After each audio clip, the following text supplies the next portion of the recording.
everybody. This is Sara. This is WINO Forever, the Deeppening podcast. This is episode 26. I'm joined by Arm. We have a lot to do. How are you, Arm? Good. Enough about me. Let's dive right in. Okay, great. This Who is going to cares about be Arm? multiple hours. Let's go. I think we're gonna be hitting 5 by the time this is all said and done. Somehow, But, I think you again, might be right on target there.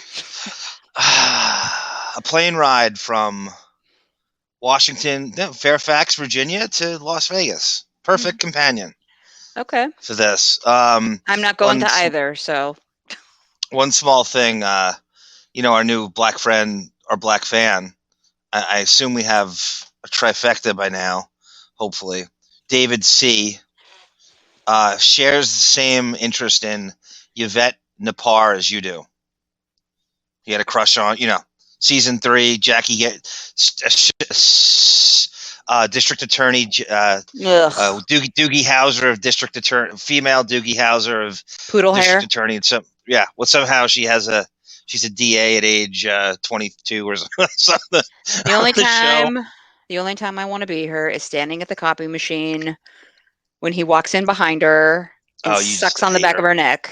I hated her with a passion. And you are the quintessential Yvette Napar hater. It's carried over for 30 years. I thought she did a good job on that show. I know you hate her for other reasons. I thought she was snarky, and please. I wish she lasted. I'm glad she did a really good job on the show. Adios. She's very active on Instagram. I follow her. Great. Glad she's doing something. She's been in a few things. She has not, and there's an actual picture of her and Depp. They ran into each other somewhere. I don't know where the hell it was. It was like last year, and she of course ran to Instagram and posted this side by side of back then and and to today, and she actually looks. I don't know if she's aged better than he has. No, which he seems like he's aged like 15 years in the last 2 years. He probably has. Yeah, and who wouldn't with all that's coming down on you? Yeah. All right, Yvette, let's get right into this. My final word to Yvette, GTFO, my life. Yvette, goodbye. Okay, let's get into this. I also love that, it's not really a comment or anything, that Kevin Cowie thinks you're cool. I am. You have a cool factor about you. There's this Seattle grunge. You're like the queen. Like in another life, you're like you would be almost like a Courtney Love figure, or like you would hang out with the origins of that Mookie Blaylock, Screaming Trees, Seattle grunge scene. You would have moved to Seattle in the late 80s, early 90s, hooked up with this, become like a super songwriter, for these bands, and become like have all the publishing rights. Well, speaking of music, there is a story, I believe, that is going to come from a comment later on in this episode that I will tell. I know what you're talking about. And it's not exactly, it doesn't really make me cool. It makes me what the internet hipsters these days called felted. So you have one of the strangest musical, like almost contradictory. You're almost a walking contradiction, to quote Billy Joe Armstrong. What's your example? Well, Dolly Parton. You love Dolly Parton music, and see that's Dolly Screaming Parton, Trees. Right? Nowadays, Dolly Parton is very trendy, like for girls. I love Dolly. All the vampire goth girls just love Dolly Parton. It seems.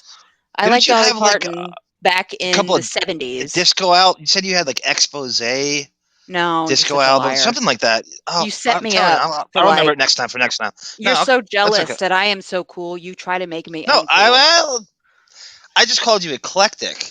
I just don't know how one goes from even like we got this comment later about Tommy Lee, and you talk about it was a racist doesn't he think he's a wigger at some point? Didn't he have a wigger phase? Tommy Lee, he went through a Methods of Mayhem era where he tried. Remember, he did Tommy Lee Goes to College or whatever, that TV show. Yeah. I remember that. It was that era, toward the very end of the Pamela Anderson Lee trying to reinvent himself as a marriage. wigger.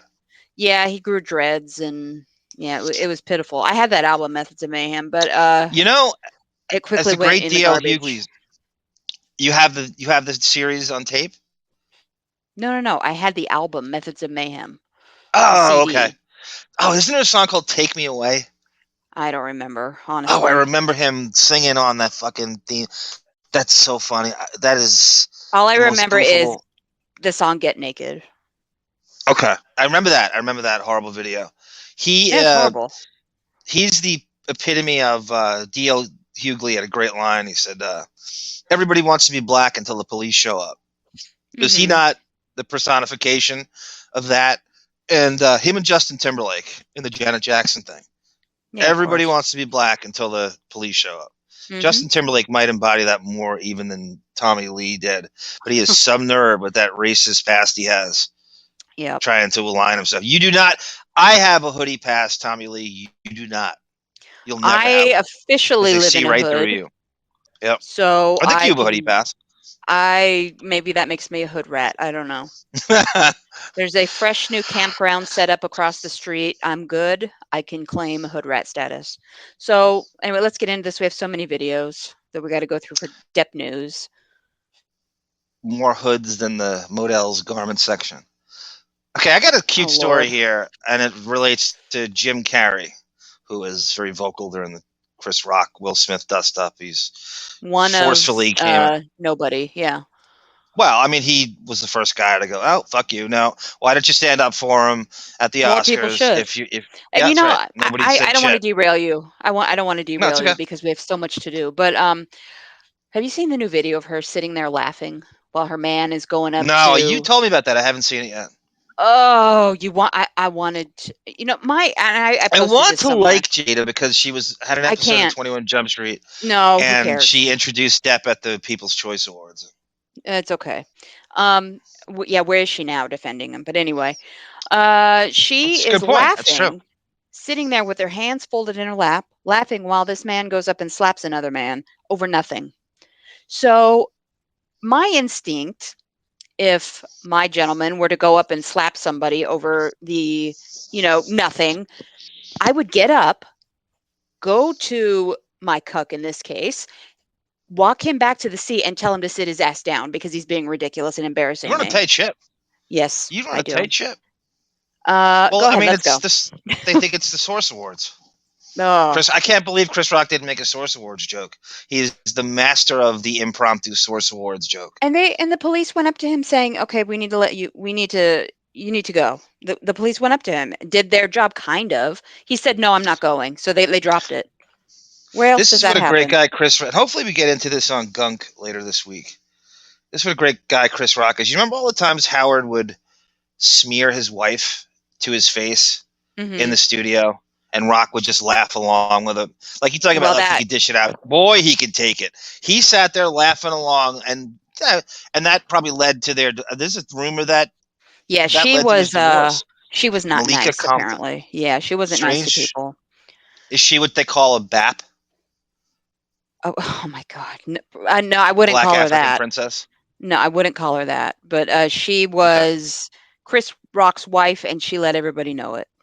So, Malika Compton Rock. yeah, they're divorced now. She did. I know it's a phenomenal. That's I probably mean, it's not why. phenomenal. It's a one of the most cleaned out. I think he really. I think he's such a. I don't mean this in a bad way. He's like kind of a nice guy, pushover, and I don't see He's him. like he's like me, not the nice part, but he's like me where it's like you get to a point because in my divorce I was like, just go away. I don't want That's what he did. anything. I think he threw just go away. He didn't want to. And then the daughters, he loves his kids, and he's Yeah. actually a great dad, as far as I know. Mhm. So I could just tell. I've seen enough evidence. So anyway, this is Jim Carrey. Okay, this is cute peaks before we get into some more salacious stuff. Okay. This Jim Carrey has a long history of losing roles to Johnny Depp. Actor Jim Carrey shot to fame in the 1990s, ultimately becoming the Tom Hanks of the Golden Globe Awards. But Carrey definitely wasn't an overnight success. Carrey began performing stand-up comedy while he was still a teenager and began acting just a few years later. Yet, even after he became a household name, Carrey continually lost prime roles to none other than Johnny Depp. Here are a few movies Carrey lost to the Pirates of the Caribbean star. As most fans know, Carrey didn't officially become a movie star until 1994. That year, he headlined a trio of box office hits: Ace Ventura, The Mask, Dumb and Dumber. Prior to that, Carrey's biggest claim to fame was Fox's popular sketch TV show, Living Color. Before he began on that show, the actor was reportedly in the running for Tim Burton's classic Edward Scissorhands. According to The Vulture, Carrey is one of several actors Burton considered for the title role. And this list includes, it kind of grows every time we do this. There's another name slapped on. Mm-hmm. Yes, Tom Cruise, Robert Downey Jr. We've heard Michael Jackson. And by the way, let's stop for a minute because you know way more about him than I do. Has Michael Jackson acted in anything? Yeah, he was in The Wiz. Oh, that doesn't Um, count. I agree with you, but I'm technically. just talking straight, Oh, Jesus, I'm going to be corrected again, but I don't think so. I don't think so either, not significantly.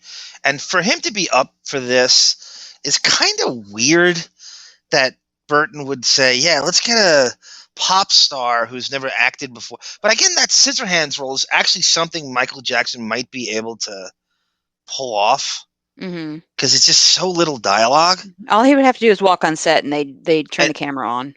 no makeup. I know he doesn't have to do makeup. He can save all that time, put him in makeup.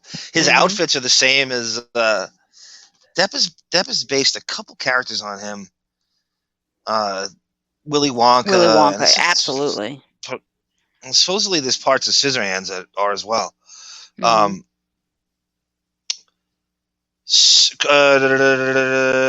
Movie kicked off a long collaborative relationship between the director and the star, Depp and Burton. Over the next 22 years, Depp would go on to star in seven Burton films, most recently 2012's Dark Shadows. At a certain point, fans were no longer surprised when Burton continued to cast Depp in most of his movies. Even so, the director often first entertained the idea of going in a different direction for Charlie and the Chocolate Factory. For instance, Burton considered bringing Jim Carrey in as the eccentric chocolatier, Willy Wonka. Hmm. And it's easy to see how the actor's manic energy and could have brought a unique spin to the role Gene Wilder first made famous. However, Depp again bested Carrey for Charlie and the Chocolate Factory, earned $475 million worldwide. Still, Depp's performance has proven divisive with fans and critics, and the movie's legacy is complicated by the enduring love for the 1971 film Willy Wonka and Chocolate Factory, which starred Gene Wilder. Fans can only imagine how Carrey would have transformed Burton's version into a very different movie. Perhaps the most intriguing what if with this is regards to Carrey and Depp is that the former was among those actors considered for Jack Sparrow. That character, of course, debuted in 2003's Pirates of the Caribbean Black Pearl. Depp's performance provided him with a career boost needed to finally graduate from the underrated talent to A-list star. He would reprise the role in 4 sequels over the next 14 years. Considering how much of what makes Jack Sparrow work was Depp's own idea, it's very hard to imagine Carrey pulling it off in the same way.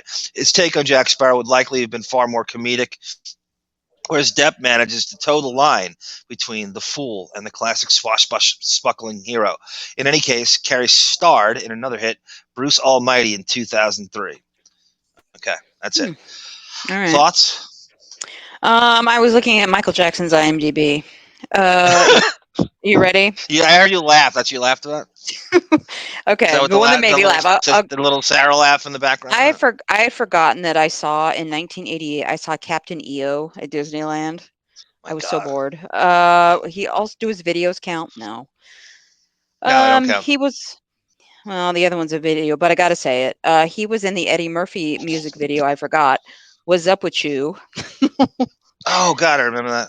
That's what made me laugh. So okay. Anyway, we're done. We're done with Michael Jackson.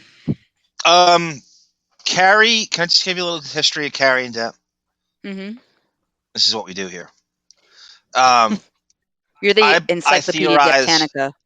I theorize that when Depp first arrived in Hollywood, he hung out with Jim Carrey in some capacity. I think he was Probably. bopping around, probably stopped into the Comedy Store a few times because Jim Carrey is very, very good friends with Nicolas Cage, who Depp Mm-hmm. is also very great friends with, and that's how he got obviously the Nightmare on Elm Street role. So there's this whole scene back then of young actors and comedians and musicians who would hang out in these various places. And Nicolas Cage was kind of a linchpin. I think everyone was kind of jealous of Nicolas Cage and he's Francis Ford Coppola's fucking nephew, for Christ's sake. And we know the Cage comes from the superhero Luke Cage, aka Power Man, who he was a very big comic book fan and took the name to try to stave off nepotism. We all know that's total horseshit. I want to see one actor one time just step. I don't care if it's Kiefer Sutherland or Josh Brolin, and just go, I'm not gonna. If my parents aren't in the business, I'm not gonna. If I didn't have relatives in the business, I'm not gonna. I didn't get anything on my own. Of course, that's why I got casted. My uncle is Steven Spielberg. Of course, that's why I got the job. Just one time. I would have so much respect for someone if they would just own the nepotism. Just once. They never do. Happen. Oh, I made it on my own steam. Well, everybody's favorite babysitter, Chris D'Elia, does the same thing. He worked hard on the comedy circuit, but meanwhile. You ever see the Nick DiPaolo joke about Kiefer Sutherland at the Dennis Leary roast? Probably, but I don't remember. Oh God, I wish we could play it. I remember kind of something like right. Well, it's just like it would be like just the joke. If we could play the audio, We'll see. He goes, I read an article on Kiefer Sutherland in Vanity Fair. It said he had to sleep in a car. He goes, yeah, it must have been tough tossing and turning the 450 XL when it's parked in front of your father's mansion. That's a good joke. Yeah. True to life jokes are the best. Tossing and turning in a 450 Mercedes. Yeah. Like he made it on his own steam. Who the fuck believes that? Sutherland. You know how legendary Donald Sutherland was in the 70s? I know. And some of the 80s. Give me a break. I mean, that name is just, there's no mistaking. I just want, Lily Rose Depp is going to have to. Didn't we watch an interview with her where she was claiming that she's making it on her own steam? Didn't you send her something? We didn't play it here. Oh my God, we got to show it next time. Okay. She was interviewed for one of these little dopey movies she's now in, and she's like, I got this all on my own. You know, my dad has nothing to do with that kind of crap. You're gonna throw up in your mouth. Nothing against Lily Rose. The world Rose, knows better. I think even her fangirls know better. So so I believe that they're old friends, and I know this because in 1994 or 95, there's an interview on E. Depp did these profile interview shows with Steve. Remember Steve Kometko? I know the name. I can't picture the person though. It's just kind of a subtly gay journalist, and he interviewed Depp for half hour. Is this the blonde guy? Big beefy blonde guy. Yes. Okay. Yes, all right. Yeah. Yes. Yeah, I do know him. Little John Tesh intonation to his with voice. Little wire rim glasses. Yes, exactly right. All right. You do know it. So I think you watched a lot of E back then. I did, absolutely. You know, in the thing. Oh my God, look at that. You're in trouble now. You haven't had enough of the junkets? Hey, good to see you. How are you? Are you finished now? Jim? Hi there, Steve. How are you? Good to see you. Freaked out. I guess so. Are you, Thanks for dropping by. Well, I do it, you know, it's just this hotel, there's always a junket. Today there's two. I just drop by, you know. Did you see each other today? No. I heard he was here and I was searching for him, but he's taking the secret entrances and stuff. I just go in the lobby and say, love me. Does it work? Oh, yeah, it does. They love you. Yeah. I love you. Thanks. I do. I do. Good to see you, You too, man. Just saying hi. See ya. Take care. Later. Bye. Bye. Where were we? Every E! True Hollywood story. Howard was on E! And so he's interviewing him, and they let the camera roll. They're rolling the credits, and Jim Carrey pops out of nowhere. And he goes, "Hey man, hey man!" He goes, "What's going on?" He's talking.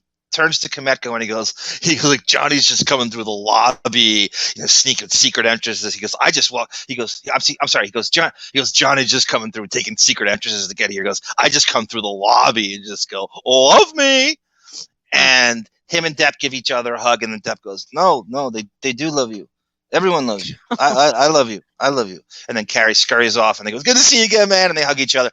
It just gave me the wheels started spinning in my head because I made the Nicolas. Do you remember that high school vampire movie Nicolas Cage did? Yeah.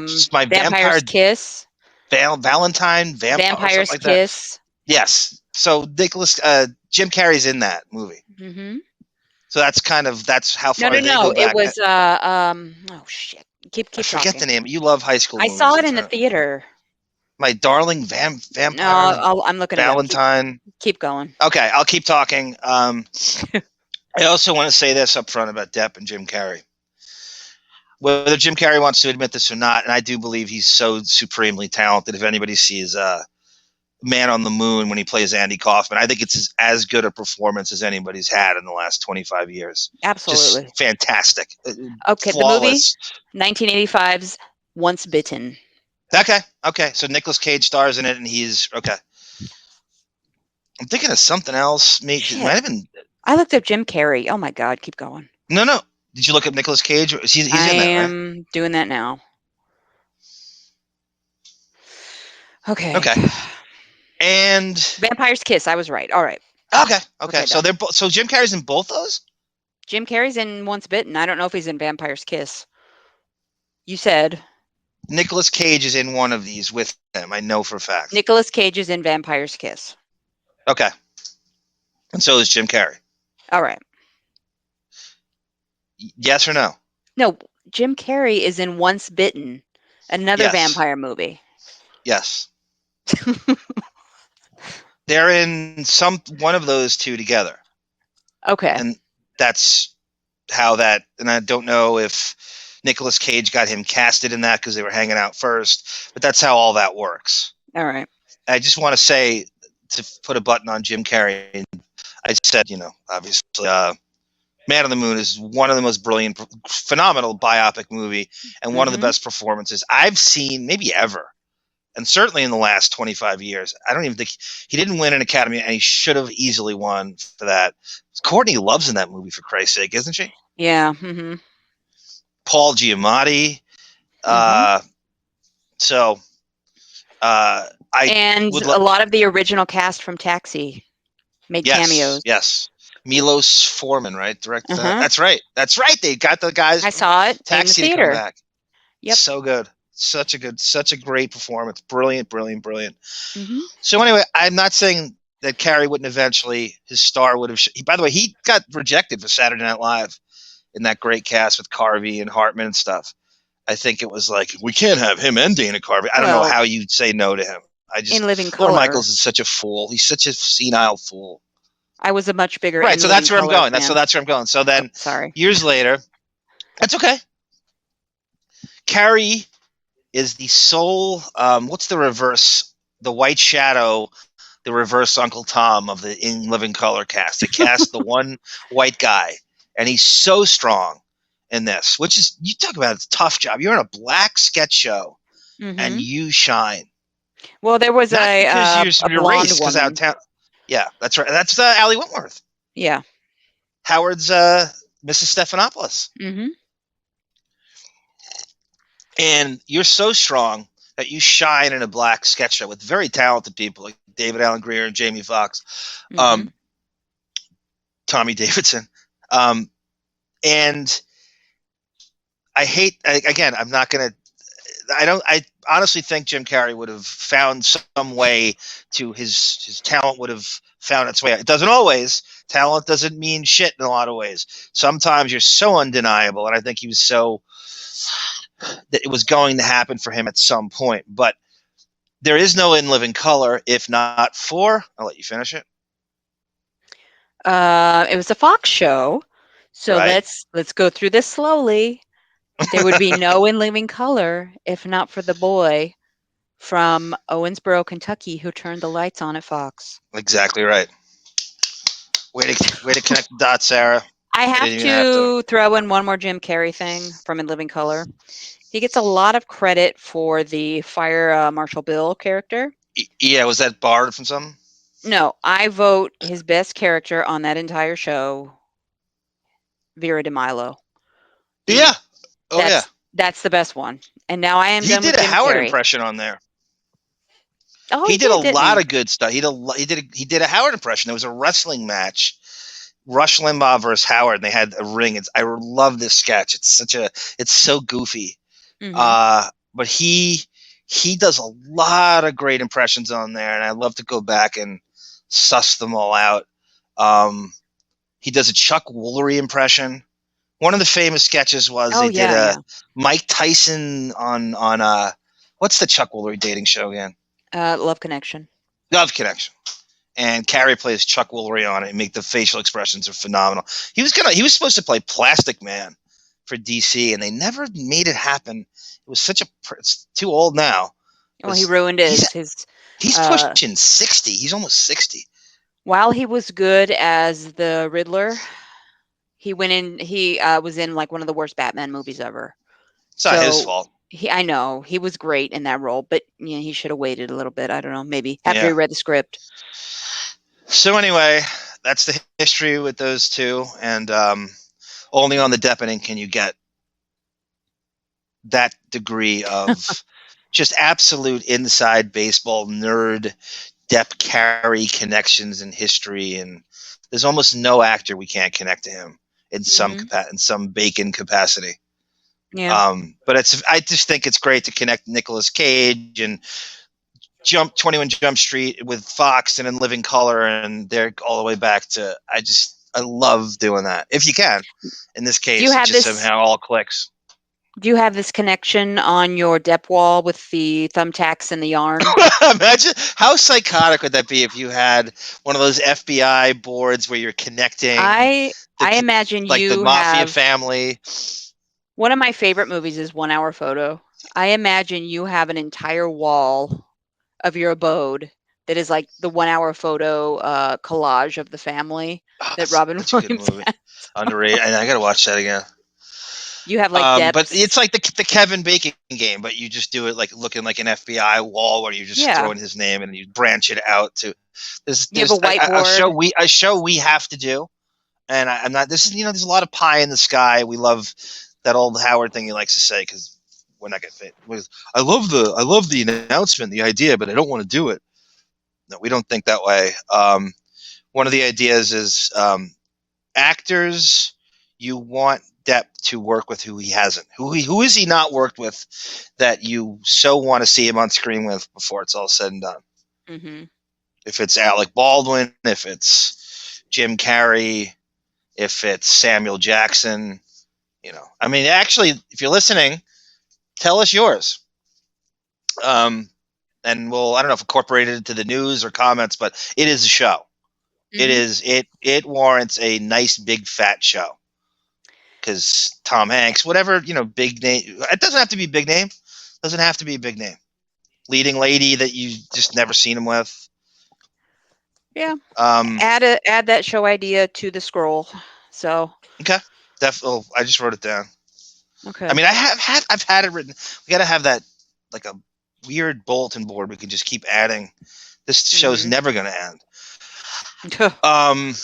Speaking of Lily Rose, so I found this. I've always kind of wondering what she's up to, and Vanessa especially too. It's kind of weird where they all stand right now and how that all works and what the dynamic is. And so this just popped up on the Daily Mail. Unfortunately, Adam Levy didn't write it. Otherwise, it would just be cooler.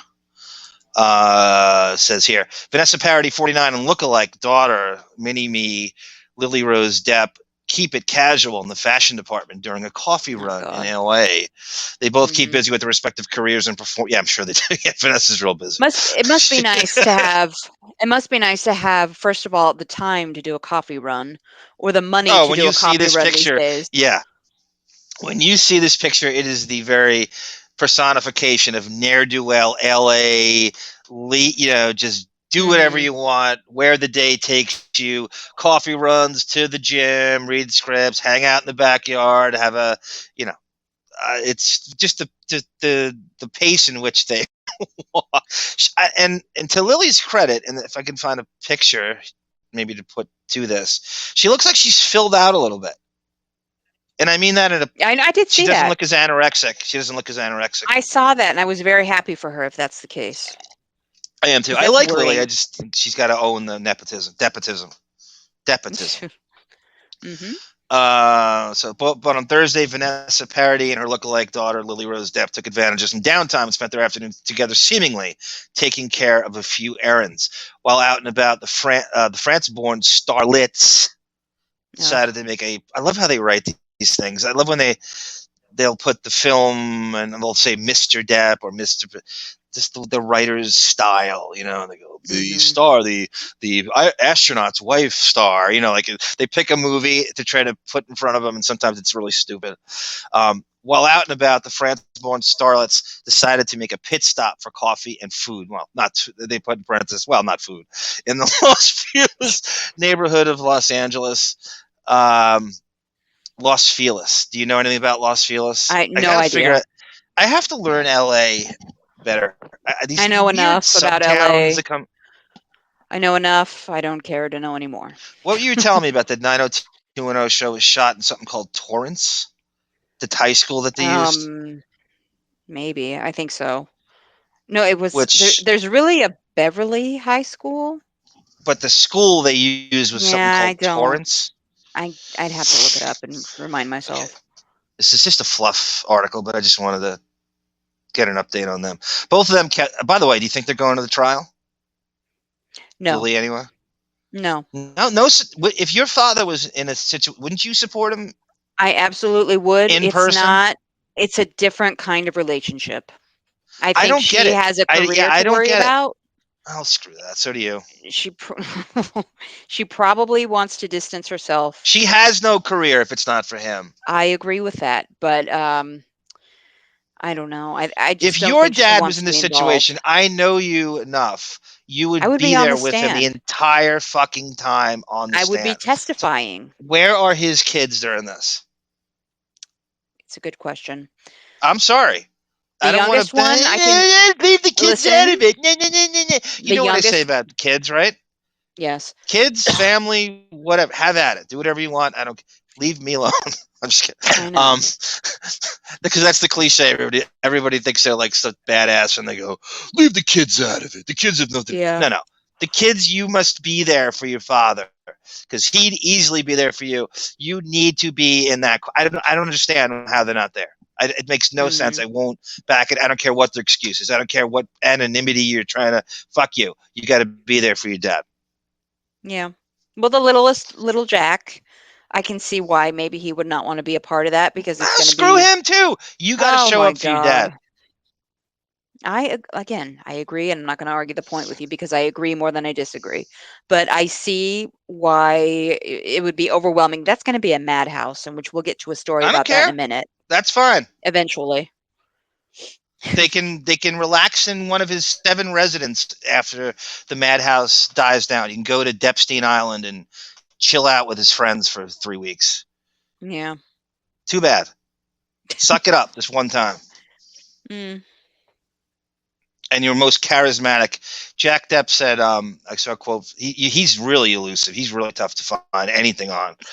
The only thing I recently just saw, he said something, he had quote, I don't know if I'm going into acting or if I want to be behind the scenes, but what I do know is there will be towel snapping involved in anything that I do here on it.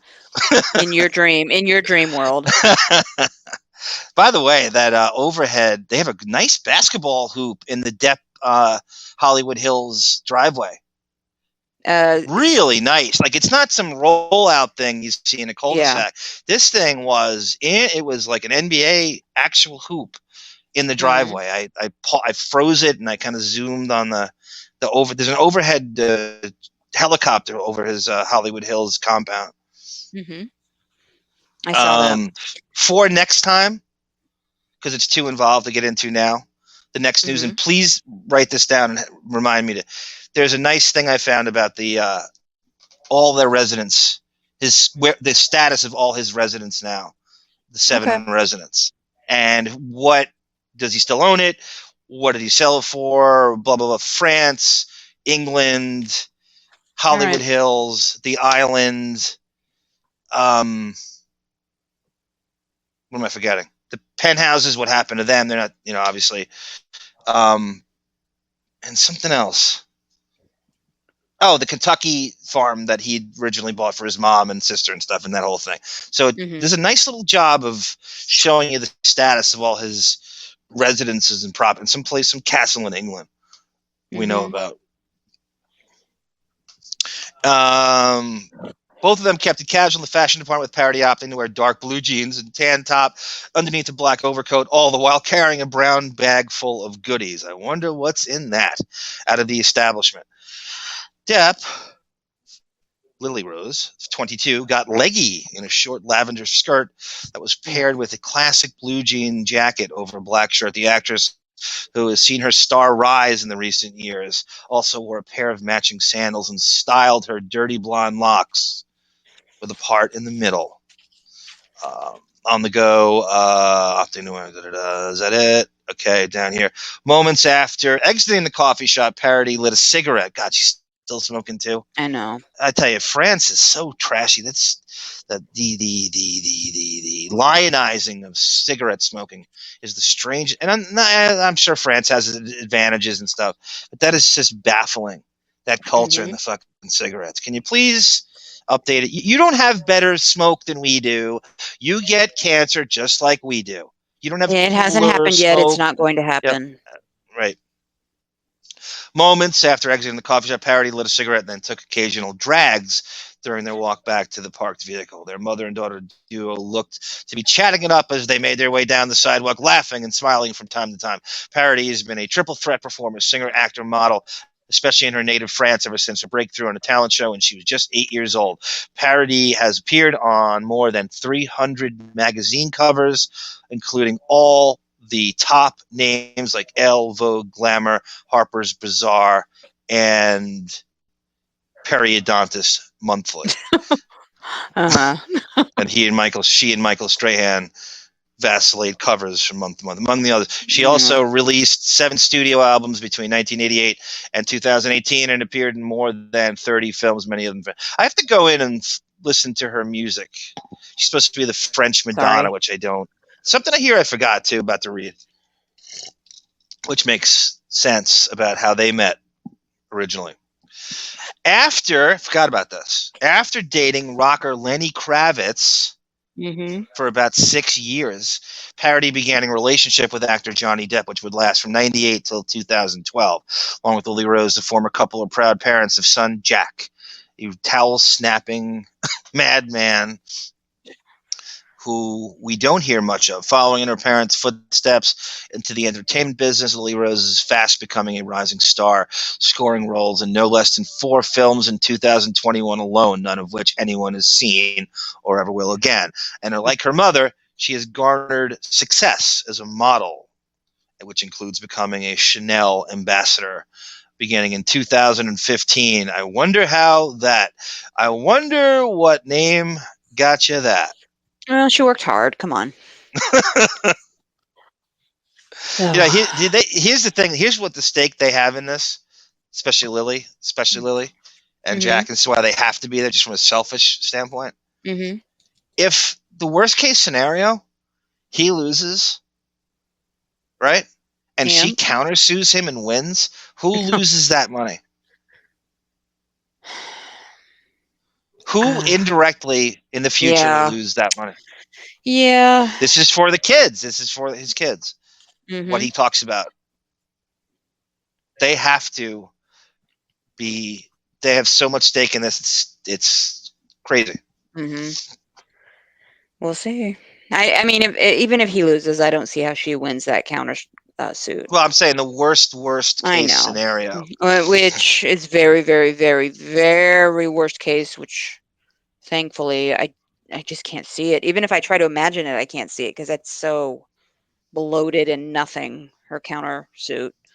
I was shocked by the UK thing. I don't I put know. anything out now. I was so wrong.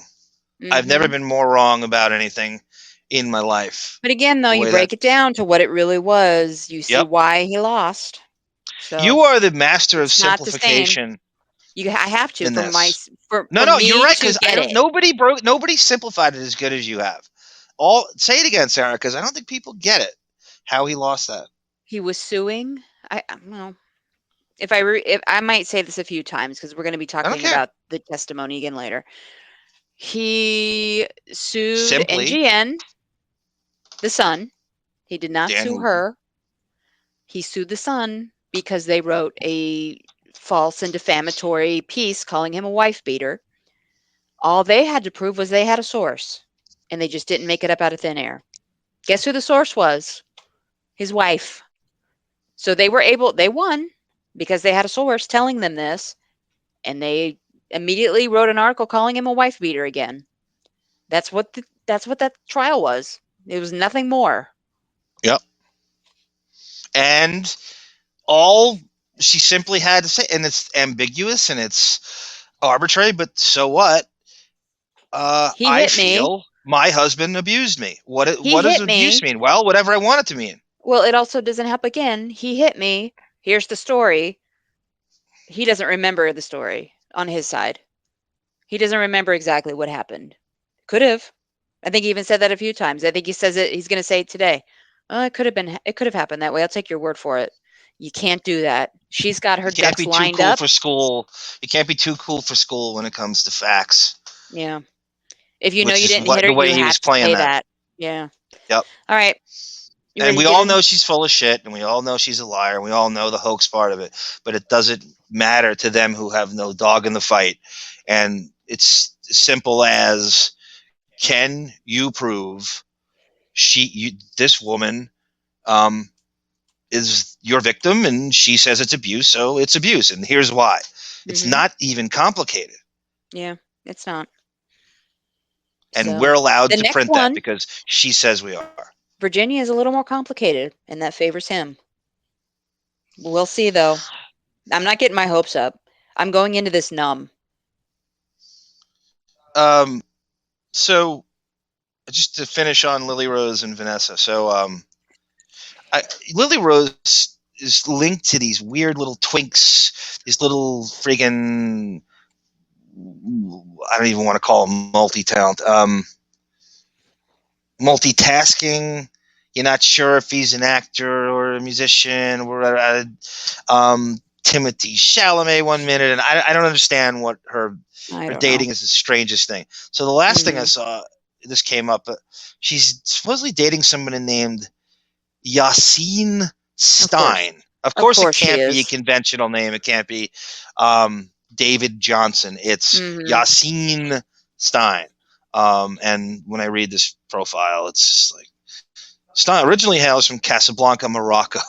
He made his debut in music and on stage with rapper Lorne Pal and in French hip hop with Hayat, released on May 2020. Stein is also a French director and member of the Lodjard Collective. Of course he is. The Appeal Collective. He is reportedly 26 years old. Would you expect anything less than her? She's dating the cashier at Del Taco. She's not dating the fat guy upstairs who plays video games all day named Aaron. She's not dating him. Isaac Baruch. Yeah.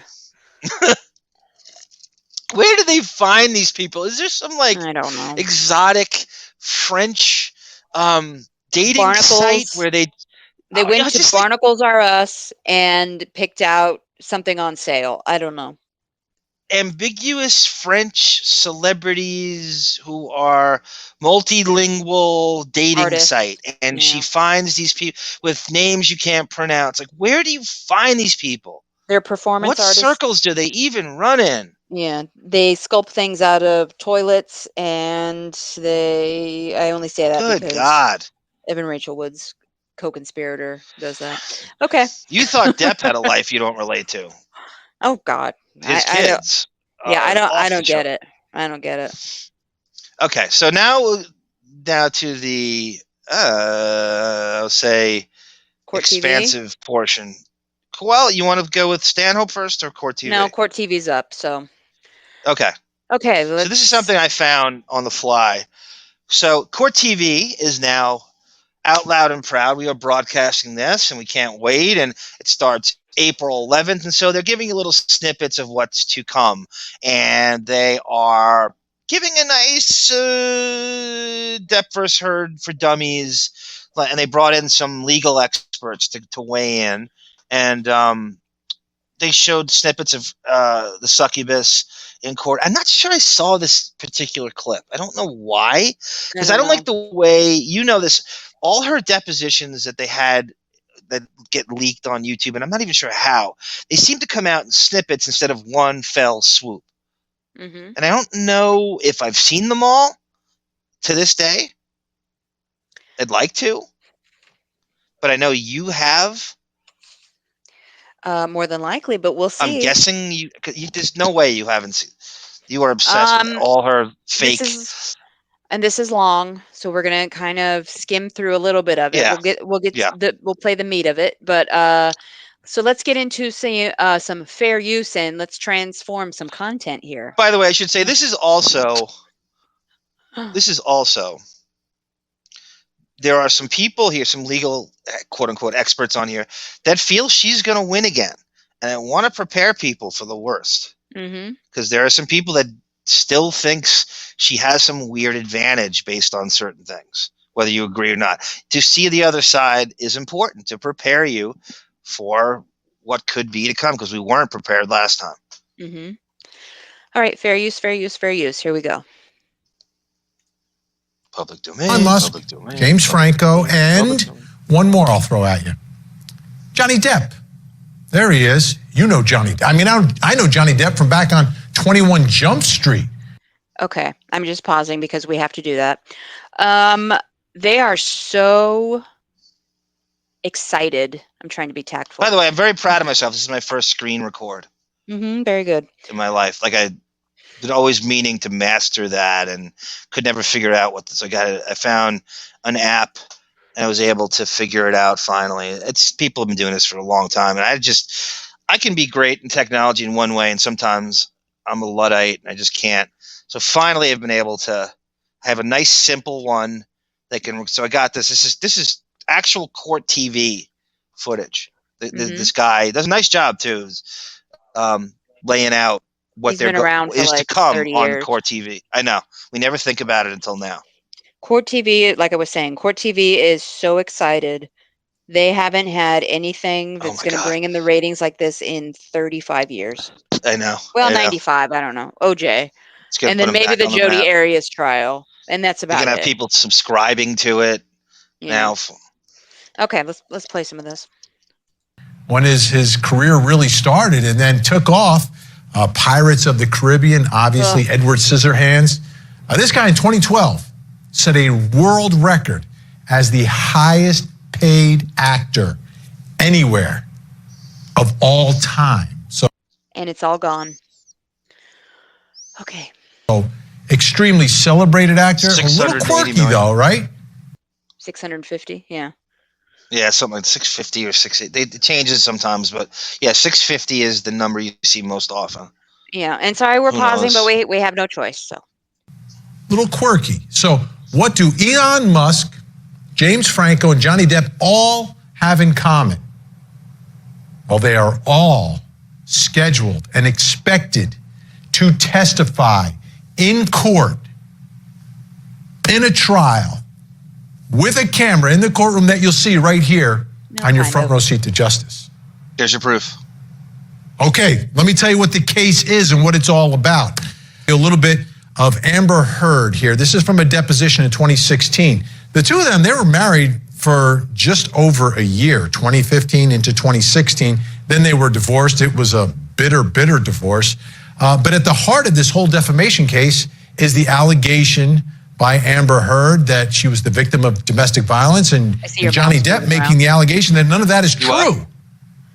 Your little mouse. You see my mouse moving around? Yes. Oh, I know. I love that one. You see that sometimes when people screen. Mine shows up too. I haven't mastered it yet, so you gotta bear with whatever. me. We get the gist. And again, that was a fair use pause, and we will now continue on with our transforming content. Can I just compliment this guy? I think he does a really nice job on here. He's very articulate, and he's really projects well, and he's got a bit of a personality, and I think he does a really good job laying out the stuff for the humanoids and the novices. Yep. So let's get to some of what this is based upon in terms of what happened in the lives and the relationship of these two, Johnny Depp and Amber Heard. Here's Amber Heard, August 13th, 2016, deposition.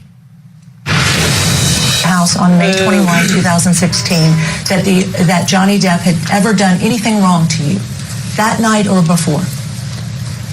You're asking me if I've told them? If you told them on May 21, yes. Again, I said to them. Look at that sourpuss. Who would believe that face? If that face, is that what she's bringing to the court? Yeah, I know. Miss Two. The rumor is there's no jury that would believe that face. The rumor is her latest deposition for this trial, she either broke down, admitted something. Would you see this? I don't remember, but that's the rumor. So we'll see when we watch the trial. But the rumor is she broke down and admitted something. So we'll see. Or they caught her, they twisted her up so tight she broke. Oh, wow. Oh, I can't wait. Okay. I decline to give any statement at this time as per the advice of my counsel. They did make a comment to me about it seeming unsafe. That's why they needed to check the apartment. They made a gesture to my face. They said that I looked hurt. No, they didn't. That's a total lie. They also pulled me aside and said, look, just say a statement. We can make sure you're safe. Just say a statement or give us a statement and we'll get the guy. And they said, that's a total lie. That's one of the big lies under oath, right? We're talking about as far as you can go. I mean, what's the deal with her lying under oath, by the way? It's on video. Right, but when is that prosecutable, her lying under oath? When is that coming into play in all this? I think maybe it's up to him. I don't know. If he wins. There's got to be some other thing happening. If he wins, maybe some DA will look at that and... Yeah, that's there. It's right there. It's right there. Yeah. The exact same thing to Josh. Is it your testimony that a police officer on May 21 told you that it appeared you looked hurt? He or she gestured, I can't remember which one, to my face and said, it's... Wouldn't you remember every detail of that? Which officer, if it was a female or a male, asked you or made a comment? I remember cops from 30 years ago, and like specific things. I could give you like a description. She can't remember that's a great point by you. It's a phenomenal point by you. He or she, I don't know. But no, they didn't. Who would believe that face? I mean, she just looks like, that's how bad of an actress she really is. She can't even look convincing here. And she's fidgeting and trying to look she curls those lips in and she furrows that brow and that's all those deliberate. Eyes. She thinks she's fooling them. That's that CUNTY expression of hers. Oh, okay, here we go. We can tell you've been hurt or you don't look good or something to that effect, but I don't remember the exact words they used. But something to that effect? Yeah. Nope. So this is an allegation related to something that happened in 2016. Now, on what happened back in 2016. And in the complaint, Johnny Depp alleges that the op-ed's clear implication, again, putting the op-ed together with what happened in 2016, is that Mr. Depp is a domestic abuser, is categorically and demonstrably false. Mr. Depp. Look at that. Ms. Heard's false allegations against Mr. Depp have been conclusively refuted by two separate responding police officers, a litany of neutral third-party witnesses, and 87 newly obtained surveillance camera videos. I pray to God they've got her wrecking that hallway on video. We'll see. They must. They must. Oh, he's confident for a reason going into this. Of course. God. He's got Zellner, too. I mean, you don't think Zellner is giving her the blessing on all this shit? You don't think she's gone? Who doesn't want to look bad is Kathleen Zellner. She has like an impeccable winning record. Mm-hmm. Like beyond the John Wooden of defamation lawyers. And put this in perspective, too.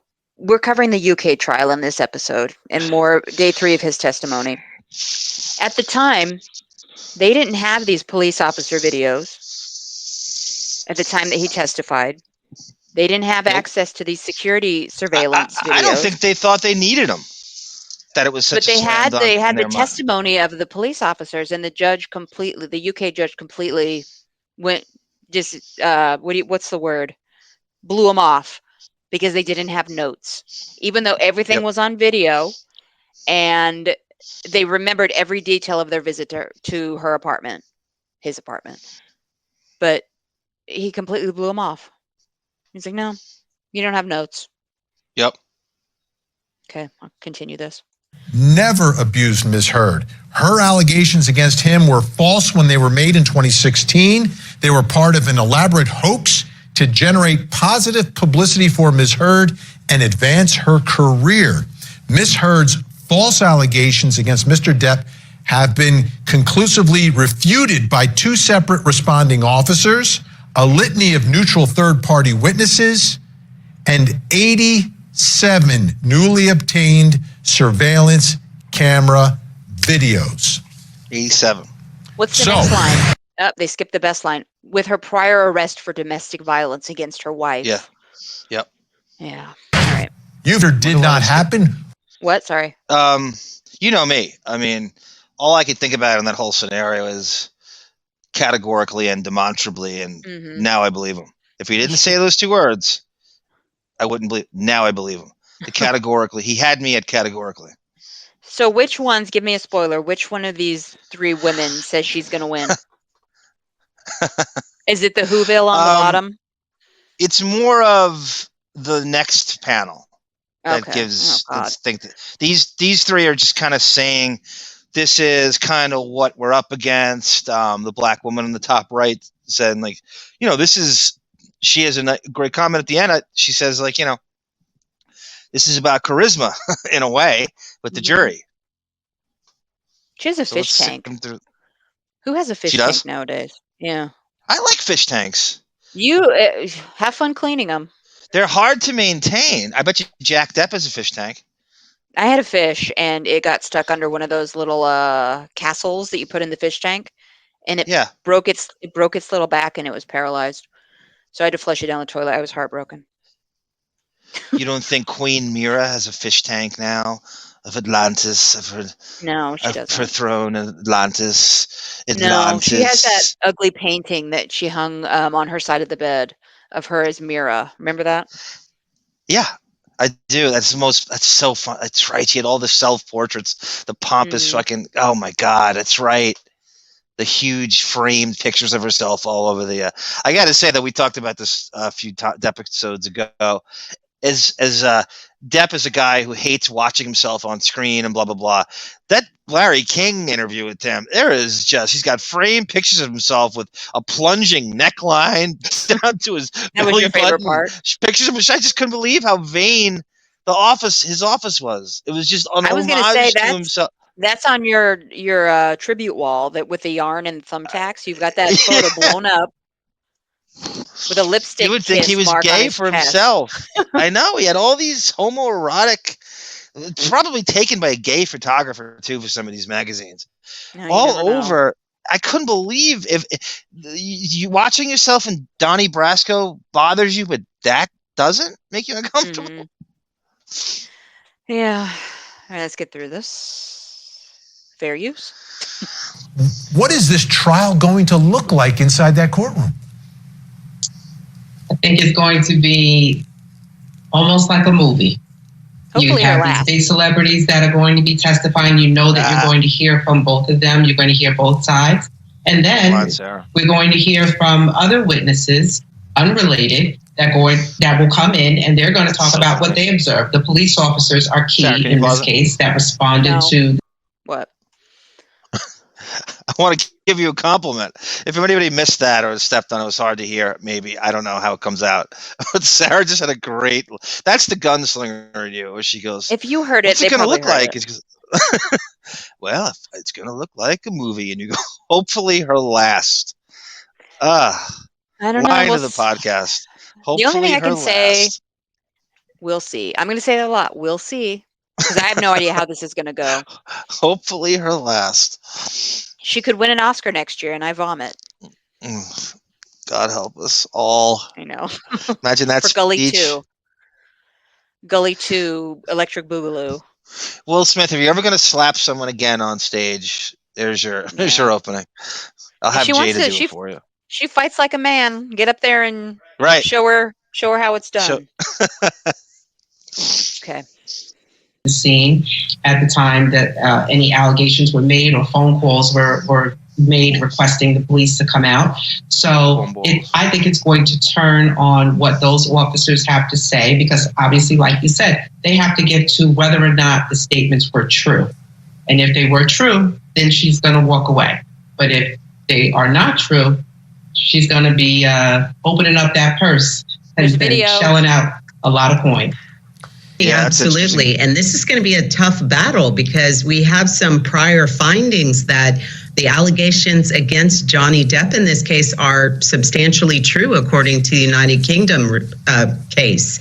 And there have been other findings, including her getting a restraining order shortly after the divorce was filed, where she had to make a showing to get that order that she was abused. So, Not really. It doesn't take physical evidence to get a restraining order. And I don't think the judge needs to be nudged too much to back the women in this case. No, not at all. I could walk down to the court now and get a restraining order. She's acting like it's really complex. Yeah. And by the way, I don't like her, this woman. I'm circling her face with my mouse. I know you hate everybody. I don't like her. She's wrong. And let's continue with our fair use. I mean, you kind of know her bias shines through a little bit. And I'm not one to always play the bias card. Look, you're entitled to your opinion, but she just seems like so uninformed. Well, I mean, I don't even think she believes it, because when she said the UK case, her eyes crossed. So I think she knows it's false, and she's got to represent the other side, because God forbid you side with a man now in any alleged abuse. Okay. Johnny Depp says none of it's true. This is going to be a he said, she said. It's going to be a star-studded event, and it's going to get ugly. Amber Heard has to say, before he was even married to Ms. Heard, Mr. Depp threatened to kill her and otherwise harm her in private messages to friends. So you married him? I know. So now you're going to go through. Now you need to put a ring on it, as Beyonce said. Yeah. Well, remember after knowing all this. Remember the quote from the audio? I worked so hard for this wedding. Yes, that's right. That's right. I don't like her. Okay. These threats were realized in the form of the rampant physical violence and abuse Ms. Heard suffered at Mr. Depp's hands before and during their marriage. The frivolous lawsuit Mr. Depp has filed against Ms. Heard continues that abuse and harassment. Mr. Depp and/or his agents acting on his behalf have orchestrated a false, and defamatory smear campaign against Ms. Heard that has included false and defamatory statements to reporters, repeatedly accusing Ms. Heard of being a liar and a hoax artist, and accusing Ms. Heard of the crime of perjury. Backed up by audio. It's like they're fully aware of what's out there. It's almost like they're trying to use the Cliff's Notes version of this to break up. They really need to bone up on exactly what's out there. But they're doing a good job. He's doing a good job laying it out there for the novice, articulately. Instead, he continued to victimize her by repeatedly telling friends in profanity-laced messages that he would destroy her. Good for him. I would too. I'd say worse, like we've said before on here. I know. Every time your texts or emails are uncracked, you would find much worse in all of our stuff. We're so mortified. I'm sure I would say the same or worse if I'm in his shoes.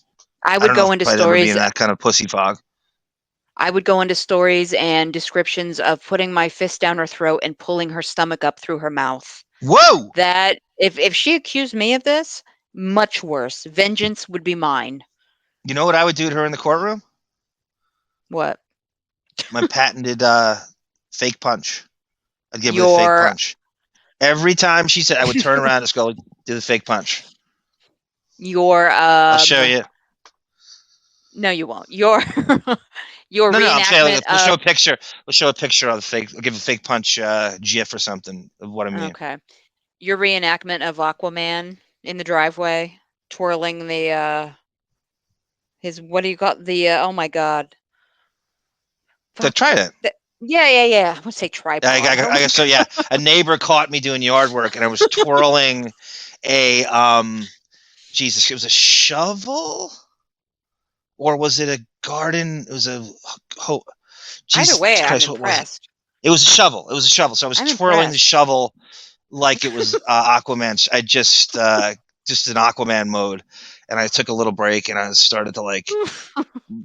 I had headphones on, so I was completely oblivious to everything that was around me, thinking I was completely by myself. So I took the shovel and I started twirling it around like it was Aquaman's trident, under the armpit and back, and doing little lunges with it. And I did the move where you do like the pole vault off the trident, where you stick it into the ground and jump from the thing.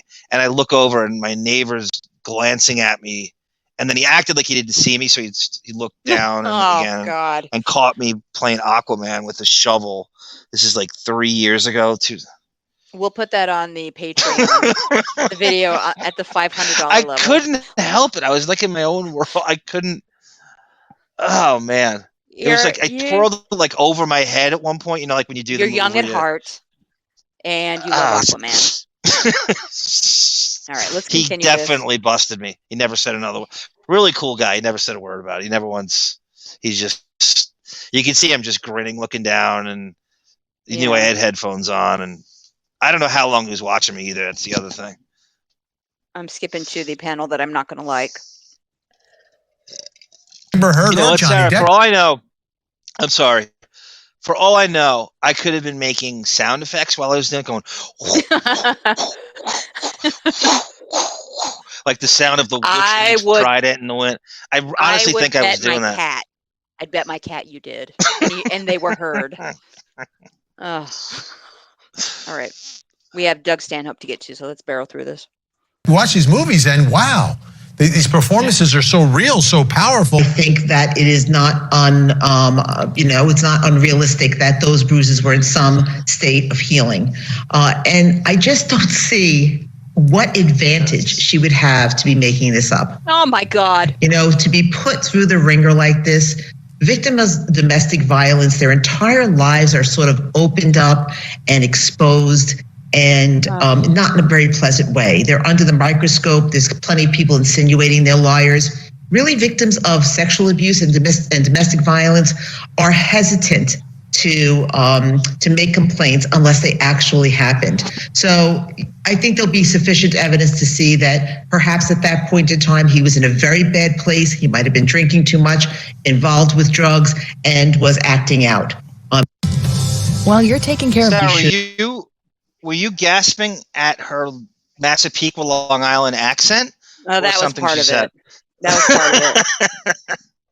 Well, I just don't see why she would make this up. Why do people lie? For attention? How naive. For clout? Do you really believe she doesn't know why she would lie? You see this picture? There's a blackmail letter. Do you see this picture of her bruises? See these shades down below on her chin, under her nose? I knew this would piss you off the most. Those aren't in every picture. She's photoshopping and filtering these pictures. And I'm hoping to God that some metadata will show when these pictures were taken. They will bring in all of the examples of these photos. This is shaded like nobody's business. In the original, she's got a mark under the eye here. Hopefully you can see my mouse. And I think one over here, which she's got Not exactly makeup. John Madden, but I think I could see it. No, I don't see it. What is this around the mouth? That's new. Yeah. I've never seen that. It's all, oh my God. Why would she lie? Oh my God, you're so naive. Either that or you're a defense attorney. Yeah, she's they're so unversed on this unless she's just completely biased or either way. She's just if they watched the clip of her, who would believe that just on the visual? But yeah, she's taking the fucking Gloria Allred route here, which is the easiest with that Massapequa, Long Island accent. I don't even think she believes it. She doesn't believe what she's saying. I don't think so either. But I just want to show you the other side. I want to show you that they're not all Depp heads out there that are taking the stance. It's some weird faction of the other side. I have more faith in the common sense of the everyday Virginian on that jury, right, than I do this panel here. They know these people are so wrapped up in, the criminal justice system. They have no idea what real life is like. People know people of every sex lies. Women are just and they're not intimately acquainted to the ways of the succubus. Yeah, exactly. They really haven't studied it like we have. So they're sort of going on a very general baseline from and she's going on. But I don't think she clearly didn't do her homework unless there's some Gloria Allred bias along with it. And it could be a little of both. Mm-hmm. Start at a place where this photo that you have up right now looks to me like they are in some form of healing bruising. Let me ask you, Ian Friedman, the testimony of the officers. I don't think there's body cam footage here. I wish there was. Oh my God. I think it'd be a lot easier for this jury as they could actually we have see. the Josh Drew. No, there's body cam footage. Well, I think he implies that more extensively than the little thing we've seen, unless he doesn't know any about what we have seen. I just don't think he knows anything about it. But there's video of the entire visit. None of what she said happened. It's all in the video. She's sitting on the couch. There's no mess whatsoever. There's none of the mess that later shows up in photographs. There's no wine spilt in the hallway. She's sitting on the couch with Barnacle number 1, Rocky Pennington, and they go, "Are you okay? Are you Amber?" "Yeah, no, I'm okay." "Okay. Anything happened?" "No, I'm all right." And then they leave. None of this. "Oh, they looked at me and they said, we can tell that you've been abused, and we can go get this guy." Oh, shut up. And then we have Josh Drew. Uh-huh. Who doesn't want to let the police officers in. Right.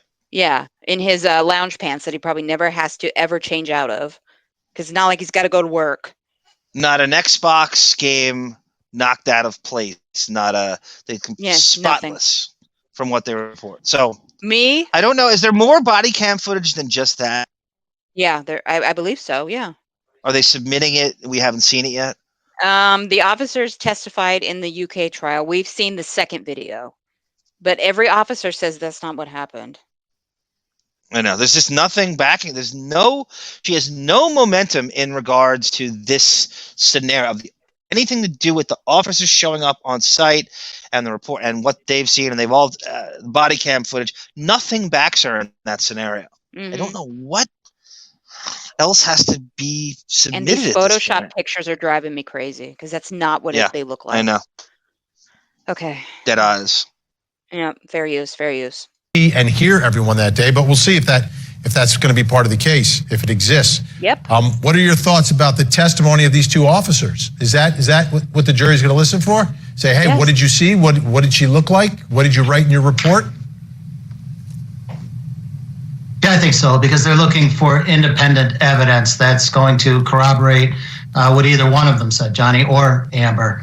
Answer to your first question, as to what's the jury going to believe here, they may never know exactly what occurred in this case. So yes, they're going to look for kind of the authority and the experience of these officers. What did they see? And certainly experienced actors telling their story. Exactly. And the issue that we have a lot of times when it comes to domestic violence cases is that it's a he said, she said type deal. And a lot of times it's the officers who have to make the final decision as to who they may take to jail or who they may believe. What I think would be the most telling evidence would be anything that was compiled back in 2016, closer to the date of the event. So we're looking at her depositions, which I think were months after the actual incident happened. But what I would like to see is the actual petition that she filed for an injunction. I know that judges don't just grant temporary injunctions for nothing. There has to be some merit in your allegations. A lot of times pictures may be attached or specifics to the incident that leads a judge to believe that there was some actual violence that occurred. She went into court, called the paparazzi, went into court. She had that pimple on her cheek that her makeup artist friend made a tiny little bruise. So she said, I'm abused. Here's a bruise on my face. I want a restraining order. McMillan. Done. Nate McMillan. That's all you got to do. I know. I don't know why she thinks it's so fantastical that it's some crazy. It's almost like over complimenting her that she was able to fool some. Are they just going in this blind? Had they not heard any of the audio? How many cases of it where a judge rejected a woman's allegations of abuse like that, where it's happened? They just said, "No, I don't believe you." Now, I know. Yeah, for a restraining order, probably never. They just can't risk it. Mm-hmm.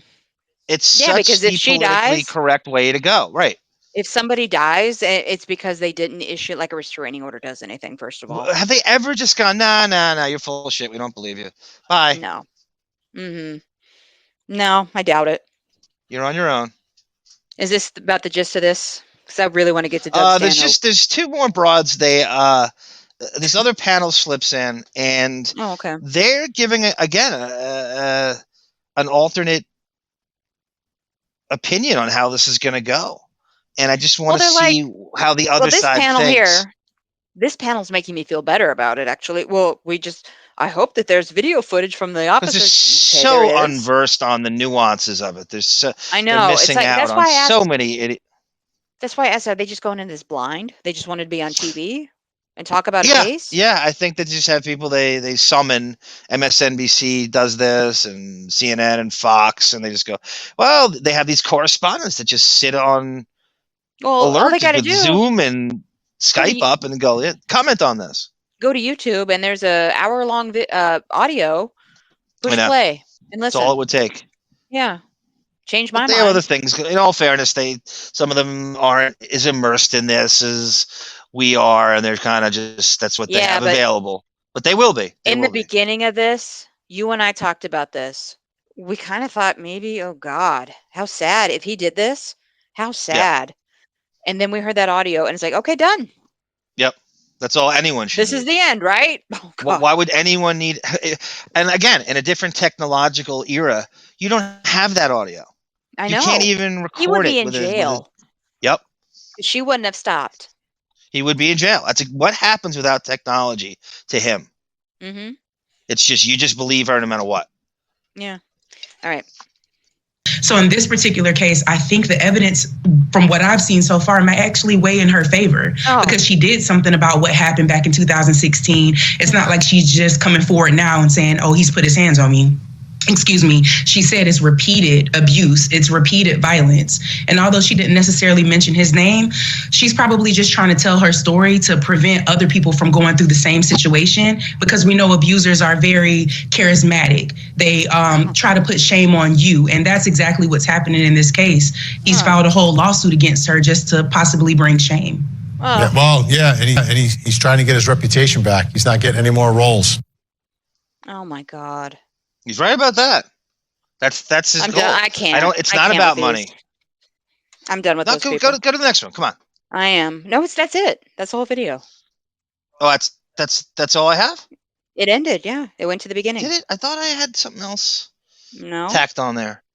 I know when you said that, I guess I didn't. There wasn't much time. I guess they were just I thought okay. That's all right. No, I promise that's it. All right. No, I believe you. Okay, next up we have Mr. Doug Stanhope, who is going to be apparently in Fairfax, Virginia on April 11th, but he's going to give you some more information on that. This is very we've weird. We've been ranting about this for weeks. Whereas Stanhope, how come he's not a witness? He wrote that great open letter, which started all this. He was the first voice of dissent. Says bullshit. I don't believe you. This is how I know. He faced the wrath of probably Musk's lawyers coming after him to try to silence him with NDAs. And next time we come on, write this down too, if you would, Sarah. Stanhope was on Stern in and around when this was going on, and he was talking about it as delicately as he could, and I think it'd be interesting to analyze that for next time. Okay. This is like when he did 17 or 2018 or 17 or something. I know I can get the audio easily, so. Okay, hold on just a second. You're a fucked up Howard thing. comes up in this. Okay. All right, so this is Doug Stanhope on Greg Fitzsimmons' podcast. Greg Fitzsimmons' podcast called Fitz Dog Radio. Okay. Greg used to be on Howard 101. He was a Buckwald client. Really good, solid comedian. They're around the same age. They've worked together in and around LA a lot. They're friendly. Doug's been on his Howard 101 show a bunch of times too. Okay. And he does this impromptu interview here with the broad from Head of the Class, the redheaded broad, who they used to date. Yes, Christine Haji or something like that. Oh yeah, okay. Looks really good. She's 55. Okay. Or so. She's kind of a friend. Okay.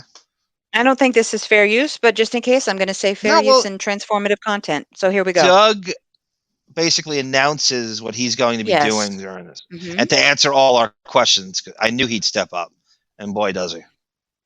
So, but that was the culmination of a year of fucked up things, and Johnny Depp's wife is suing me. By the way, get on the mailing list if you want to be in Fairfax, Virginia for a weird show on April 11th. Only mailing list people will get notified. It's a 90-seater.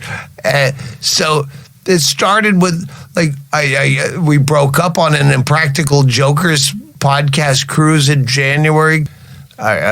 You know what? I'm not going to kill the fucking book. Don't kill the book. Yeah. Fucking Manson showed up with coke like John Goodman did in Flight. If you've never seen that movie, Flight, it was Denzel Washington. And yeah. You know what I hope? I am so sick. I know you're going to agree with me here, but bear with me and we'll get back to this. I hope one thing he learns from this. He ends the friendship with Marilyn Manson because he knows it's a bad influence. I can't tell you how many times I wonder and conjecture the conversations he has with his people, with his team of lawyers, saying you have got to drugs are constantly. I hope we've already heard Depp lying in the transcript we read. She asked him, Was asked him, like, we're doing coke with Manson? He's like, yeah, 1 or 2 times. Does that sound like 1 or 2 times? Now Stanhope is in this coke circle. You really think it's 1 or 2? Do you believe any of that he said 1 or 2 times? I know. We've done coke together. I mean, casually, Stanhope, he doesn't even give a shit. But he's just going, yeah, I was at, you know what I mean? Like, he's not worried about where that's going to go. The whole Manson, he just unknowingly threw him under the bus in a way. Everywhere Manson goes is a coke party. Yep. Yeah. It was exactly like that. Remember him in the green room. I didn't know he had coke. No, I'm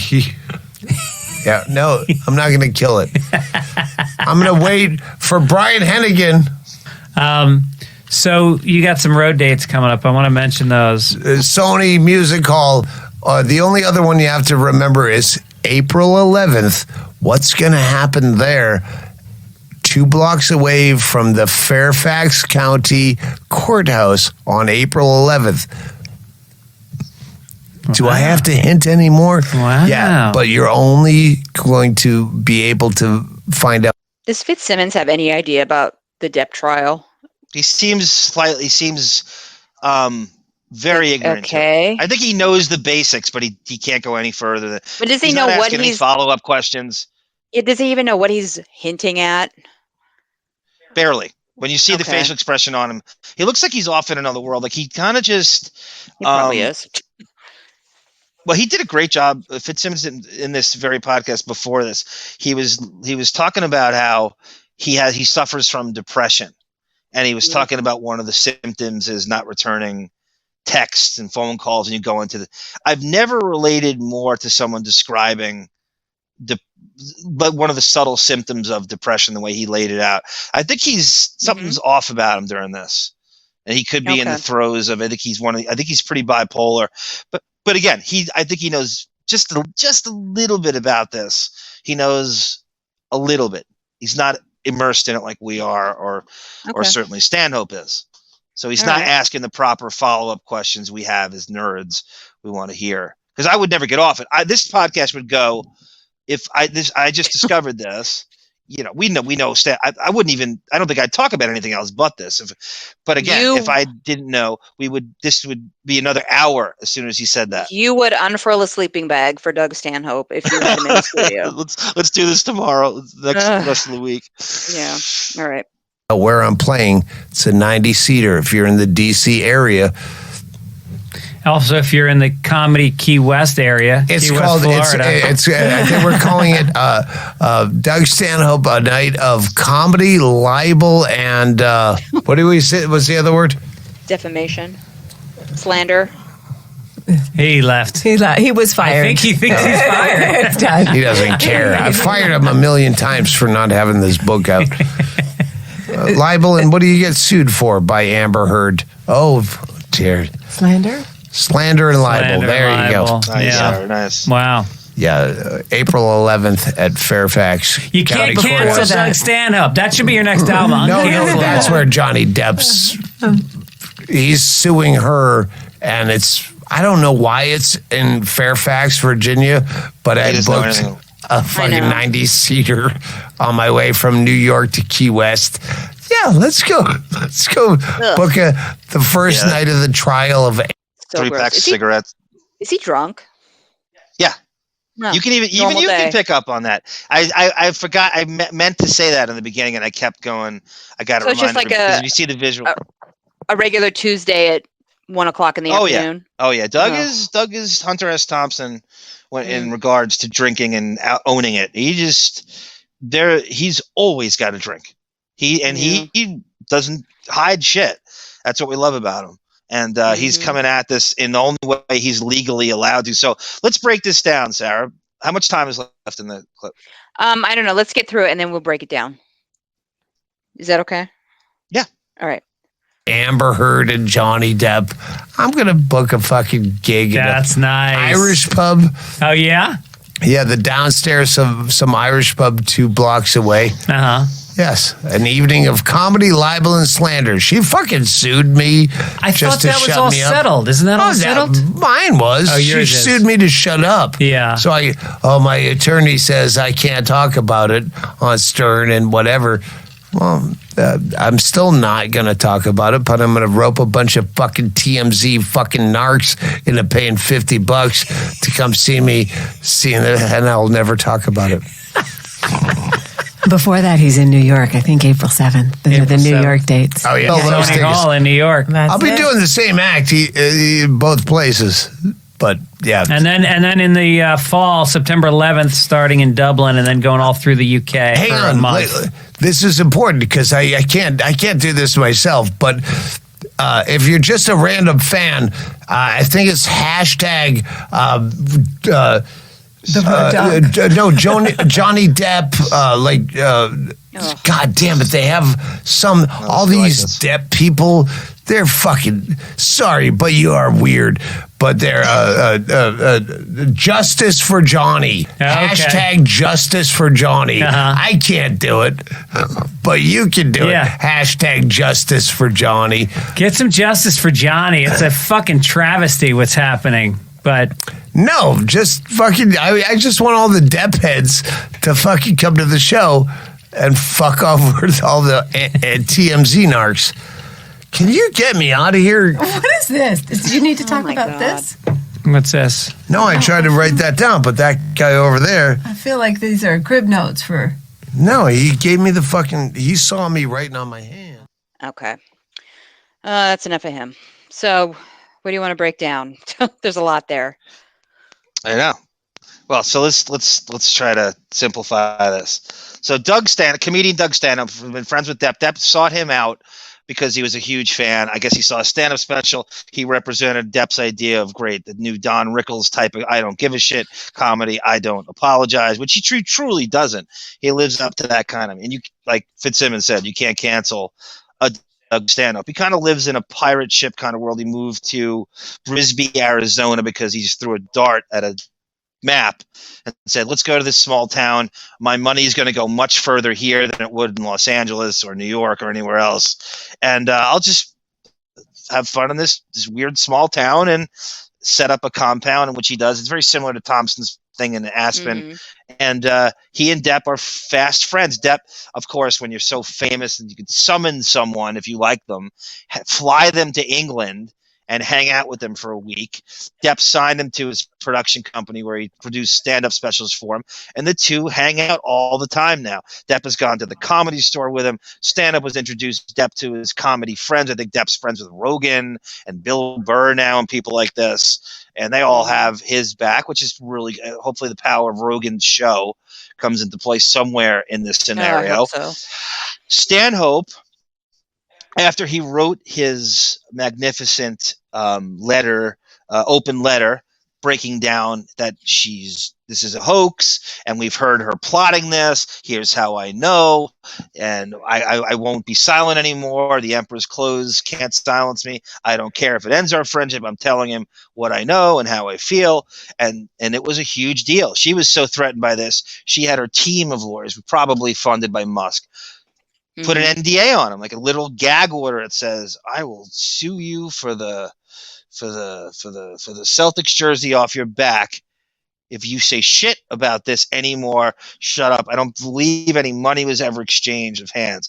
So Doug can't take this, and he's kind of running around hinting at stuff with all these ambiguities, getting around this NDA. He was on Howard, like I said in the beginning of this, and I will play that next time for us to start the news off.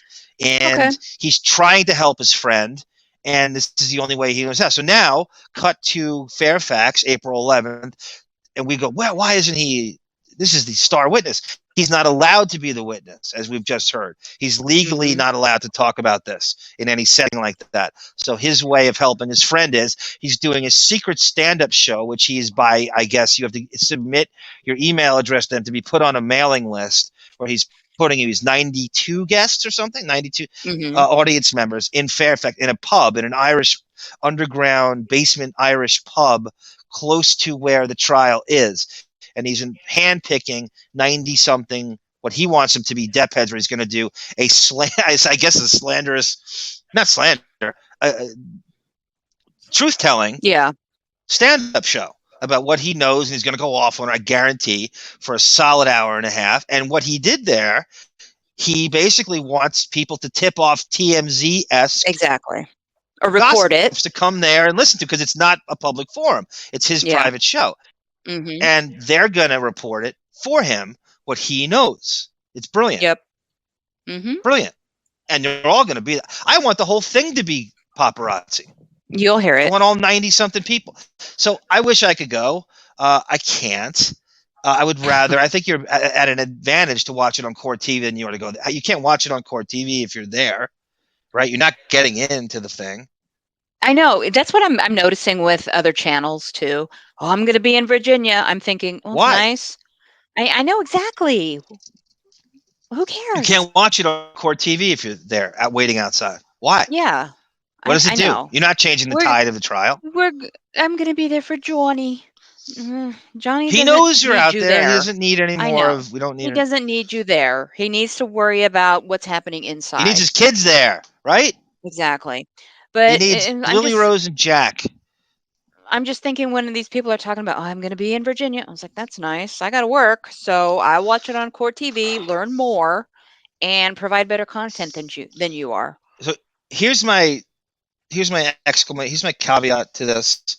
What I think he's implying. I'm trying to speak Stanhopeanese here.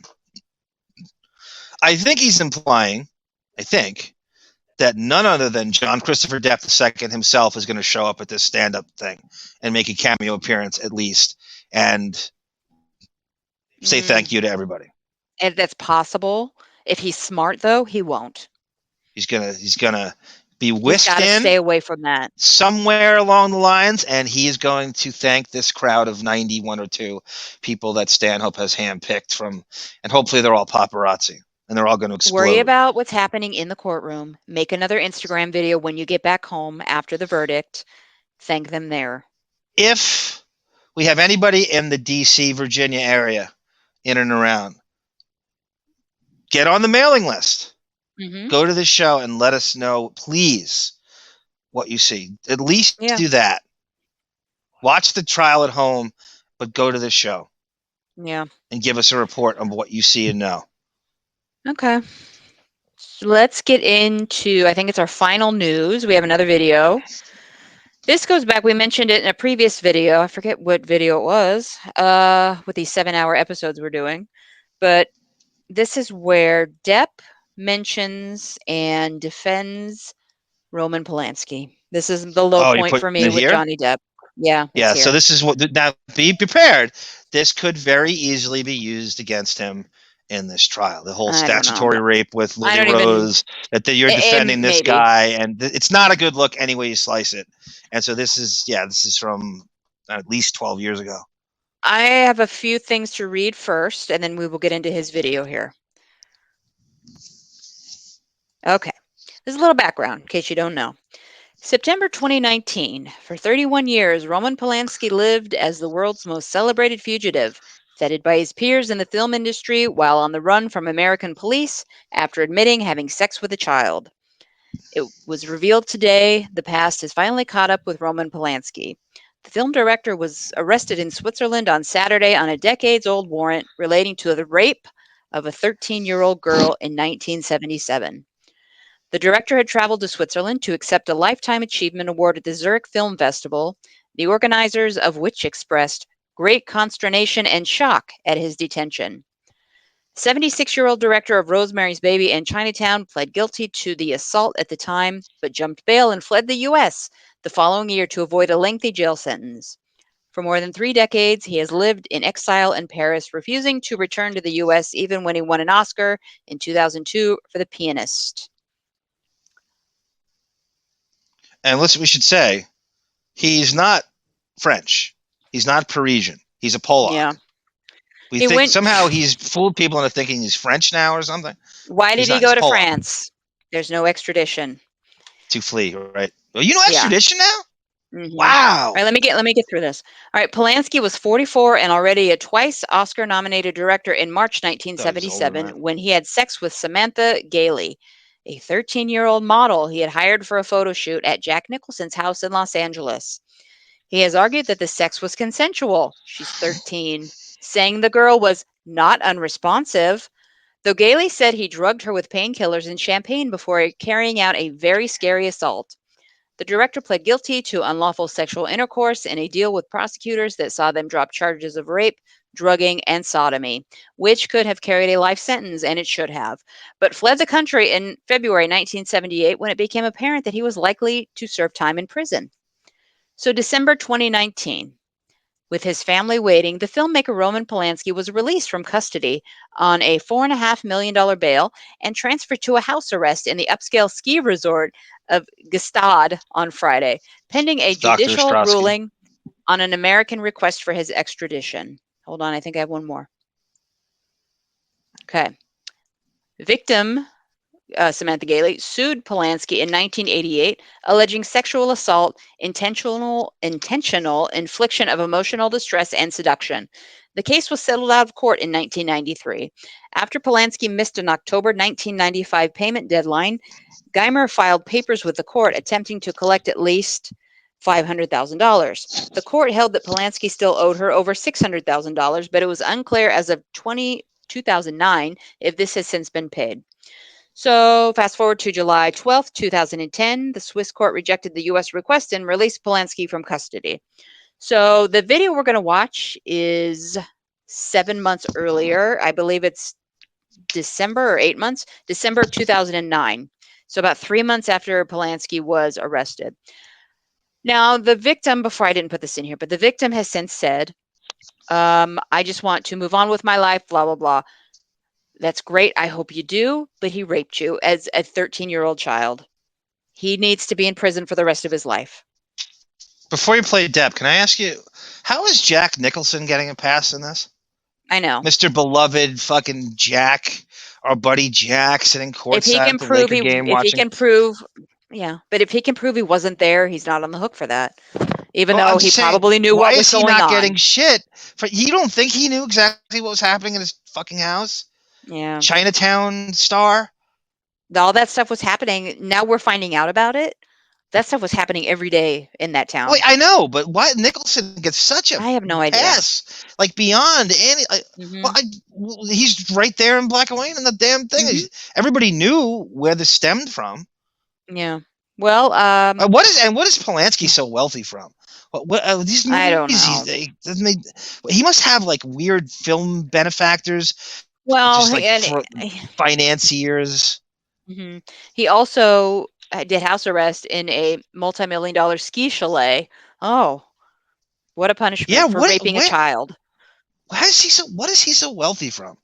What I movie know. has ever hit? I have no idea. I don't know anything about him other than this. I don't want to know anything about him. So this is Johnny Depp being asked by a Swiss reporter, I believe, about what he thinks. And there's some background noise because the quality isn't great, but I tried to hike up the volume. It will play in a second. I came all the way from Switzerland, which unfortunately got famous for arresting Polanski. What do you think about it, and do you know anything else about it? Why now? Why now? What's going? I mean, obviously there's something going on somewhere, and somebody. Yeah, I'll answer that. He raped a child. That's why now, and he's been hiding basically. He came out of his living with a 24-year-old at 14. Yeah, he came out of his rat nest to get an award. They lured him out and they arrested him. It's him and Woody Allen. It's unbelievable. Oh, the petition to release Polanski, by the way, was signed by one Woody Allen. Oh my God. Okay, here we go. And again, I'm sorry for the noise in the background on this. They had to make a deal with someone for something, and maybe there's little money involved. I don't know, but why now? He's been going there for 30 years. No, I'm not saying that to you. I'm asking the question in general. For 30 years, he's been going there. He has a place. He has a house there. You know. Great. Especially the way they did it. Especially the way they called did it. him to give him a lifetime achievement. And then it was in the end it was a trap to arrest him. And also the thing is very clearly, and he's proven this, Roman Polanski is not a predator. How did he prove that? I don't know. I don't know when that was admitted, ever. He admitted to doing it and said she was into it. I don't think he really studied the thing. I think he just spoke to his friend who directed The Ninth Gate for him and introduced him to Vanessa. Reintroduced him to, and he just believes everything he said. He doesn't actually do his own research. I love Johnny Depp. We do this podcast because I love Johnny Depp. I can't back him. I can't find any excuse to back this. It's just an extraordinary, this biased account, and he just believed everything Polanski said without doing any of the legwork research himself for it. Or he's just choosing not to see what the truth truly is here. And he's just got some weird French mentality now that it's okay for his own daughter at 14 to live with a 24-year-old in his compound. Mm-hmm. All right, we'll finish this. Hold on. And his reasoning, because his justification as to why Roman Polanski is not a predator is astounding. So here we go. I mean, he's 75 years old or 76. He's got 2 beautiful kids. He's got a wife that he's been with for a long, long time. Well, he's not. Yeah, hope he didn't touch the kids. It's good enough for me. Yeah, he's 75. Who cares? There's 95-year-old. Tell that to her perverts. parents. That's good enough. I'm convinced. He's innocent. He's got 2 kids. He's 75. Yeah. Never happened. He knows Jack Nicholson. He's innocent. Mm-hmm. Yeah. Woody Allen gave him an endorsement. By the way, this isn't me doing an impression of Depp. This is the real guy. Yeah, this is it. This isn't Depp blackface. This isn't me doing this in the trial. This is the real guy. Yeah. All right. I think there's like 2 more sentences, so we'll wrap that up. He's not out in the street, doing horrible things. So I'm confused by it. It's pretty clear.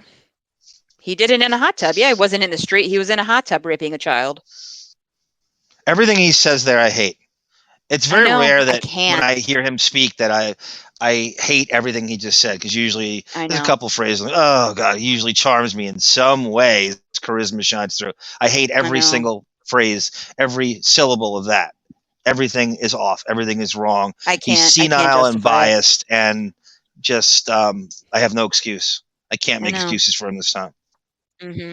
Roman Polanski should be strung up by a part of his body and whipped until no accountability, no lesson learned. He can't feel it anymore. He just lives this brilliantly, not brilliant, this magnificent yacht life on French yachts and mansions and castles. God knows what he's afforded. Doesn't seem to have paid anything either.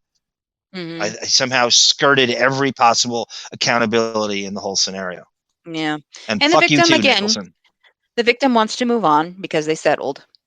I hope she's found peace. I haven't yet with this. Even though it didn't happen to me, this bothers me to the core, as it should. And fuck you too, Jack Nicholson. I hope the Lakers go 0-82 for the rest of the franchise close. history. That's the karma. Russell Westbrook is the karma for Jack Nicholson in 1977. So, are we ready to move on? We have done played Depp Whitey News Bulger for hour better? 44. Who played Whitey Bulger? We are ready to move on. We are ready to move on. We are looking at 5 hours easily. Oh, God. I just know We're over that, I'm sure. Okay, so let's get on to our transcript. Yeah, well, I got a warning, though, for Depp and everybody else involved in this trial. This is a warning from Jefferson Starship. They said, danger in the game where the stakes are high. I'm branded. Depp's heart was branded while his senses stood by. He'll never find another girl like Winona. By the way, I know it's coming again. I absolutely loved your subtle, dry delivery of Sara from Jefferson Starship as our new ending. It's just so... You don't know anything about what's coming up. You don't know how I'm going to end the show. Oh, you're not going to go along with it again? I was going to. You ruined the surprise. No, well, I mean, you did it the last time. I figured we announced it's our new ending. So you're going to sing it now? Are we going to get to hear you sing? I'm not singing. No. As soon as I do Keno Casino numbers with super chats, I can be persuaded to do anything. But until then, no. You ready? That song, you watched the video to that song, right? Rebecca De Mornay is in it? I probably. You remember? There's something about, it's got a What's Eating Gilbert Grape vibe to it. At the very end of the, and Jesus, pardon me for being moved by Jefferson Starship, but, whatever I was, 12 years old. What?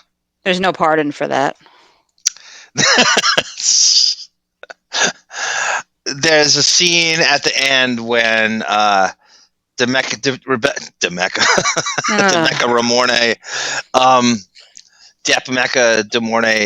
Mornay drives off, and Mickey is staring at her, going off into the distance, and they're like in Iowa or something, and it has a What's Eating Gilbert Grape vibe to it, and the music fades out, and it's it's a very depressing scene. I can't explain it. They actually delivered a bit of melancholy back then. At least the 12-year-old me thought so. Yeah, well. And the way the music fades out and the arrangement of it. It's a cornball song, but probably thought of as good at the time, and it's a product of the 80s, but no less effective for what it was doing. Well, they don't even bother making videos anymore, so no. Enjoy what we used to have. Just Into the Great Wide Open, and it's a shame about Ray. Like a serpent, honest serpent gay. Boy, he can sing about as well as Marilyn Manson, huh? That Evan Dando. If Evan Dando can do it, you can too, folks. I didn't realize how simplistic that he is. Why do you think Evan Dando isn't around anymore? Good point. By the way, I was thinking about you. I was driving around yesterday, and I heard you're such a. And Kevin Cowley's going to tell you how cool you are at the end of this. But I heard one of the things that makes your cool factor. I heard the song Soundgarden "Sun Shower." That's a Chris Cornell. Chris Cornell solo song. Yes. Yeah, underrated song. Gave me I choked up a little bit because of the death of him and Taylor Hawkins, and not just that, the whole grunge scene and all we've lost in the last 10, 15 years. Side story, and then we must get into this transcript. Okay. After he died, I drove. I have a 3-hour drive to visit my parents. I drove early morning. The sun was just coming up. I listened to Down on the Upside the entire time, and yes, I probably sobbed a few times. Wow. Yeah, I don't blame you. I think we all did. That drive, too, you're in Oregon, and it's got a similar vibe, I think, to Washington. Very. Where, it's they're very from, close. right? It looks the same. And you probably felt like you were in, I don't mind stealing bread from the mouths of decadence. The woods probably feels like the way they shot. Didn't Vetter say that the two of them were just hanging out together and they decided to just walk into the woods and this is where we're going to film this? I don't know that story. Temple of the Dog. It sounds right. right. I was listening to Vetter on... He was talking to Cornell's daughter, in fact. Okay, yeah, I remember. And he said that the way they decided to do that video was he and Cornell were just hanging out, driving. They stopped and said, let's go walk into these woods and see what the hell it is. It's all it is. He stopped and walked into the woods and said, yeah, this is good. Let's shoot it here. It's I could probably pay for that video shoot. As poor as I am, I could pay. It's very low budget. Yeah, you don't realize how cheap that was. Yeah, and they're all playing instruments on the beach somehow. Nobody's plugged in. But hey, they got that electronic sound going on. Good for them. Great song. Okay, you ready? Let's go.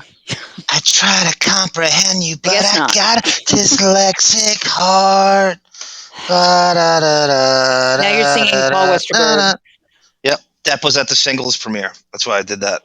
As with all those Seattle guys. I think I wonder if he auditioned for that movie. I don't know. I doubt it. I can't get the story on that. I feel like he must have tried to play. He could play either Campbell Scott or the Matt Dillon role. Why can't he be like, what was his name? His character's name in Benny and June? Sam, yeah. He could be just like Sam walking through a scene. Yeah, randomly. True. Like a savant city. Mascot for the... Yeah. No, it's all set in Washington. That's true. And they played Soundgarden throughout Benny and June. No, Temple of the Dog. We're pushing forward back. Yeah, it's Temple of the Dog. On the scene. Okay, let's go. Let's go. Page 445. 45. Line 16, it's me. It's you. Okay. Okay, ready? Yes. Mr. Depp, we were looking at the transcripts. Do you still have those open in front of you? I do, ma'am, yes. The transcripts of the Australian recording? Yes. What page do you have at the bottom? F978.104. Lovely. We can take it up now we say lovely, huh? Being sarcastic with me? No, I mean it when I say lovely. I sense a little sarcasm. We can take it up when Mr. Judge appears to be saying, the television can be replaced, the carpets, they are gone. And then he goes on to say, change the TV, put it back the way it was clean. Sorry, put it back the way it was, clean up the place, and then move out and we will see what the damage is. Then Ben King said, yeah, it's going to cost a lot, though. Over the page, at page 36, F978.105, the middle of the page, quote, the French satay, at least 2 of them need to be recovered. I've got a lot of blood off the floor. I've scrubbed every bit of the paint off to bring it back and all the shit first to see where we are and how bad it is, end quote. It then goes on, but before I ask any more, these security guards, people of yours, some of whom are your witnesses in this case, did they tell you afterwards about the damage to the house? Not in terms of financial. They did not explain to me monetarily. No. Of course, the house was quite damaged. Yeah. Yes. You accept that the house was, I'm going to use the word wrecked. Would you accept that's an accurate word or not? Yeah. I'm somewhat wrecked. It's fine. The house was wrecked. Let us not quibble over the odd $10,000, but we're talking five-figure sums, yes? I do not know. This is what your people are saying in this transcript. We will look at another transcript in a minute. The damage Yeah, Sarah, I'm sorry to stop you for a second. You made a phenomenal point in one of the sticking points of how he lost. There's just so much I don't know, I don't remember. And I believe him. Mm-hmm. I believe him. I don't believe that he would not say what he knows. But you constantly do that. It just backs up their theory that you're on something and your credibility is just shot over and over again, and you're just trying to escape all the time with substances, and it just destroys all sense, his selective memory or sieve brain or whatever. And because we keep going back to, he just keeps, I don't remember. Mm-hmm. Wouldn't you remember that if you were him? Yeah, that's in my life. I mean, for him, maybe this is you'd never stop talking about it. Yeah, exactly. I would know to the penny and the interest that I'm having to pay on top of this damage amount. Yeah, his life is so crazy, and this is just such a innocuous incident. He doesn't even remember this. Anybody else, any civilian listening, you'd still be dealing with it probably. Thinking about it, harping on it every day. Unfortunately for him in this case, when he gets to 100, and there were many a times when he was probably justified in getting to 100, he throws things and wrecks the joint. That's not a good thing when you're trying to portray yourself as this gentle victim of domestic violence. Yep. Good point. The aggressors are usually the ones that throw things. Not in this case, but that's how he's coming off. Okay. All right. This is what your people are saying in this transcript. We'll look at another transcript in a minute. The damage, I'm going to suggest it would have taken quite a while to do that amount of damage. What do you say about that? I disagree. You did the damage. How long did it take you? I was a party to the damage. All right, let us take it in stages. Amber Heard broke one bottle. Well, in fact, she threw two bottles at me. The first vodka bottle sort of went whizzing past my head, and the second larger bottle with the handle, I was, smashed my finger and cut the tip off. So that is two bottles. I understand. Your account is that she broke two bottles. The window was broken by you. The window to the house? No, ma'am. Do you remember the window breaking?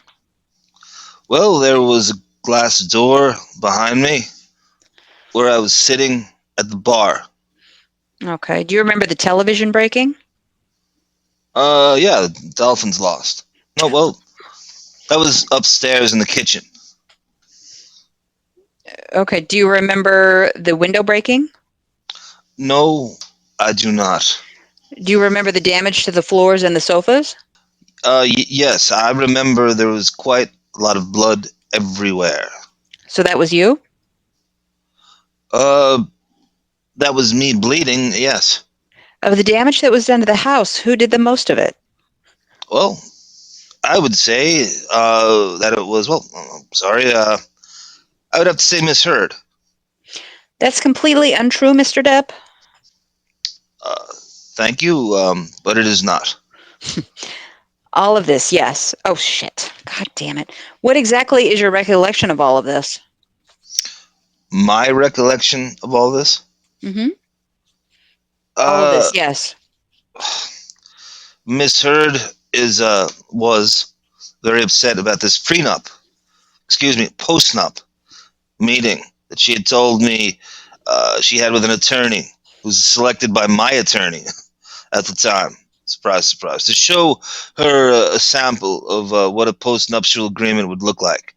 So, Miss Heard in tears and quite riled up said to me that the kind of woman psychologically tortured her in the sense of saying, this is it. You have to sign this. And Ms. Heard said, Johnny, I would never agree to me signing this. And then she said that the woman lawyer then laughed at her and said, oh, he is well aware of this and what this is.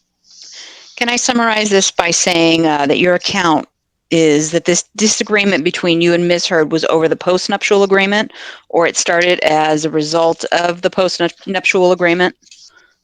That is pretty much where it started, yeah.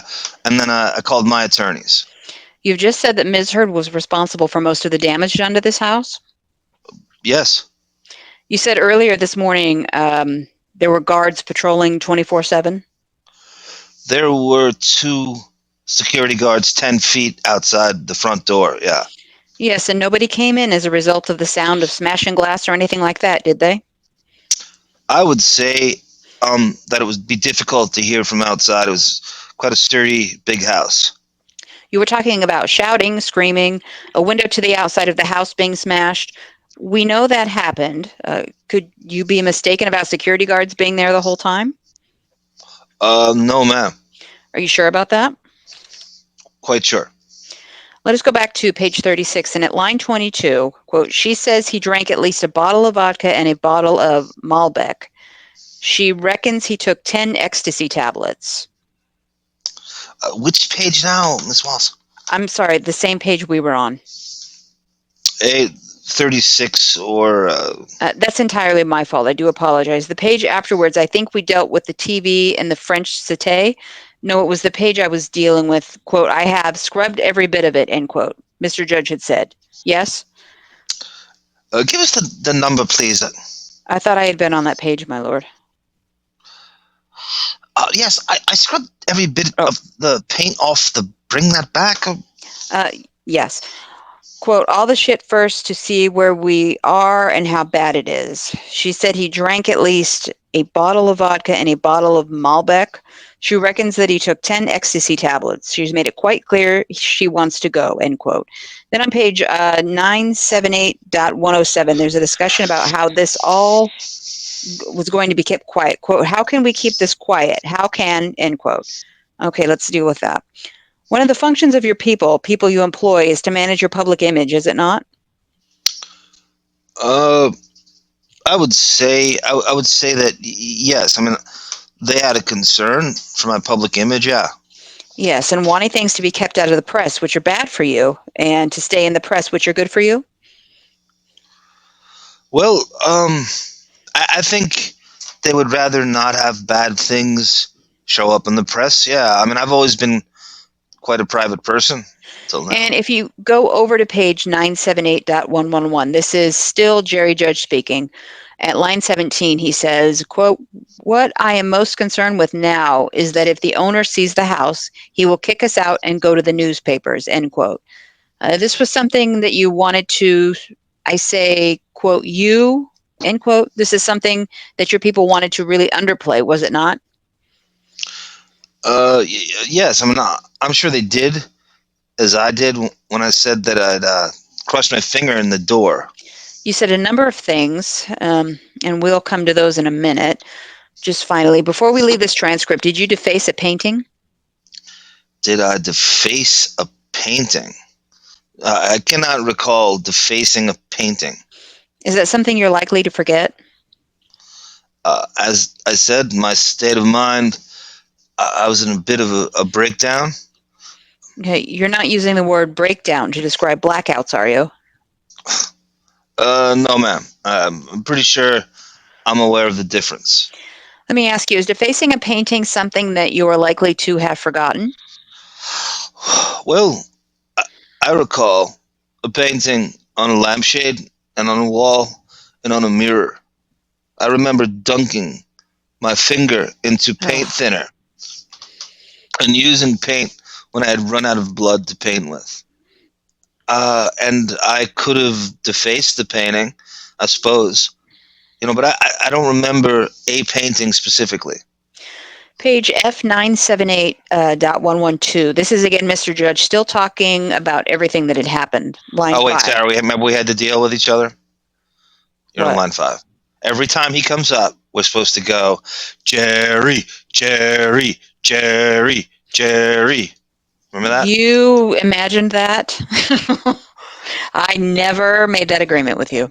And the popularity of Jerry Judge is supposed to every right. time. So we'll next time, see. right. We'll see how that goes. Okay. All right.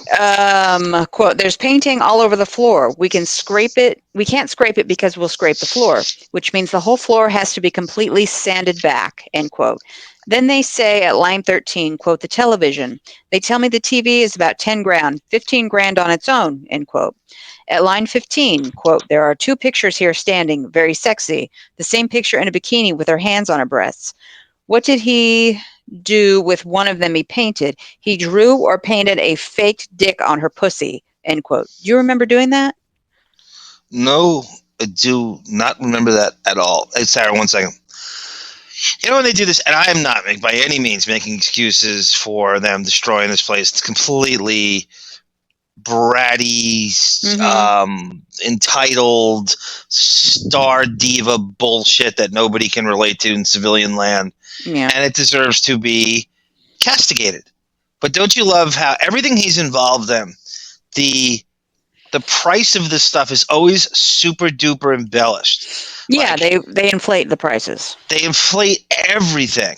Like the hotel at the Mark in 1994. Everything is way more than it should. It's almost like they just know they're going to go along with it and go, well, what's the price of it? It's an 80-inch TV. You get it at Best Buy for slightly over $1,000, but our TV is $11,000. It's like there's no way a TV is that much. Yeah. Okay, so there are parts of this episode that you do not remember at all because that would be quite a big thing, would it not? Painting a penis on a picture? It would be quite a big thing, but I do not recall. It's not something you would do by accident, is it? You do not accidentally. No, I mean, I would say not. You have no recollection? Look, I'm sorry, I'm not 100% sure that I can say that I did not remember doing that to a painting. It's possible.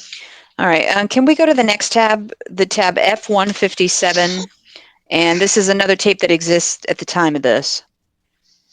Just a minute. So this is tab 157? Yes, it's another transcript in a similar layout. Yes.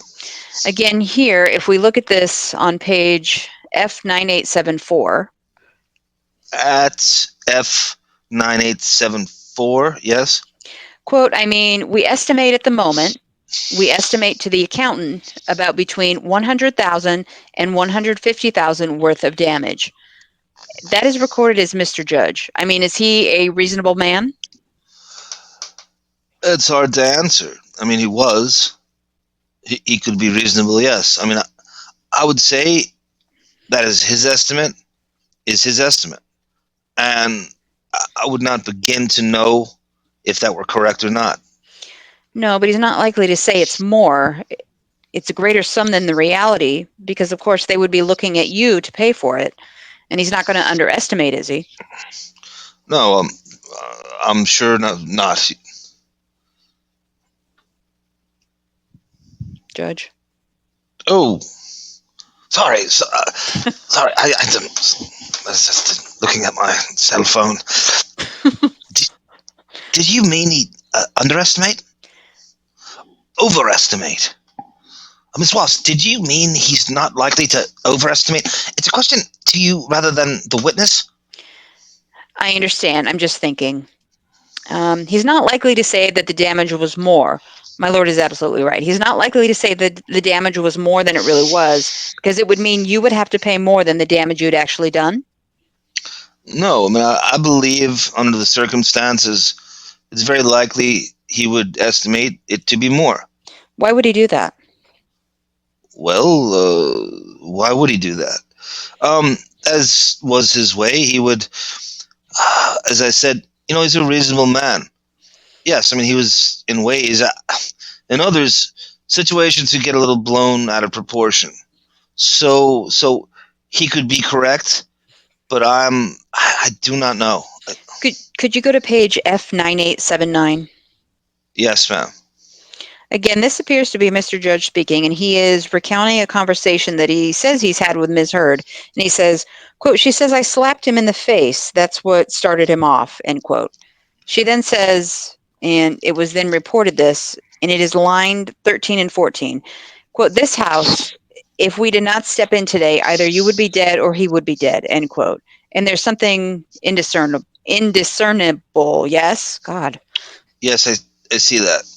So it appears Mr. Judge is saying that if they had not come along when they did, either you would be dead or Ms. Heard would be dead. That's what he says, yes. That would be an odd thing to say if it was Ms. Heard who was the violent partner, the only violent partner. Do you agree or not? Either you would be dead or he would be dead? Either Ms. Heard would be dead or Mr. Depp would be dead. You do not understand the point I'm making? Oh, I do understand the point you're making. There's just several times where I've spoken to Ms. Heard and said, listen, we're a crime scene waiting to happen here. Yes, we can possibly look at that later today. Finally, on that transcript, page F987.11, Mr. Judge says at line 24, quote, she's got a bruise here. She's got a bruise underneath, end quote. And then he finished it off by saying, quote, she hit him. She slapped him yesterday, end quote.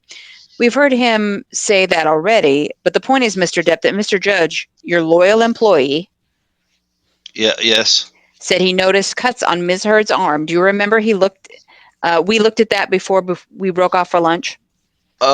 Yes. Which we can exclude self-harm as far as that's concerned. My lord, is that a question or a comment? Yes, Ms. Wallace. I think, please keep the questions, please.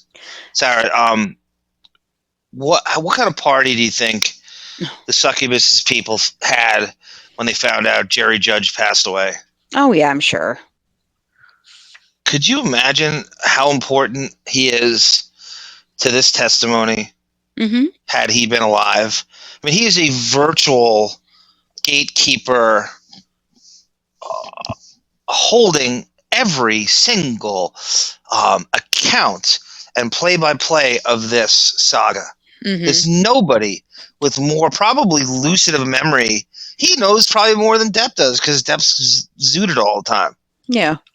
Well, unfortunately, now all they have is him in audio and his deposition. I think he basically wrote or gave his deposition on his deathbed. I think it was just a written statement. But could you imagine him testifying? I mean, he's probably the most important element to this entire thing. I don't think anybody knows more of a historical, encyclopedic play-by-play of these two and their awful, toxic, wish it never happened marriage. Yeah. Than Jerry Judge. Well, and thankfully he happens to die right before the thing. It's just so strange to me. Well, thankfully, they're talking about the things he said, against Depp in the Australia audio, but he also said a lot of good things that are going to help Depp in the trial, like how she's the aggressor in the relationship. He still does get the self-inflicted wound line in there. So I think a lot of it's going to assist. I like when he thinks she's listening upstairs. Yeah, she's always listening. And I guess he knows. Creepy. Yeah, well, he must know them so well that he has encountered that before for eavesdropping on something and she spits something out or she's recording. He just knows her antics at that point. Yeah, and, she was listening because she's the one recording this. Yes. And he was on, and at one point he goes, it's so Alfred Pennyworth. It's in his most forensics when Wayne calls on Alfred to get into the Batcave and help him with some forensics, dusting fingerprints. And he goes, no. Remember everyone, he is more important. She is not important. We're worried about his well-being, not her. He just, his priorities of not just as his boss, but as a friend. And what he said was spot on. The bottom line is, he is more important to the world at large and us than she is. I know what he meant. Yeah, but it's I an do too. eerie bit of audio there when he goes down. He tries to, so she can't hear him when she just suspects she's either bugging the place or she just eavesdrops all the time. Yeah, and that's creepy on its own. Yep. So, okay, let's get back. So Mr. Judge said saw two separate injuries on Miss Heard, cuts to the forearm and bruises. Are you able to say how those bruises came on Miss Heard and how those cuts came on to Miss Heard? No. I would imagine that when you're in a situation where someone confronts you with aggression, with violence, with an object, if you're trying to save your head from being split open by something, you might want to try to control that person, so that you don't end up with one eye or something hideous of that nature. You see, when your staff arrived, they tried to take you to the hospital, did they not? They did take me to the hospital, yeah.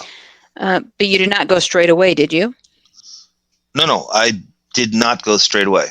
You went outside the front door and said, "I need to take a fucking piss. It's my house." Do you remember saying that? No, ma'am. No? And you urinated outside the front door? Well, before I went to the hospital, I had to make sure I had the proper amount of skull rings, bracelets, sunglasses, and pre-distressed combat boots from 1988. So that's what took me so long. What's the real line? No, ma'am. I do not believe... No, and you urinate outside the front door. Okay. You do not believe that happened. Then you came into the house and you did the same thing in the house? I do not believe that happened. I really don't. Especially since I had a severed finger on my right hand. I do not believe that happened. I just All right. don't. Could you go to file 4? Can we put 5 away now? Yes. File 4. Which tab, please? It's tab 137, page F845. I'm sorry, F? I'm going to check. I was going to check my reference for that. Forgive me, it's 844. Yes, ma'am. This is what Dr. Kipper's notes say about this incident. At 11:30, ND receives a text message that from a client that he had been arguing with his wife, and they had he has cut his finger. Good God. According to patient, his assistant in security were on their way to pick him up, end quote. Yes? Yeah, yes. Suggesting that you sent the text to Dr. Kipper before the security had reached the house? Yes. Then at 1 o'clock, patient was having a hard time leaving the house. So security suggested to MD and RN go to the house to see the patient. Yes, I see that. Sarah, you did an amazing job converting military time to PM. Amazing. When you work at McDonald's, long time ago, you learn military time. Really? Why is that on the receipt? Otherwise, you will never be able to read your schedule. Huh. That's, masterfully subtracted 12 from 13 and came up with 1. Yeah, 30 years. For the time. I love military time. I can read it like I can read I do too. time. Yeah, I do too. Because your watch will, there's times where that stupid daylight saving stuff will just make you think is it 4 in the morning or 4 in the afternoon? Yeah. You take a nap. 30 years ago. Okay, anyway. Yep. All right. Let me see. Okay. What hard time were you leaving this house? I do not recall. But, I seem to have some memory of it. Once Jerry and everyone had gotten there, I have some slight memory of just going to sleep for a little while. Because we heard the rather angry voice on the tape earlier. You went to sleep after that, do you say? No. I believe it was right before I went to the hospital? To the hospital. So I was asleep just prior to that. It was not a long, drawn out sleep or anything. It was like a nap, let us say. Can you go to tab 7 now? Oh, just a minute. You say that between your security people arriving and going to the hospital, you took a nap? Yes, my lord. A-listers can take naps through that. Thank you. Oh, sorry, I'm file 7. File 7, tab 5B. Have you got that, Mr. Depp? I believe I do. That document is in landscape format. Yes, landscape. If you go to H30.6, this is a document, a compilation document of text provided by your solicitors, and I'm using this document. Just a moment. Yes, I have it now. Thank you. Yes, it's a long text. Not the bottom one, but the one up from the bottom. Do you see that? The one up from the bottom, you mean the long one? The long one. Yes. This is a text from you to Dr. Kipper, and it says, "Hi, am fucked up man, had another one. I just cannot live like this. She's full of shit as a Christmas goose." You're talking about Ms. Heard? Yes. Quote, "I'm done, no more. The constant insults, the demeaning, belittling, most heartbreaking spew that is only released from a malicious, evil, and vindictive cunt. You know what? Far more hurtful than her venomous and degrading endless educational ranting is her hideously and purposely hurtful tirades and her goddamn shocking treatment of a man she was meant to love above all. Here's the real deal, mate. Her obsession with herself, it's far more important. She is so fucking ambitious. She's so desperate for success and fame, and that's probably why I was acquired, mate. Although she has hammered me with what a sad old man has been, Cowan has done me the most cruel favors, so I'm very sad," end quote. That's a reference to Dr. Cowan, the doctor who was treating Miss Heard for anxiety, agreed? Yes. Now this is where if we had sound drops, we'd have Kevin Smith going, He sounds like Lord Byron, man. He writes like Lord Byron in text. This Christmas full of shit as a Christmas goose. Mm-hmm. When's the last time you had goose? I don't eat dinner? Goose. I'm not British. I don't eat goose. Remember they used to reference goose all the time as a delicacy in fairy tales and shit? Apparently it's very greasy. I don't know. Never had one. Is it like duck? Yeah, maybe. Ducculent. I don't know. We have a million gabillion here that, walk through your yard and shit everywhere, but we can't eat them or give them to the homeless people to eat, but whatever. Imagine writing that to Lord Byron. And I think it's actually a federal offense here to run one over with your car or hit one accidentally with your car, yeah. So, okay. Goose have more rights than people in Oregon. Well, if you say it right, you have more rights. Could you imagine writing that to a doctor? Mm-hmm. Well, can you imagine your doctor buying a negligee for your wife? Over again. Yeah. Okay, quote, "I am so very sad I cut the top of my finger off. What should I do? Except, of course, go to the hospital. I'm so embarrassed for jumping into anything with her," end quote. Would you agree that you were not painting Miss Heard in flattering terms in the text to Dr. Kipper? I would agree with that, yes. It would have been the perfect opportunity for you to say to Dr. Kipper that, in fact, Miss Heard had cut off your finger. If I had been very specific about the incident, I would have said that. I did not cut off my own finger. What does it say? I mean, I cut off the top of my middle finger off. What should I do? It is, I mean, I would say it's more of a question of just language. You say, look, I cut off my finger. It doesn't mean to say that I myself did it. Are you serious? I'm sorry. Could you just repeat the question? You are insulting Miss Heard in this text to Dr. Kipper? Yes. No holds barred, if I may say so. And this would have been the perfect opportunity for you to say, not only is she all of these expletives you were using, but guess what? She threw a bottle at me, and it resulted in her cutting off my finger, end quote. Something like that? And you're not able to express yourself in this text, are you? No. I'm not able to express myself. I don't know why I did not just put in great detail that you just cut off my finger off with a vodka bottle or thrown it. I cannot tell you why I did not say that. It was pretty clear, when they got there that it just commenced and of what had happened. It would have been pretty clear. It would not have needed any explanation instead of, quote, I cut the top of my middle finger off, end quote. She cut the top of my middle finger off. 2 more letters of text, and yet you choose to say, I cut the top of my middle finger off? I believe this is just semantics. All right. The very next text that you seem to send is to Nathan Holmes. Need more Whitey stuff, ASAP, brother man, in the e-business. Please, I'm in bad shape. Say nothing to nobody. Yeah, I see that. We can go back to the Nathan Holmes text, but that is to Nathan Holmes from you at the time, when you would have just written a very long text to Dr. Kipper. Whitey stuff is cocaine, is it not? Whitey stuff is, in fact, cocaine, yes. You did not just need Whitey stuff. You needed more Whitey stuff.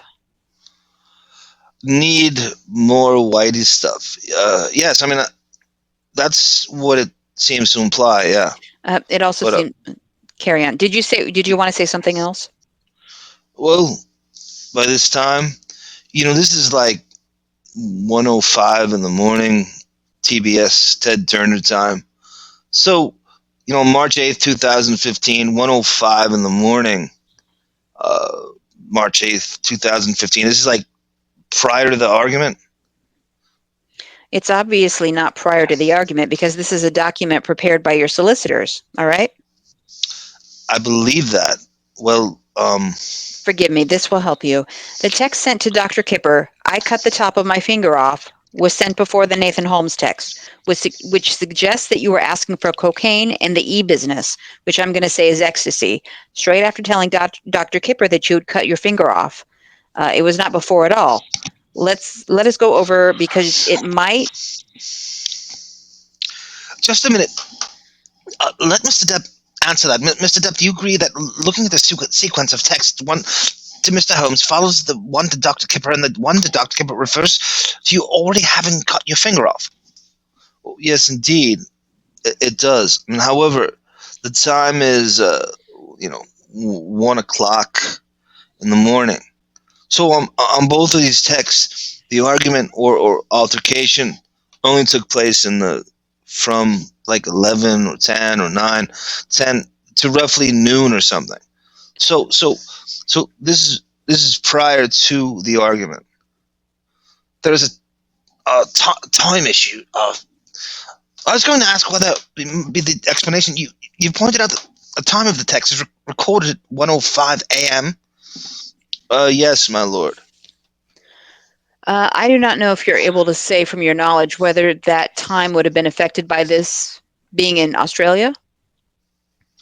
I suppose it could be, but if I'm on Australia time, we're on Australia time. I'm guessing the phone was not correct or set weird, and I do not know.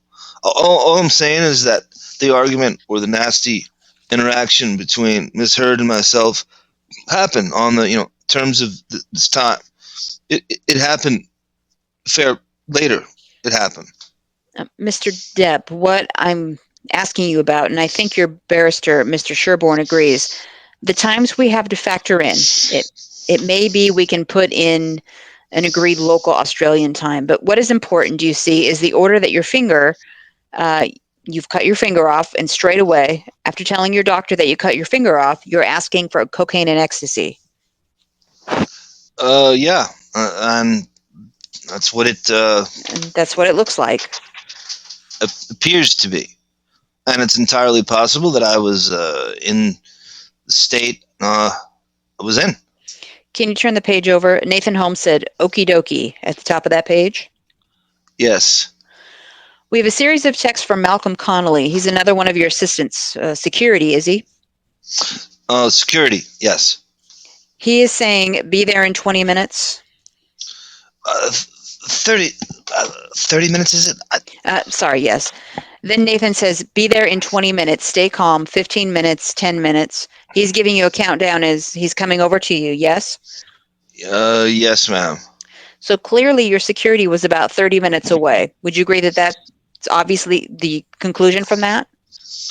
Malcolm Connolly was, yes, I mean, it seems 20 minutes, 30 minutes, 15 minutes. Yeah, sure. At the bottom of that page, we see a text we can work out. Is to Christy, because we see it in another document as Christy, second from the bottom. Hi, cancel the post-nuptial. More likely we should investigate an annulment. Beyond that, I would really like to speak for 10 minutes whenever we get a chance, end quote. This was you to your sister effectively saying, my marriage is over, get me out of this marriage. I paraphrase, but do you agree? Yes, ma'am. Sarah, 1 second. Mm-hmm. So we're line 8, 465. The Malcolm Connolly thing is interesting to me. And you just got to look, and one of the phenomenal, fantastically fascinating, interesting things about doing this is the fourth wall of the A-list and how they live and how they're different and how. Mm-hmm. So like these guys, he has security and they kind of hover. And we go through this with Howard all the time where, these drivers sort of hover around the Hamptons and Florida. And Depp's not quite as coddled, but even so, so he has this team of security kind of not there, but they're there. So mm-hmm. they're like at some other place outside of this. And so one phone call and then they have to kind of come up with a ETA. Yeah. So they're 10 minutes and 5 minutes and 30 minutes. And so the way like the A-lister rolls is he just has a team of assistants and security just hovering around you at all times. So anything you want, it's almost like, DoorDash at the highest level before there was a DoorDash or any of this shit. Mm-hmm. And he's, in this case, like every time something goes amiss in his life, it's right to drugs. Mm-hmm. He doesn't want to be in his head. Oh, fuck, the Dolphins lost. You got any Whitey stuff? You got any what? Any adversity, anytime things in that charmed life don't go absolutely magnificently, it's right to hard drugs. Mm-hmm. That's correct. I gotta numb the pain. Yep. I have to numb the pain. That's the problem.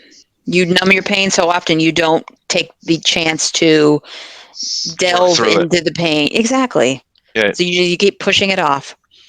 Because he doesn't have to, because there's no, at that point, anyway, mm-hmm. there's no consequences or accountability. You just can keep, suspending mm-hmm. disbelief of reality all the time and successfully doing it until it all festered and blew up in his face, which it does now. And then that kind of A-list rarefied status is kind of going away. Correct. Agreed. All right. That would have been another opportunity for you to say, she is gone and cut my finger off, or words to that effect.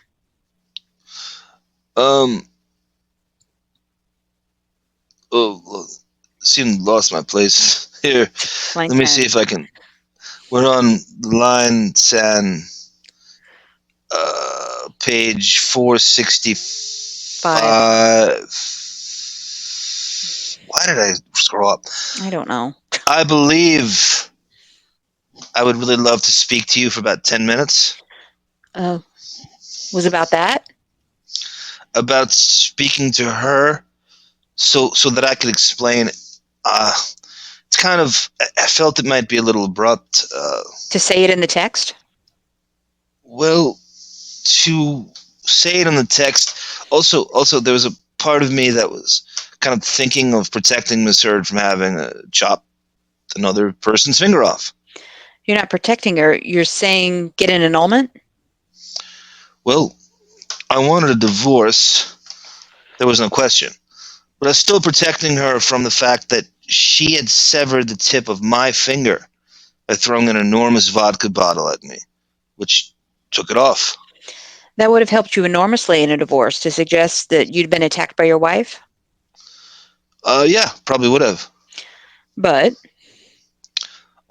when I spoke to Amber about a divorce, which will come up, at some point, I explained to her that we can do this very peacefully and end it and make it nice. So, okay, I understand what you're saying. You're protecting Ms. Heard, and you did not want to shock your sister by telling her that she had a nasty accident in a text? yes. I did not want to worry her by saying my finger has been chopped off. Okay. So you sent a text saying, this is the last one on that page, fucked up my finger pretty nasty. Also, can you see if we can, a plane for tomorrow. I'm gagging to be back. Yes? Yes. 2 opportunities you had to tell people that Ms. Heard had cut your finger off, if indeed that happened, and you did not take either of those opportunities? No, I did not. Could you go to file 4 F759 and I'll give you the reference. It's tab 132. Yes. This was an email. It appears just above. Does my lord have it? I do. Above the top hole punch, it's from Professor Sawney, the consultant, and it's to Dr. Kipper, and he's saying, he's attaching the notes about your finger, and it says, regarding Robert Wells, you gave an anonymous name to protect your identity in Australia. You used an alias. I love his little aliases. Mm-hmm. I love his Jacques, Oprah Noodle mantra. If anybody's wondering why I use that as a few episodes ago, he uses that in hotels. Oprah Noodle mantra at the front desk. Robert Wells. It's so fun. I don't know. The more simple it is, the funnier it is. Like in a way, it's Robert Wells. Yes, ma'am. All right. 51M, right ring finger injury, right hand dominance. You're right-handed? Yes. Unclear history of traumatic event and no witnesses. Yes. You would have said, would you, to the doctor treating you, that you had no recollection of what happened? You were unclear about it? Well, the emergency room doctor that I saw first was told that it was I believe Mr. Judge wanted to go with a story about me chopping off the tip of my finger with a knife. I thought that wouldn't work exactly. So for production and such, so that is when I suggested we use an accordion door as the alibi, which is very, very large and very, very heavy, and say that it got trapped in the accordion door. So I told that to the attendant physician in the emergency room, and he didn't believe my story, rightfully. He's not saying, quote, I've been told some absurd story about it being trapped in an accordion door, but he's saying unclear history of traumatic event. Well, I think he's trying to be discreet in terms of me giving him one story and him knowing that it's just not possible. You're just imagining this, Mr. Depp. This is a doctor who had a duty to write down the history of what you, the patient, said had happened to his finger, and he said unclear history. He's not part of your PR team trying to protect your reputation. Anyway, if you cannot explain it, you cannot explain it. Well, that's interesting comeback by you, Was. Because there is some truth to that when you get to a certain celebrity status and everything is about PR and publicists and an image you're trying to cultivate and preserve. I think they do start to think that everybody is in on it. Mm-hmm. Everybody should be party to cultivating and preserving that image, regardless of whether they're on your payroll or not. Mm-hmm. I kind of agree with her on that. That does become the mindset when you go out there and go, well, you got to go along with this ruse that I have. I don't care if you're on my payroll or not. Mm-hmm. I don't care what your ethics tell you. You make a good point there. Dive deep into his brain, only like you can. I think he's, for what he is, and iconic and worshipped, and for years and years, he's very modest. Mm-hmm. And self-deprecating and humble, and you see him with fans. He's amazing. Fucking out of 100, he's a 100 as far as his relationship, treating people as equals and dealing with civilians and fans. There's nobody better. In fact, I love him so much with this that I am going to do a juxtaposition video right here, if you can write it down, side by side, and him versus Leonardo DiCaprio, and him versus Dave Grohl, who is considered to be this fan-friendliest thing. So there's a Dave Grohl dodging autographs in the street, and DiCaprio's the worst I've heard. And I have a cute video of him blowing off a fan, and then a chick comes by and he takes a picture with her. Mm-hmm. And then we're gonna side by side it with Depp, how he signs autograph for 3 hours, having personal conversations with fans on movie sets or in the street and randomly. He's just amazing. If you're on the fence about who to root for in this, if anything, just take that. Root for him just because he treats everybody as equals. But I do think there's a side to him, deep down, that loves the freedom he has as this rarefied 1%er celebrity. And I think he does lose sight of reality very often and expects civilians to go along with this unbelievably rarefied life he's cultivated for himself, if it's doctors or bank tellers or whomever. And this is just part of it. Yep. He loses touch with reality pretty easily, and you would too, and I'm sure I would as well. No, you have to. It's natural. Yep. I'm on 12, line 12. Yes. Mm-hmm. I can explain kind of what the doctor said to me if you want. He looked at me and said, this was not done. Your finger was not injured by a door. What actually happened here? And I said, well, it was. And he said, well, it's impossible because this is a wound of velocity. That's how he put it. And as the bones in the tip of my finger were crushed and all over the place, within the finger, and the tip of the finger was gone. This is gross. I get kind of the heebie-jeebies sometimes when I read this. So you have a clear recollection of your conversation with this doctor, do you, despite? Yes, ma'am. I mean, because I don't believe this is the emergency room doctor at all. What it also says is patient under the influence and not coherent, not sure of mechanism. Is that also incorrect? Patient under the influence. No, patient was definitely under the influence at the time. Not coherent? This is this the emergency room doctor or it sounds like the emergency room doctor, but it says March 9th on it. Yes. Oh, yes. Not sure of mechanism. That in English means not sure how it happened. Is she taking a dig at his Lord Byron speak? Mm-hmm. Because that's Depp Thompson speak. You use words like mechanism when you don't need to. That's what the doctor said. Oh, that's what Depp said it. No, that's the doctor's report. The mechanism. All right, well, either or, it's still kind of... She's taking a shot at the doctor, I guess, with that. Yeah. Subtle shot. Mm-hmm. Not sure of mechanism. Not coherent. Not sure of mechanism. Anyway, you do not know. Is that the answer? Patient was definitely under the influence, that's for sure. As to my coherency, it was probably iffy.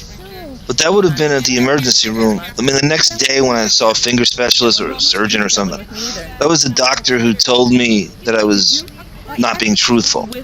So it was an injury of velocity. Go please to the following tab, page F761. This is a hospital record from a Dr. Stephen Grant. I'm sorry, I've 762. Does my lord have a copy? Yes, I do. Okay, well, yeah, I see it now. Yeah, it's on the second page. This is a document prepared by Dr. Stephen Grant from the Gold Coast University Hospital. He says this: thank you for seeing and treating this patient. He sustained an injury to his right middle finger tonight after accidentally cutting it with a kitchen knife, more approximately suggesting of a crushing mechanism. That is what the doctor has said, a crushing mechanism, having looked at the x-rays. Yes. That does not include the words injury of velocity, which you have suggested was said by the doctors? This is dated March 8th, 2015, which is the day of the incident.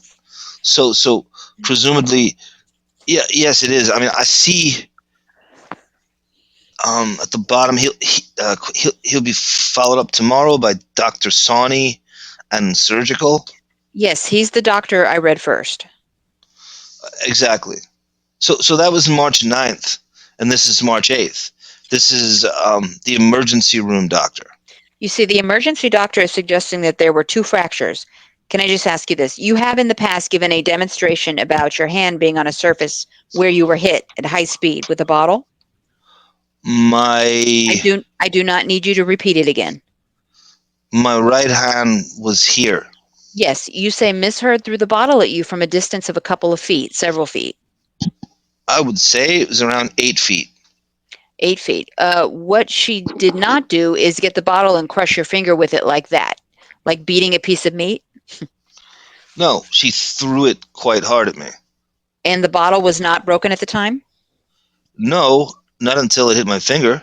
Then it hit your finger. And exploded. Exploded? Yes. Yet you have no glass splintering on your hands at the time, any time, did you? I really do not know about the glass. No one has mentioned that in any of the reports? I do not know. I did not inspect my finger all that well, really. Could you go to the text schedule that we have been working on behind divider 6, 119? Volume 6? Volume 6, sorry. 119, volume 6. Yes. Go to page 64 at the bottom, 4 texts down. There's a text from you to Mr. Bettany, yes, Mr. Depp? I'm looking for it. Yeah, I see it now. Mr. Bettany, I think you told us yesterday, did not think very much of Miss Heard? No, he did not. And what you say to him in this, I love you so very much, my Polly, my brother, my friend. So just had the tip of me finger lopped off as it happens. My all, Jay. So you chose deliberately, did you, not to tell Mr. Bettany that it was in fact Miss Heard, who he disliked, who would cut the top of your finger off? I did not say that to Mr. Bettany in that text, no. So far we have you did not tell the hospital, you did not tell Dr. Kipper, and you did not tell your sister, and you did not tell Mr. Bettany? Not exactly correct. I did tell Dr. Kipper. Dr. Kipper was aware of what had happened, as was Nurse Lloyd. Sarah, do you find it patronizing to write to someone British in British where you use... I know. I just lopped the top of me finger off, mate. And do you think Bettany gets the text back going, look, man, I'm in America too. I live in Brooklyn. You could just write like you. And then Irish, he's using, if he's talking to Shane McGowan, he uses Irish nomenclature overnight. Do you find it patronizing depending on the... I think Bettany probably loves his Britishness so much that he finds it humorous with a U. Or he wouldn't tell him if he did feel that way anyway. Yeah. So far we have that you did not tell the hospital, you did not tell Dr. Kipper, you did not tell your sister, and you did not tell Mr. Bettany? Not exactly correct. I did tell Kipper. Dr. Kipper was well aware of what happened, as was Nurse Lloyd. You told Dr. Kipper that Miss Heard got a domestic violence restraining order against you, and we'll come back to that and look at that text. I told Dr. Kipper when he arrived at her house. That's entirely untrue. You have reinvented the account of how this happened. No, ma'am. All right. Just finally, your nail was not actually damaged. It was the other side of your finger that was missing, was it not? The fleshy side? The nail was taken from, the nail all down through here is what was gone, yeah. Okay. Let's see. Oh my God, where are you? Line 7. Okay. The underneath of the finger? The front of the finger. Okay, I'm calling it the underneath because if your fingers are on a surface, the underneath part, which has contact with the surface, was the part that was damaged, was it not? This is all gone. This is the angle, and Miss Heard is there, about 8 feet away, roughly. And there's where the impact was on the side of the finger. I wasn't pointing towards her. It was in this in this position, again on a marbled bar, and that's what did the damage, if you will. I'm going to ask you about one more text from Dr. Kipper, and it's in file 9. What I'm going to do, Mr. Depp, rather than look it up, I'm going to read it out to you and ask you whether you agree you sent it. I would almost rather look at it while you're reading it. And then let us get it out. File 9. Oh, thank you. File 9, tab 110. Tab 110. Yes, ma'am. I got it. It should say K107. Does my lord have it? Yes, I have it. K107 at the bottom. K107 has the Christmas goose text in it. K108 at the top says, "Thank you for everything. I have chopped off my left middle finger as a reminder that I should never cut my finger off again."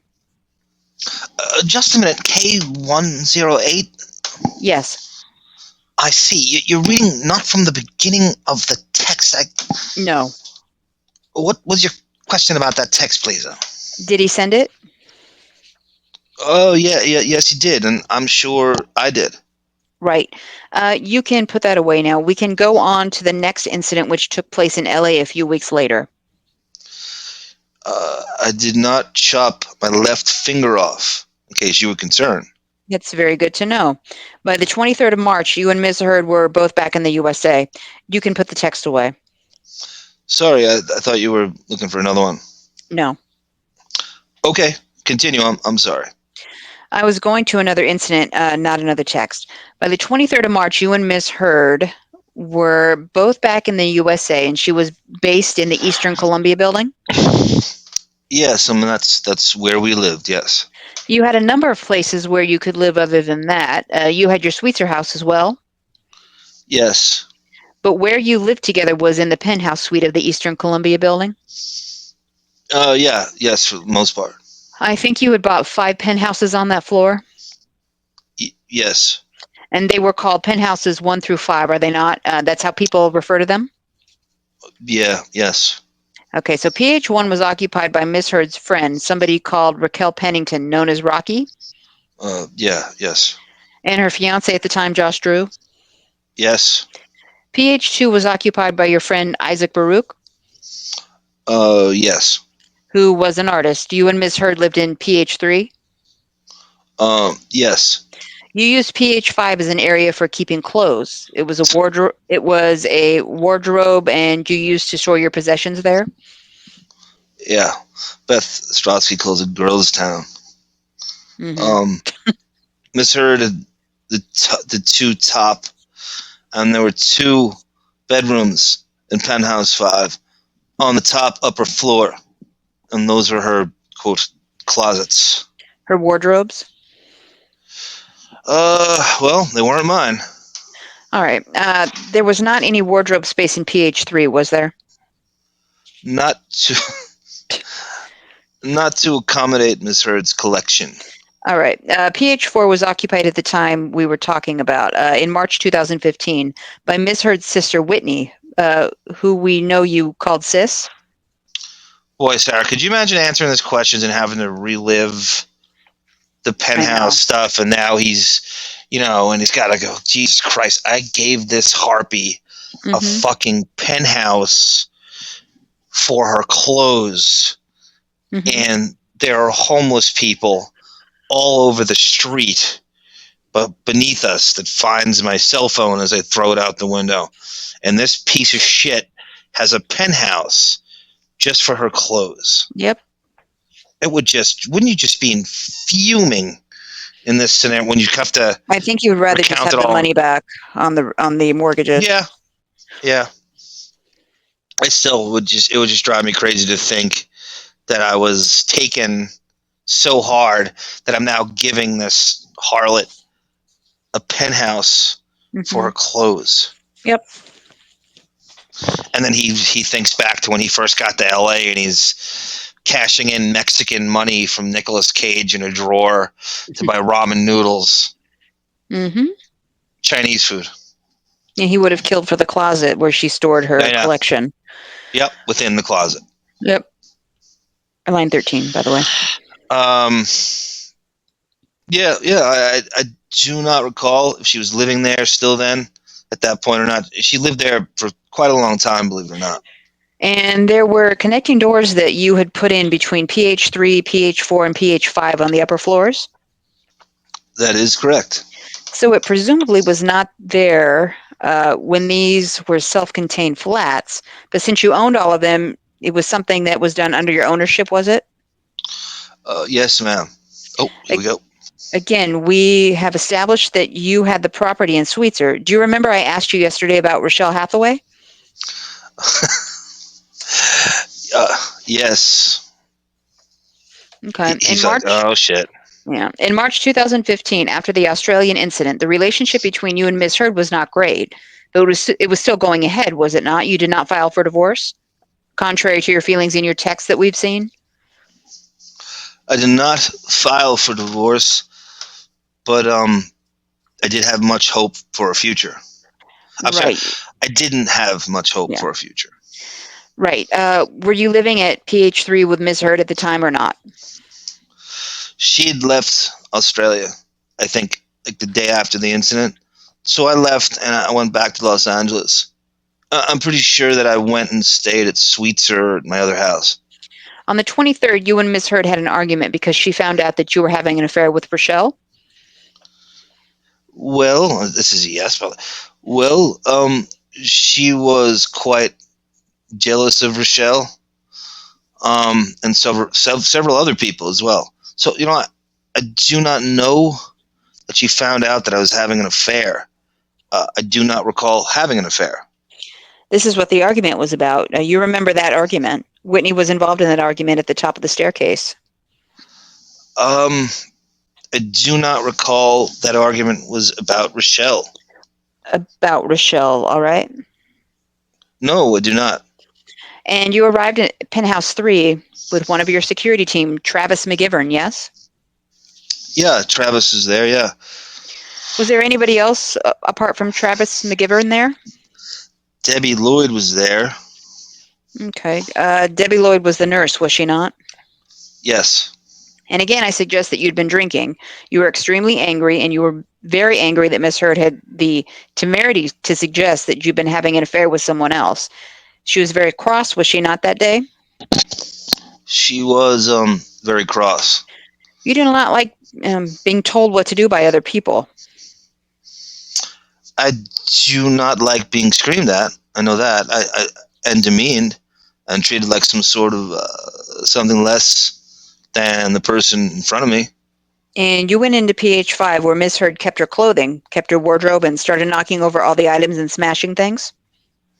What I recall of Miss Heard's wardrobe was that there are photographs of it all just knocked down. That's all I know.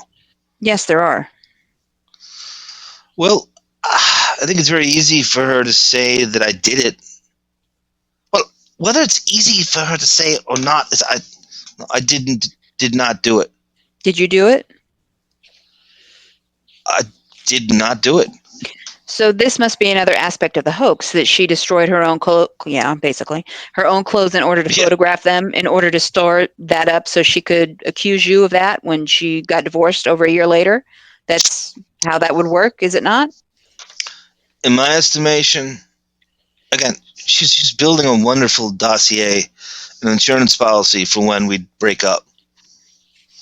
Okay. And you had been drinking, and I suggest that you were doing the smashing up of her possessions.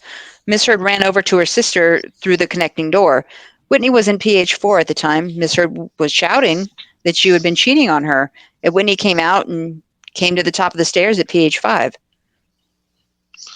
We were in Pt.5, and we were at the top of the stairs. That I recall.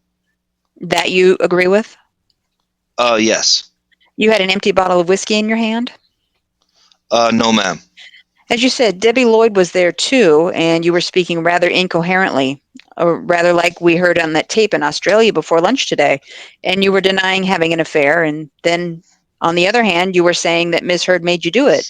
So two completely conflicting accounts that you were giving. Do you remember that? What's the question?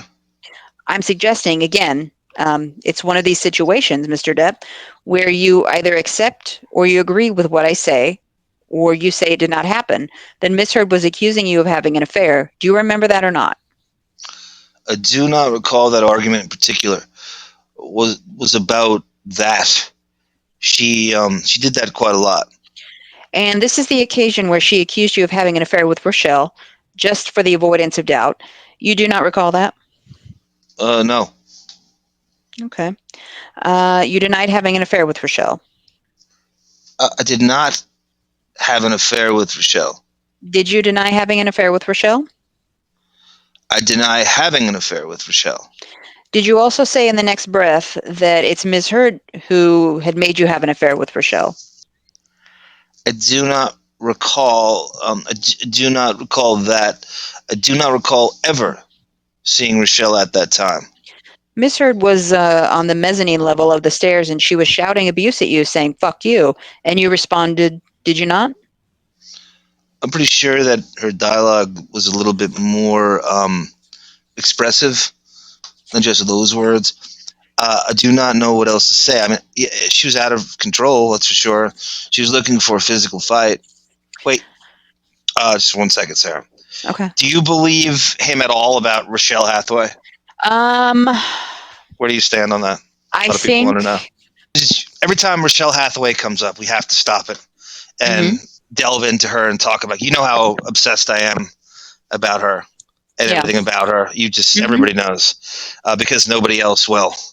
Yep. And here we stand with the whole staircase incident, which is like a major talking point and bullet point about the whole saga, right? So how many of these Johnny come latelys, pun intended, to his life now trying to attach himself to this case talk about this and never, ever, ever bring up Rochelle Hathaway?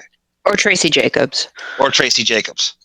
This is, it's something. You know how Howard has a red flag list with the names you can't mention on the show now? Yeah. Marcy and his wife and the kid. This Depp red flag list those are the two top names on it. Probably the most. That's most. 1 and 2. I think Amber Heard uses the Rochelle Hathaway because she knows it was a valid affair. How did she find out about her? Do we really know? His phone? Yeah, probably. I think that might come up later. I haven't read this in a while. She's poking around in his phone, which I'm sure is really easy to do. If he's zooted all the time, you don't think she's devised some system where she can go poking around in his devices? Absolutely. I'm sure she knew exactly how to do that and when to do it. And we should say Rochelle Hathaway is, MVDV knows. She gave us some more intel on her, and she is again, I don't even know if it seems like if this is like a thing now. She is a corporate jet flight attendant. Mm-hmm. So we are making a very, very it's not a guess, hypothesis, more very educated guess that she was a regular corporate flight attendant on his private jets to God knows where. I would assume and that's I'm how guessing they met, yeah. The succubus was never. She may have been on a flight or two with them, and then saw them getting too chummy, and maybe she put 2 and 2 together. And Rochelle Hathaway her age vacillates more than the menu at the dollar menu of any the dollar menu at a sale fine dining establishment. Yes. Wasn't he seeing Rochelle Hathaway the same time he was seeing her? At her oldest, we have her at 33. At her youngest, we have her at 28. She was 19 around the time they started dating, right? Rochelle Hathaway? Yeah, wasn't she? Well, that came up because we crunched numbers, and we came up with 2013. Okay. And so early 20s. We threw out 19, like late teens, early 20s. We have her as somehow. She probably viewed Rochelle Hathaway as her main competition during the love bombing stage and the She's wooing younger, stage. more attractive, or on same. She actually looks like her. She actually is a similar. Yeah, they similar facial. He always goes for the waif, faux anorexic waif. They're always pale and look just emaciated sometimes, and she, again, going off our delving in with MVDV, and she's one of these LA chicks. You talk about like Depp's complaint about the succubus and he uses the word ambitious and fame whore and whatever gets me fame. She's all these things you despise about this fame culture, this kind of me and money for nothing, hot chick getting by on her feminine wiles, fame culture, Instagram influencer. She's a dancer one minute, she's an Instagram influencer the next, she's a Instagram model, she's a private jet stewardess, corporate stewardess, flight attendant, and she's taking these jets to these exotic places to do photo shoots on Instagram. What was the other one? Was we found this stuff? She was a gun model, so she's like a model as well for magazines. Just every cheesy thing that's tertiary to fame that you could have. Let me try that. There's literally like 10 of, and doesn't seem to excel at any one of these things. She's kind of a tomboy. Again, we have her as young as 28 and as old as 33. The age changes constantly. I think that this is also maybe Amber Heard's long standing revenge plot to bring this woman's name into this public forum and drag her around a little bit, through this transcript. He's caught stumbling around trying to qualify her a few times during this, and I to the point where I don't believe him. Like he's just all over the place with her. Again, we've said this before. Who wouldn't cheat? Exactly. He had an affair. I don't blame him in this case, and I blame most men for having an affair. Control yourself. But this is one instance. When you are being abused by your wife repeatedly and viciously, violently, emotionally, you're going to go look outside. And I don't blame you. Good for you for moving on. But it's been proven virtually many times over. She cheated on him. So even if this is in their bed revenge, even this is some kind of just like tit for tat revenge, no pun intended, who could blame him? I mean, she's, the list goes on, whatever. Billy Bob Thornton, James Franco, Elon Musk. At least a half a dozen men. And how many women? Right. So, all right, let's get back to this. But I think there's 100%, we'll probably, hopefully this comes up in court, a chance that she had his devices looked at while he's passed out. She's going through his fucking phone, and while it doesn't go into password mode, and she's just looking through his shit, which is really easy to do to a Luddite like Depp, that you can look through his shit. Who knows if he even had a password on his phone? If he even had one.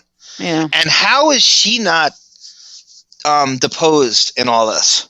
Rochelle Hathaway. Yeah. She's not even brought up as any. Wouldn't you have to go to her? She's a major element of all this. She's a major player in this. How is she skating by not getting subpoenaed? I know. Twice. Yep. All right. If Casey Jacobs is subpoenaed, she should be too. I don't know how they both don't want to use her. He doesn't want the embarrassment of probably, and she doesn't. And the succubus thinks that she's not going to do her bidding for her. And I'm fascinated by this part much as anything in the whole thing. Mm-hmm. So I don't know. It just is his way of protecting her.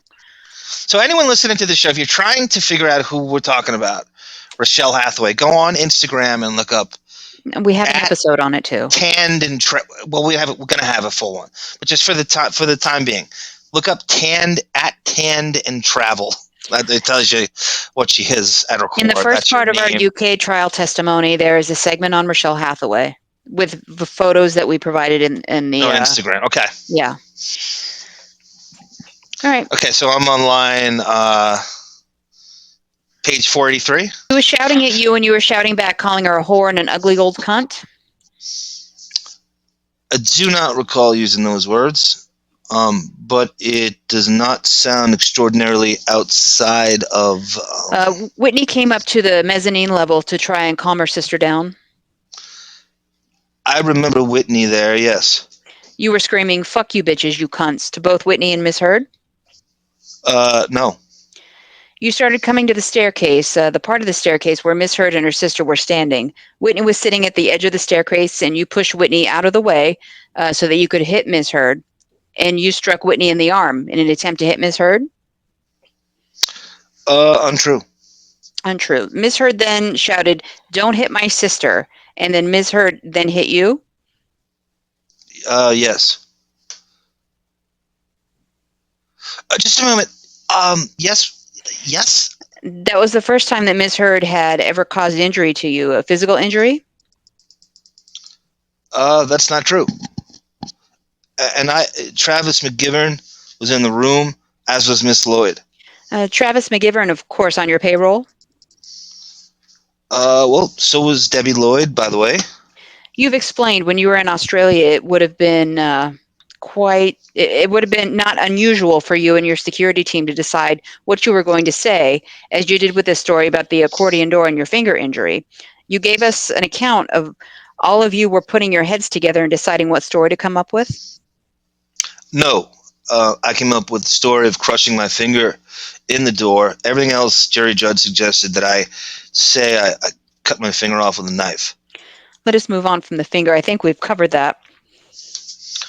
I'm sorry. I thought you wanted me to explain it. No, what I am suggesting is that Mr. Travis McGivern is on your payroll. I think you've agreed, and you said so was Debbie Lloyd? Therefore, a former police officer is now lying for me? Mr. Depp, I'm sorry? That is all right. I understand. We'll make progress a bit quicker if you keep yourself to answering. You just keep answering, I hate when it cuts off. Mm-hmm. The questions for us. It becomes difficult. I'm sorry. You grabbed Amber Heard by the hair and then you hit her in the head? No. My lord, can I ask? Sorry, is there a point to this? Ms. Walsh is putting to Mr. Depp that he conspired with Mr. McGivern to lie about this because, well, that was to put Mr. Depp as answering with respect to your lordship. So if it's going to be put, then it should be put to Mr. Depp so he can answer it. All right, Mr. Depp, can I just finish this episode and then I'll put all of the episodes about Mr. McGivern? At the moment, I have a note that you asked Mr. Depp whether he grabbed Miss Heard by the hair. Yes. I've not gotten an answer to that. Oh, sorry, no. I did not grab her. Then you hit her in the head? No, ma'am. I did not. Then Whitney took Miss Heard back to Pt.5, and at that stage you were smashing things, more things in Pt.5. The wardrobe area shouting, "Fucking cunts, fucking whores, I hate you." If I think we're in Penthouse 3, they could not. Did that happen or not? It did not happen. We have photographs of Pt.5 ransacked. Is your answer you did not do it? They must have done it as part of this insurance policy? Yes. That's very helpful. Thank you. Go to the text messages, please. Page 64. This is volume 6, tab 119, page 64. 4. Mr. Depp, do you say that you did nothing violent at all on the staircase incident? I did nothing violent. I did nothing violent. But possibly I tried to protect myself. So if that's considered violent. Because the second from the bottom of these texts, there is a text to Debbie Lloyd, from Debbie Lloyd, thank you, to Mr. Deuters. Do you see that? I do. Dated the 23rd of March. Bad night last night. They got into it, and it got violent again.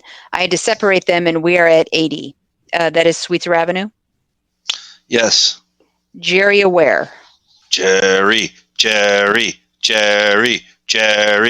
Yes. She said 6 minutes later, I was there at 1:30 to giving him a shot. He said she was trying to start. He took his meds and went to bed. But then she found text to Rochelle, and all hell broke loose.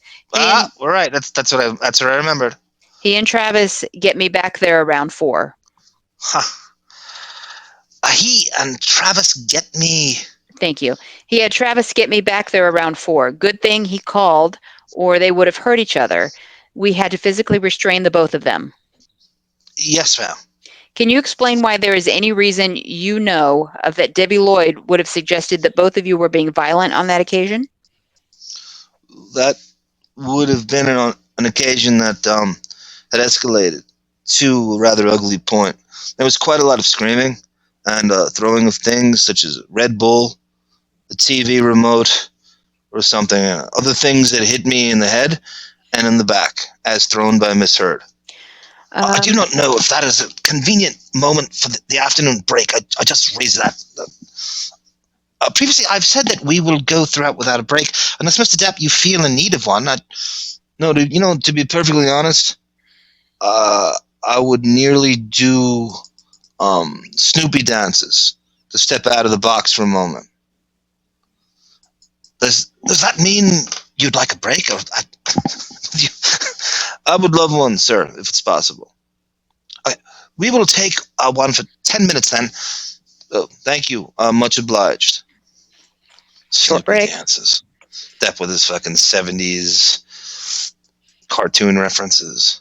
Mm-hmm. Snoopy dances. All right, so we're back from the break. We're back from a break. Miss Wass, you may go through till 5:20. Thank you very much. Mr. Depp, would you go to File 5, tab 149, please? File 9, tab 146 through 140? I thought you wanted to see my Snoopy dance first. No. Did you say 140 or 146? I said 146, but I should have said 140. Just a minute.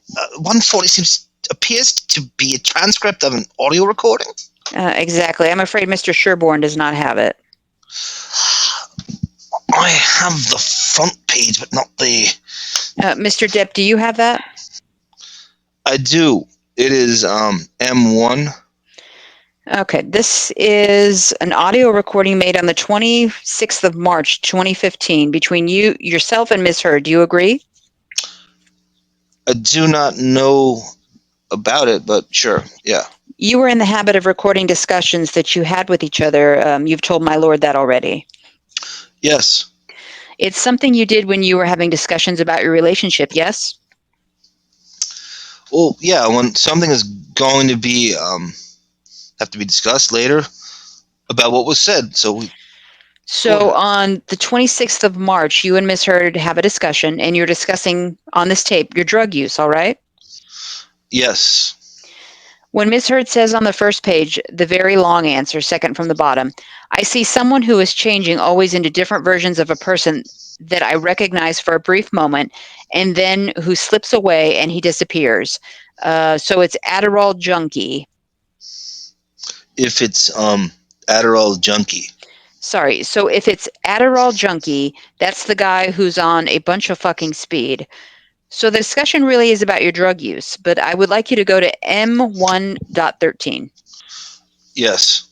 Let us just take it up at the bottom of N1.12. The last statement Ms. Heard makes at the bottom of M1.12.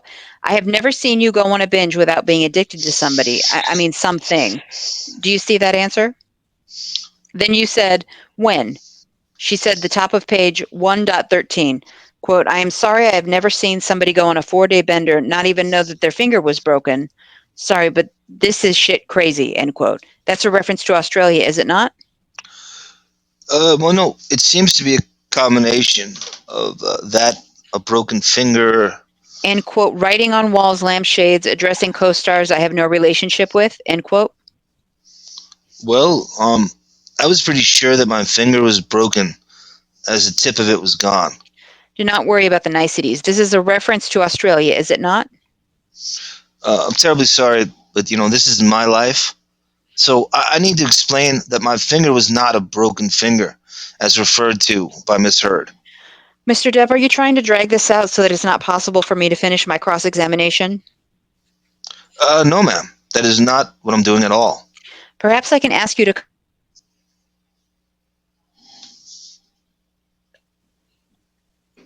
Sure.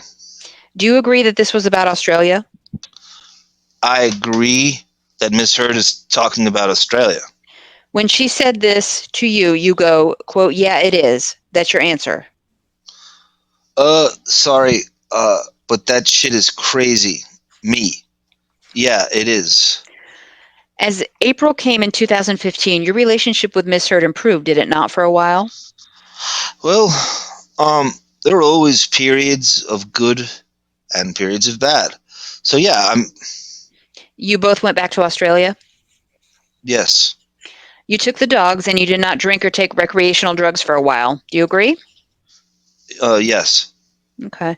I want to ask you, please, about a text at page 70 in the bundle 6 bundle. Which page would you like? 70 in the middle. Does my lord have it? Yes.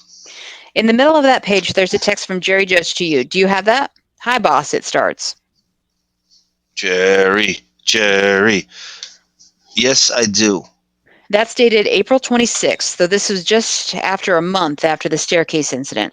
Hi, boss, just wanted to say if you and Amber need anything, just let me know. I will be there in 20 minutes. Johnny, it's lovely to see how you and Amber are so happy. Love to you and Amber. Kiss, kiss, Jerry. And you reply back, thank you, my dear Jerry. Very, very kind, mate. We have been perfect. All I had to do was send the monster away and lock him up. We have been happier than ever. Love you, brother. Do you remember that period when you two were happy together in April in Australia? Ugh, that exchange made me puke. Just throw up in my mouth. Really did. I do indeed, yeah. I remember the incident he's speaking about, sure. Unfortunately, your sobriety did not continue. Do you agree? My sobriety did not continue? I mean, at that point, I do not recollect, but probably did not. No, you arranged a honeymoon in late summer with Miss Heard to go on the Eastern Oriental train, did you not? Yes, ma'am. And I'm sorry, I didn't answer it incorrectly. I did not go back to alcohol or substances at that point, as I wanted everything to work out with Miss Heard at that point. Yes, you wanted the relationship to work. You knew that the relationship would only work if you stayed off the alcohol and the booze? Well, I knew that the relationship would have a better chance of working if I resigned myself to doing the things that would please Miss Heard. One of those was putting the monster away? Oh, God. I referred to it as the monster, as I was referred to as the monster for such a long time, that you start to feel like you are the monster. Yes. Can we move on to the honeymoon that you arranged on the Eastern Oriental train? Yes. That ended up with violence, did it not? It became physical, I think, was the way you have described it? On the train? Yes. Oh, there's one incident in our cabin. Yes, I suggest on that incident you hit her around the face, tried to choke her, and tore off her T-shirt, and you eventually calmed down once the monster had gone away. What do you say about that?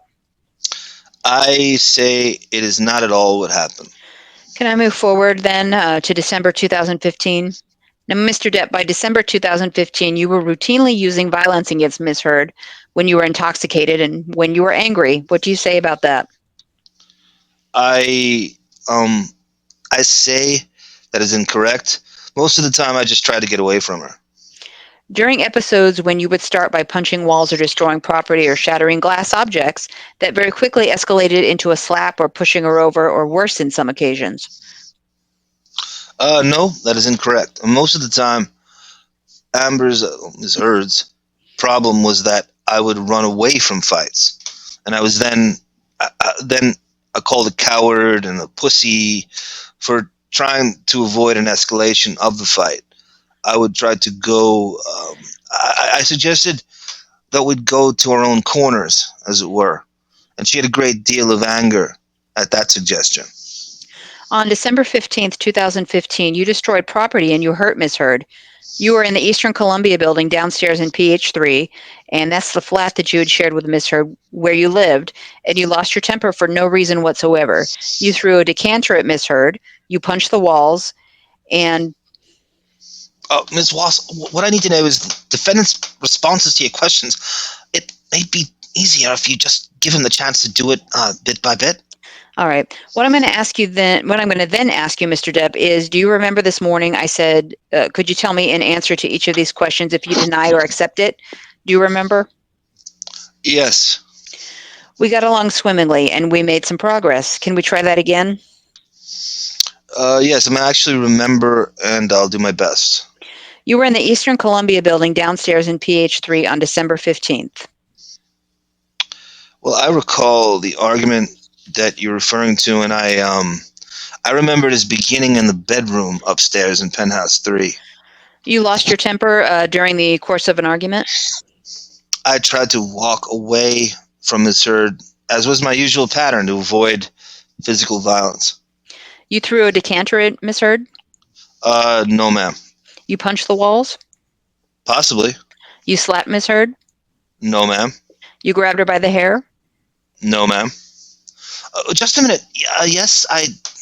Ms. Heard ran to the upstairs of the flat to get away from you, and you chased after her? No, ma'am. And you grabbed her by the hair before she got to the top of the stairs and pulled her up by her hair to the upper level of PH3? Not so, ma'am. Not true at all. And at one stage, you smacked the back of her head and shoved her when she was near the top of the stairs? No, ma'am. You completely lost your self-control? No, ma'am. Who am I, Laura Branigan? By this time, Miss Heard was not simply quiet. She was standing up to you, and she would look you straight in the eye as you were in one of your rages, and she would try to goad you, saying things like, sorry, and you would try and goad when she was staring at you, saying, you think you're a fucking tough guy? Did that happen? I have used that phrase before. With Miss Heard? Oh, yeah, when she got physical, but I did not use it as a reason to square off with her, if you will. When you got to the drawing room on the upper level of PH3, you headbutted Miss Heard using the top of your head to hit her between the eyes? No, ma'am. And Miss Heard fell backwards and her nose started to bleed straight away? No, ma'am. But she told you she wanted to leave. She told you that she wanted you to leave. Well, that's quite possible. And she said she was going to call the police if you ever hit her again? No, ma'am.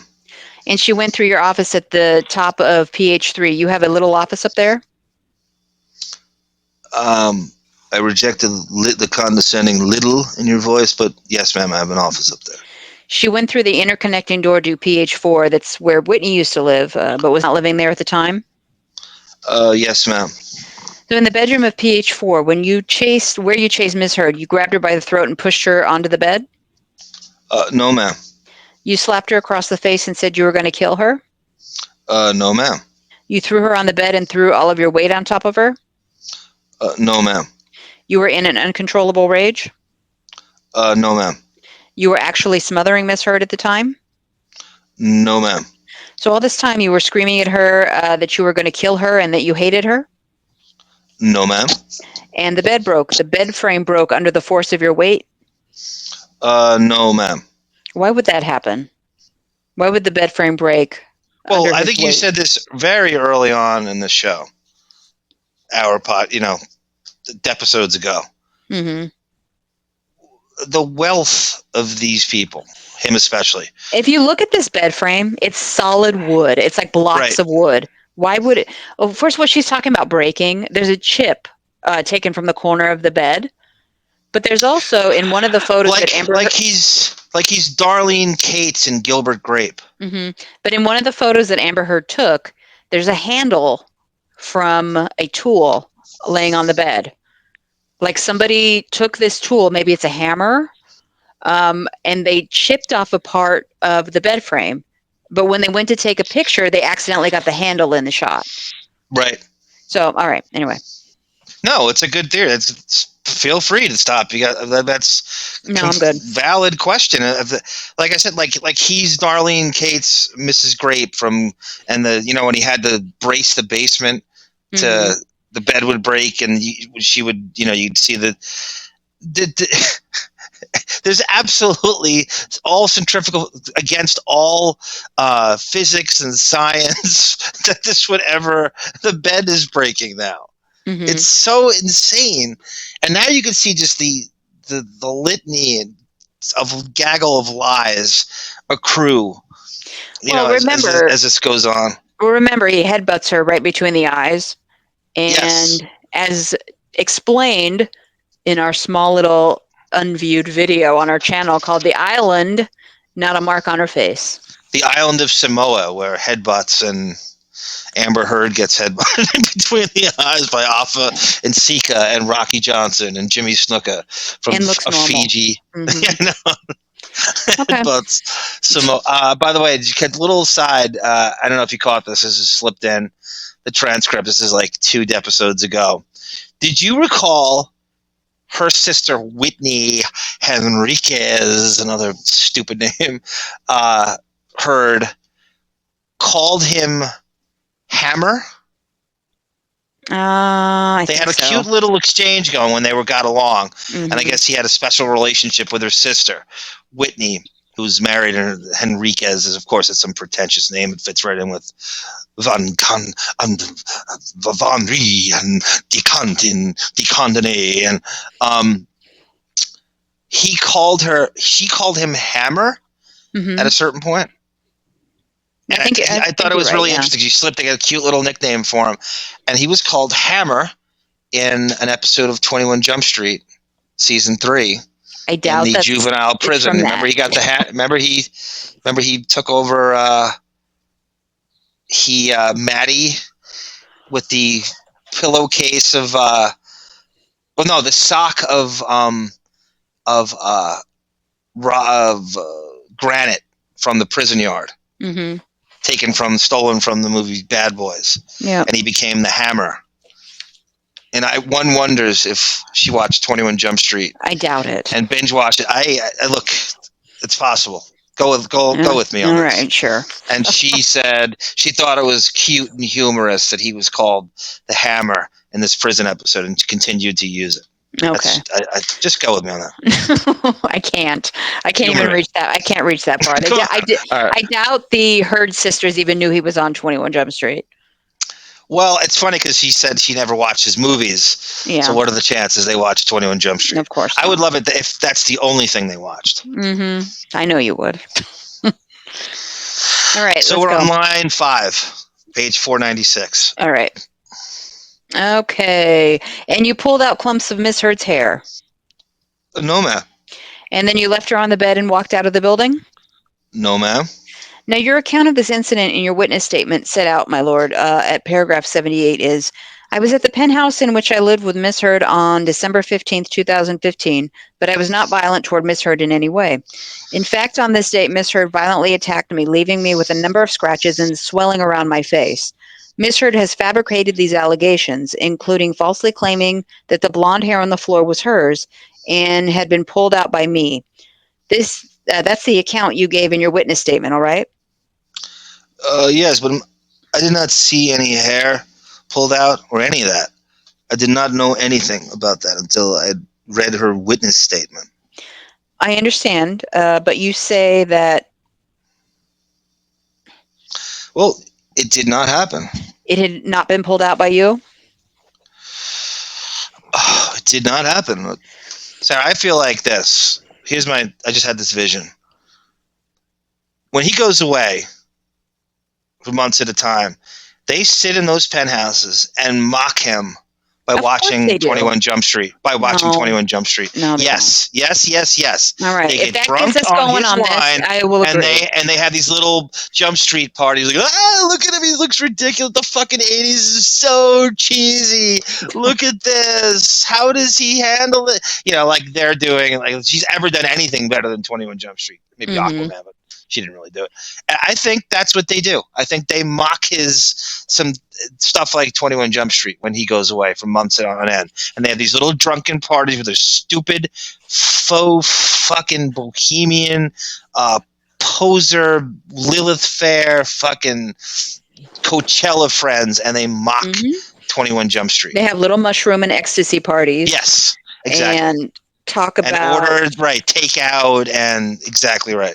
Talk about how he has a gut now and he's fat and old. And that's where the Hammer nickname came from. Mm-hmm. That's my. All right. I'm sticking to it. Okay. Okay. Now you're on line 3, page 497. All right. That is what you say in your witness statement. Now, if you're telling the truth about that, there would be no damage to any of the apartments PH4 or PH3, would there? I do not know if there could have been damage. I mean, you've seen photographs, have you not, of damage in the apartment? I've seen photographs of damage to various things in the apartment, yeah. So you've seen damage. Shall we have a look at it? Please. Bundle 6, on the text schedule this time, divider C. Bundle 6, divider C, page... let us start at the beginning. Yes. These are photographs taken on December 15th and then on the 16th of December, all right? There are 3 photographs of you taken by Mr. Betts. Is that right? Yes. And the date is 12/15/15? Yes. Where do you say you were injured? Where was I injured? Yes. Is there any injury that I'm supposed to see here? I believe it is the injuries to the face, scratches, and... Can you point any of them out to me? Oh, well, there is a scratch or some sort of something just under my left eye. So there's a bit of a scratch on the nose. Which particular photograph are you looking at, Mr. Depp? The one on F894.092, sir. What injury do you say that shows? I believe there's a bit of an abrasion and swelling under the left eye. And there are some scratches, and it looks like on my nose in that photograph. If you go past the photographs of you, there is a photograph of a worktop in the kitchen? Yes. Which you've graffitied with some sort of gold paint? Is gold pen, yes. A gold pen, okay. And you did that? I did. And it says, why be a fraud? All is such bullshit? Yes. All over the kitchen work surface? On the island in the kitchen? On the island in the kitchen? Yes. And then some sort of mood you were in when you were defacing the kitchen? And what sort of mood were you in? Not my best. And I was asking, and it was a very important question for me to ask, why be fraud of such bullshit? Pardon my language. That's quite all right. You were under the influence of drink and drugs, were you not, to start writing that sort of message on a kitchen island? No, ma'am. It's sometimes just the way I do things. Okay. On the opposite page, there are several photographs of blonde hair. Yes. Not attached to anyone's head. Clumps of blonde hair. Yes. That's Miss Heard's hair? Is it? Well, if you're not able to tell us, then you can say I do not know. I'm sorry, I do not know that is Miss Heard's hair. All right. Over to the following page, please. Thank you, Your Honor. Yes, ma'am. That looks like a bookshelf. There are several items that have been knocked over. And what is that green object on the floor between the 2 hole punches? Is that a light fitting of some sort? It is a light fixture. Yes, it's a reading light. So you broke that reading light? No, it was clearly pulled off the bed. It hangs on the bed frame behind. Yes, but it's not where it's supposed to be. It's not helping somebody to read in bed. It's on the floor. Indeed, it is. I mean, along with a lot of other things that are on the floor. That's my side of the bed with my books down at the bottom. And you caused the damage that we see in that photograph? No, ma'am. Over the page, we see the bed in Pt.5. Just a minute. Yes, ma'am. And the bed frame is broken. Well, the bed frame looks like it has, yes, I mean, it's a strip of wood missing from it. The bed was made of a very, very heavy oak. So I do not know how that particular edge of wood even came off, but that is an oak bed. I could not take off its It would have taken considerable force, if you're right, to cause that damage. Do you agree? Well, I would say it would have taken some degree of work to get a splinter. So it looks like it's just like about yay big off that bed. It's something that happened when you threw your weight on to Miss Heard when you were assaulting her on the bed? No, ma'am. Over the page, please. Do you know what that is?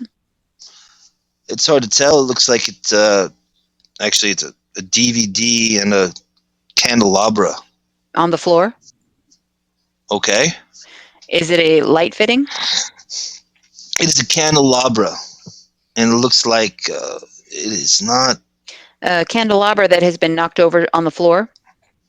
Yeah, okay. You did that? I'm sorry? You did that. Do you agree? I do not agree. Over the page, please. This is a photograph taken on the 16th of December of Miss Heard with the sign of two black eyes coming. Is what it appears to be, yes.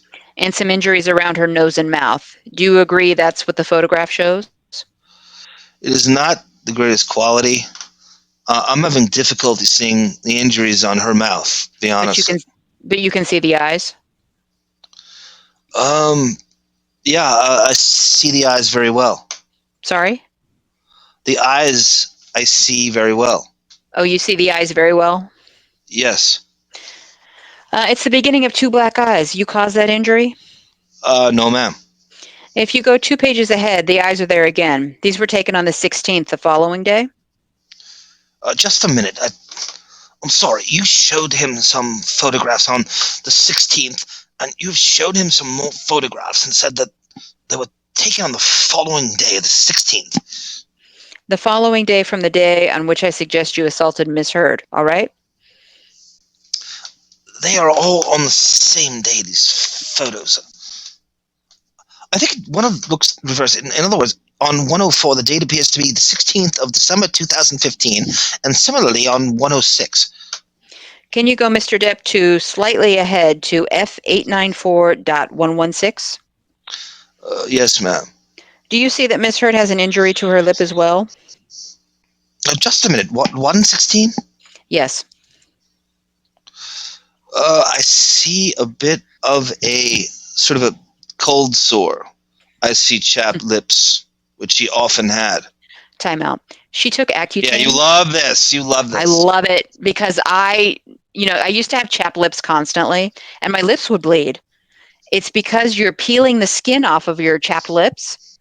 So I don't have them anymore, thank God. But her side effect of Accutane, zit medication, was chapped lips. So there are stories of her just picking her lips constantly, so she can easily, instant bloody lip. So all she got to do is peel off some skin from the lip. How much is the picking of the lips come up in the future of her? I mean, we all have our little facial quirks that we poke at something and stuff, and that's her thing. Mm-hmm. I think she did that because she needed to have a bloody lip for a picture. Yeah, definitely. And pretty easy to do. She would have friends come over, would pick her lip. Because the friend, when Amber Heard answered the door, the friend would say it's a fresh wound to the lip. It was just starting to bleed as she looked at it. And he wasn't there. So how is this wound just starting to bleed? How aware of the cameras is she in the penthouses? Do you think? Do you think I don't she know. didn't know We'll stuff see. was running at certain times and he had stuff she wasn't aware of? We'll see. Because he's got security footage, like 100 different examples of security footage that he's introducing that we haven't seen. So she's living there all that time, and she's not aware of what level of cameras and if what there is are she. cameras in the hallway outside the penthouse, which I would assume there would be, because that's technically, isn't the hallway still owned by the building? He owns the penthouse. It's a great question. So if there's security footage, wouldn't there be security footage of Josh Drew throwing a wine bottle at a certain time? The Columbia building that owns the footage of the hallway. That's a great question. I don't know how that works. I think he owns what's in the penthouses. So, and then the camera stuff is there, the elevators and the lobby is all them. If there's a camera in the elevator, I would assume there's a camera outside their front doors to, all those penthouses. But she can't manipulate that, or she can't. I don't see how she could. No. So if that's what he's got, she's screwed instantly. Yeah. Oh, God damn it. So if there's one shot of Josh Drew throwing a wine bottle that night in March or May, was it May? Oh God, all these incidents run together for me sometimes. But if that's there and Depp's gone. He was talking about March and he talking about just now. I know. I'm skipping around with dates. That's right. So. Okay, let's get back to this. We're almost done. Where are we? Oh God. 503. 503 cold sore. So okay, it's me. You think that's a cold sore? Do you really? It is a guess. I should not guess. If you're asking if I'm responsible for it, I'm not. I'm asking you not whether you have given her cold sores. I think somebody else gave her cold sores. I'm going to suggest that that's a cut and you were responsible for that. I did not give her a cut on her lip. Can you take 5-4 up, please? Yes, ma'am. And I'm going to have to find the reference. Just a moment. I'm reaching for file 4 right now. Yes, which tab, please? I'm sorry, my lord. I'm just trying to find it. Can my lord give me a minute? I've lost my file 4. Sorry, my lord. That is all right. Okay, tab 139. Thank you. Have you got that? I do. Thank you. Has my lord got that? I do. In the middle of that page, there's an entry on the 16th of December, 2015. These are Ms. Heard's medical notes, all right? We've looked at yours before. These are Ms. Heard's. Try and contact RN via phone. So that is a registered nurse by phone. And states she had an argument with her husband, JD, previous night. Client states husband, JD, has left home and she's unaware of his location. Client reports to getting into a verbal disagreement with her husband at their home in downtown LA. She states husband JD was inebriated. Of course he was. Client states disagreement escalated and states husband JD used his forehead to hit her head. Client denies loss of consciousness. States she has a headache and a bruised eye. RN encouraged client to notify Dr. Kipper and to go to the emergency room if she was injured or if she felt she was in danger. Client declined and stated friend Rocky is with her and that her husband JD will not return to the house. Will not be able to re-enter? They will not be able to re-enter the house. Will not be able to re-enter the house, all right? Yes. Are you suggesting, all right, that is what the medical notes say. Could you now go to... My lord, is there a question in there other than just reading it out? Are you able to explain the account that Ms. Heard gave to a nurse the day, on the day straight after she says you assaulted her? Are you able to offer any reason why she would want to give an account to a nurse that is not true? I can give you the account of what happened. I'm asking you not that question, Mr. Depp. I'm asking you if you think of any reason why Ms. Heard would give an account to a nurse who was looking after her, which was not a true account. I would say very simply that Ms. Heard, as I've stated before, can never be wrong. And she's not going to admit to a nurse or to anyone who's not very, very, very close to her, if at all. So she's not going to reveal the truth to them. She will not. She contacted the nurse. Client contacts RN via phone and states she had an argument with her husband. Yes, ma'am. Again, it's my belief that is another wonderful thing to put in her kaleidoscope of her dossier that she's building for an insurance policy. But he's got her summed up so magnificently now at this point. You know? And you're allowed the question people ask is, well, if you knew that all, what are you doing with her then? Mr. Pussy Fog, if you knew that 5 years prior, what are you doing with her still? If you had her, you know, figured out and summed up, and you knew I don't think he did. I don't think he had her believe it. I don't think he had her figured out until that night, that moment that he was stomping out down the hallway, and that video footage of him getting on the elevator. I agree with you, but I also think he knew some of this. I think he had her psychologically profiled to some degree. He may not have known all of this Gone Girl stuff, but I think he had her pegged. I don't know, 60% of this he knew already, kind of her psychological antics. Can you imagine, though, him today going back, thinking about every moment between the two of them and just being sick to his stomach? Of course, knowing it was just the whole thing was a setup. Yes. Anyone who's gotten screwed by someone they've trusted to this degree, all you do is go back and recount, oh my God, that too. Oh my God, that too. Yeah. That was fake. And you just keep going over. I think little bits of napalm hit you every 10 minutes and I don't think 5 minutes I don't think 5 seconds go in his brain where he doesn't dwell on this in regret and absolute regret, unless he's on hard drugs. Yeah. You know, he says here, as I've stated before, she can't be wrong. She's never going to admit to her nurse or anyone who's not very, very close to her. She's just going to never reveal. Well, and keep in mind, her only instance of seeking medical treatment was over the phone, where she can say whatever she wants. And the nurse isn't there to see, you know, examine her for a concussion. She's just doing everything over the phone. So, and there's your medical report. I think he had her figured out long before they had this level of problems, but he just was lying to himself and doing this weird Depp trick on himself to believe she was way better than she was. Yeah, probably. And grandiosity, embellishing what she is, as we all tend to do, especially when you're in a pussy fog. Mm-hmm. All right. So I think we are on line 22, 505. It's me. Okay, so this is a hoax, effectively. That's your account, yes? It is a lie, and it is indeed a hoax, yes. Mr. Depp. Yes, sir.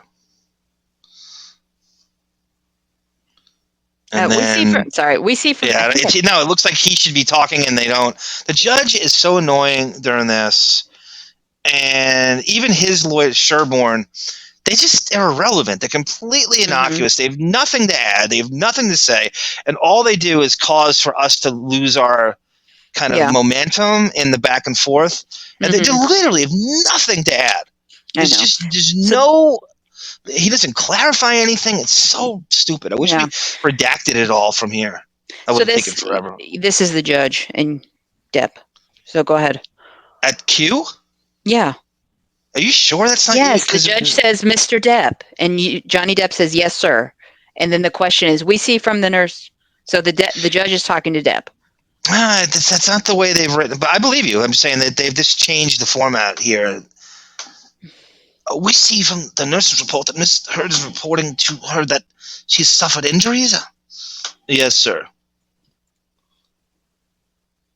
You have accepted you were with Miss Heard that evening. Did she suffer any injury at all while you were with her?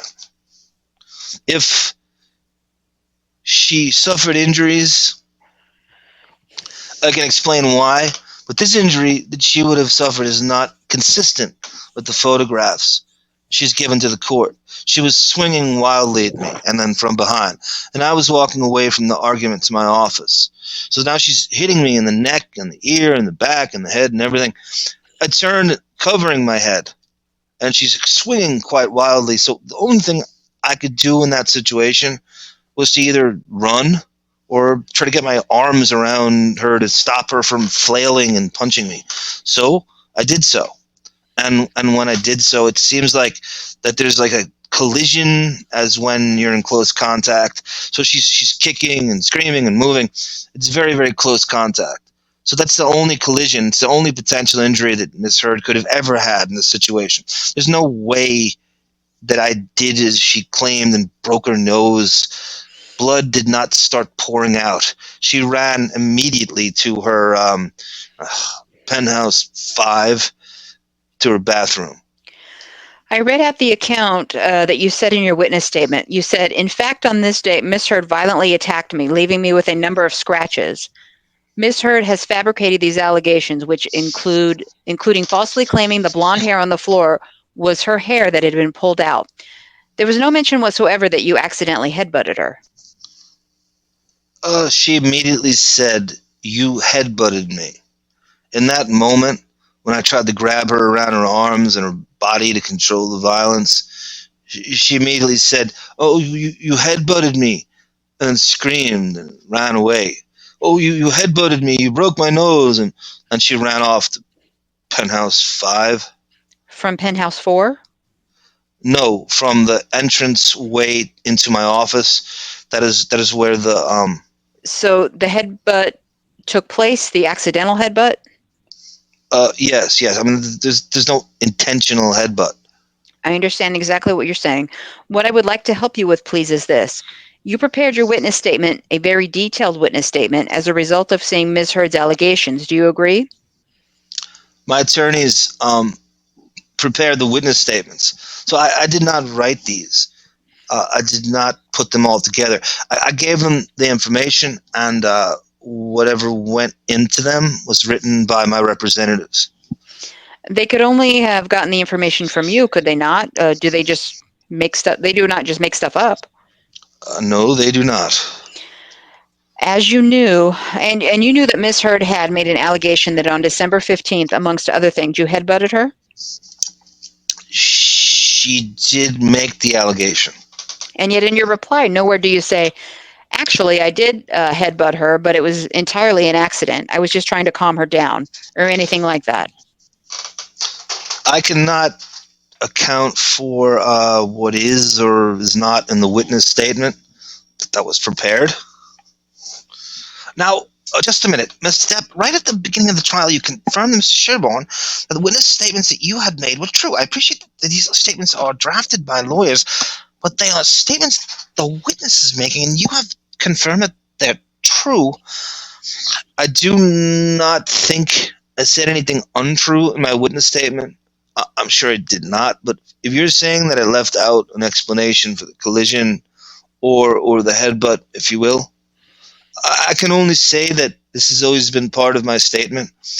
It's the truth, and I do not know what else to say here. Do you agree that the headbutt, or your admission, which many people in this court will have heard for the very first time, your admission that there was indeed a headbutt, albeit accidental, is a very important detail when it comes to your explanation as to what happened? It's very important. Very important. Yes, it is. And did you never think when you read your witness statement that this should be in there? Had I read the entire statement after the lawyers had drafted it, I would have found that missing piece. I did not read all of these things as just altogether too much information. So, and I trusted that my attorneys had taken my statement and put it on the record. Mr. Depp, you said in answer to me earlier this afternoon when I tried to cut you short, "This is my life." Those were your words. "This is my life." This is my life. Don't you forget. Carter never ends. Yes. Mm-hmm. It is terribly important to you. When you read that witness statement, did you read the witness statement before signing it? I'm sure that I read some of it. I do not recall I read all of it. I can't say that I read it all. I'm sorry. I just trusted my attorneys at that point. My lord, I'm sorry, but this is being put to Mr. Depp with I'm actually showing him what his witness statement says. Therefore, it is going off I can leave this to re-examination if your lordship would rather I did, but it's slightly mischaracterized when you look at actually his statement.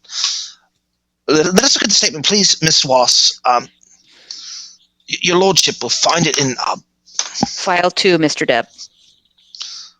File 2, tab 38. It is paragraph 77, my lord. That is where it begins. It says D43 at the bottom. D43? Yes. Can you see at paragraph 77, which Mr. Sherborne rightly says is the beginning of this incident, that you start by saying, quote, I understand from my solicitors that it is alleged that on December 15th, and then you quote huge swaths of Ms. Heard's statement, including on the top of page D44, at 3 lines down, an allegation that you headbutted her in the face, bashing her nose, not breaking her nose, but bashing her nose, which began bleeding. Do you see that? Yes. And the rest of paragraph 77 simply deals with what Ms. Heard says and not your explanation for it. Is that wrong or right? My lord, what is set out there at length is all the various allegations. Now, Mr. Sherburne, I think it's probably something better dealt with by you in a re-examination. My lord, I agree. Unless there's anything further, Miss Wass wants to ask you about the witness statement. No, Mr. Depp, we can put that away. Mr. Sherborne will deal with it. Can I just ask you this? Now that I understand your case, that there was a headbutt, albeit accidentally, do you accept that you caused the injuries that we see in the photograph that we looked at? The 2 black eyes, the beginning of the black eyes to Ms. Heard? No, ma'am. I mean, the collision was head-to-head, forehead to forehead, I should say, or maybe side of head to forehead. There was even a moment where she says, I cannot believe, in another tape, I cannot believe you headbutted me. And I said, I headbutted you in the forehead? How does that break your nose? I used the word headbutt because that is how she referred to it. The collision was up there, she had said I had broken her nose. So I do not see how that could break a nose. I just don't. You understand what a headbutt is, do you not? If you headbutt someone and make contact with their nose, their eyes will swell? Their eyes will get injured even though the contact need not necessarily be with the eyes. So either side of the point of impact on the nose. Do you agree with that? I wish I was in the court. We're trying to recreate this here, and I tried my best to how he would put it. Imagine that, and you're in the pews, and he goes, "You headbutted her." And he goes, so that's going to make her eyes swell. Yeah, you'd cackle, right? If you heard him say it like that, and you know what a liar she is, you'd be like, "Yeah." When's the last time a headbutt made someone's eyes swell? Yeah. Either side of the impact, I agree that a headbutt would break a nose. Forget breaking, just contact with the nose. Forcible contact with the nose can cause injury to both eyes bilaterally. Yeah, I'm sure, yes. What we see is bilateral bruising to Ms. Heard's eyes in the photographs we've looked at, yes? From the photographs, I see what you're saying, yeah. That's consistent with having been headbutted. That would be consistent with being headbutted or punched or anything in that area. Or headbutted. Headbutting is what I'm interested in. Oh, yeah, I know. You say you did headbutt her, but did not cause those injuries? I used the word headbutt in a later conversation. Much later. In fact, after we were all well apart and the divorce was imminent, I repeated the word that she used, headbutt. Let's listen to that. And I said, how does that break? I headbutted you in the forehead. How does it break a nose, in fact? So what I'm saying is a headbutt as a collision. I understand. I'm going to ask you to listen to it. Yes, ma'am. I've heard it. Okay, recording played to the court, blah, blah, blah. So in that conversation, Ms. Heard accuses you of headbutting her. You accept there was a headbutt, but you deny breaking her nose. Do you agree? I use the word headbutt. as that how Miss Heard referred to it. So I said I headbutted you in the forehead, and that does not break a nose. Yes. Oh yeah, but it was not intentional. It wasn't an intentional headbutt. I understand your account. You say that this was an accident. When did you first hear or learn about that recording? Very recently. Very recently, and very recently, I suggest you have changed your account about this headbutt to deal with this recording?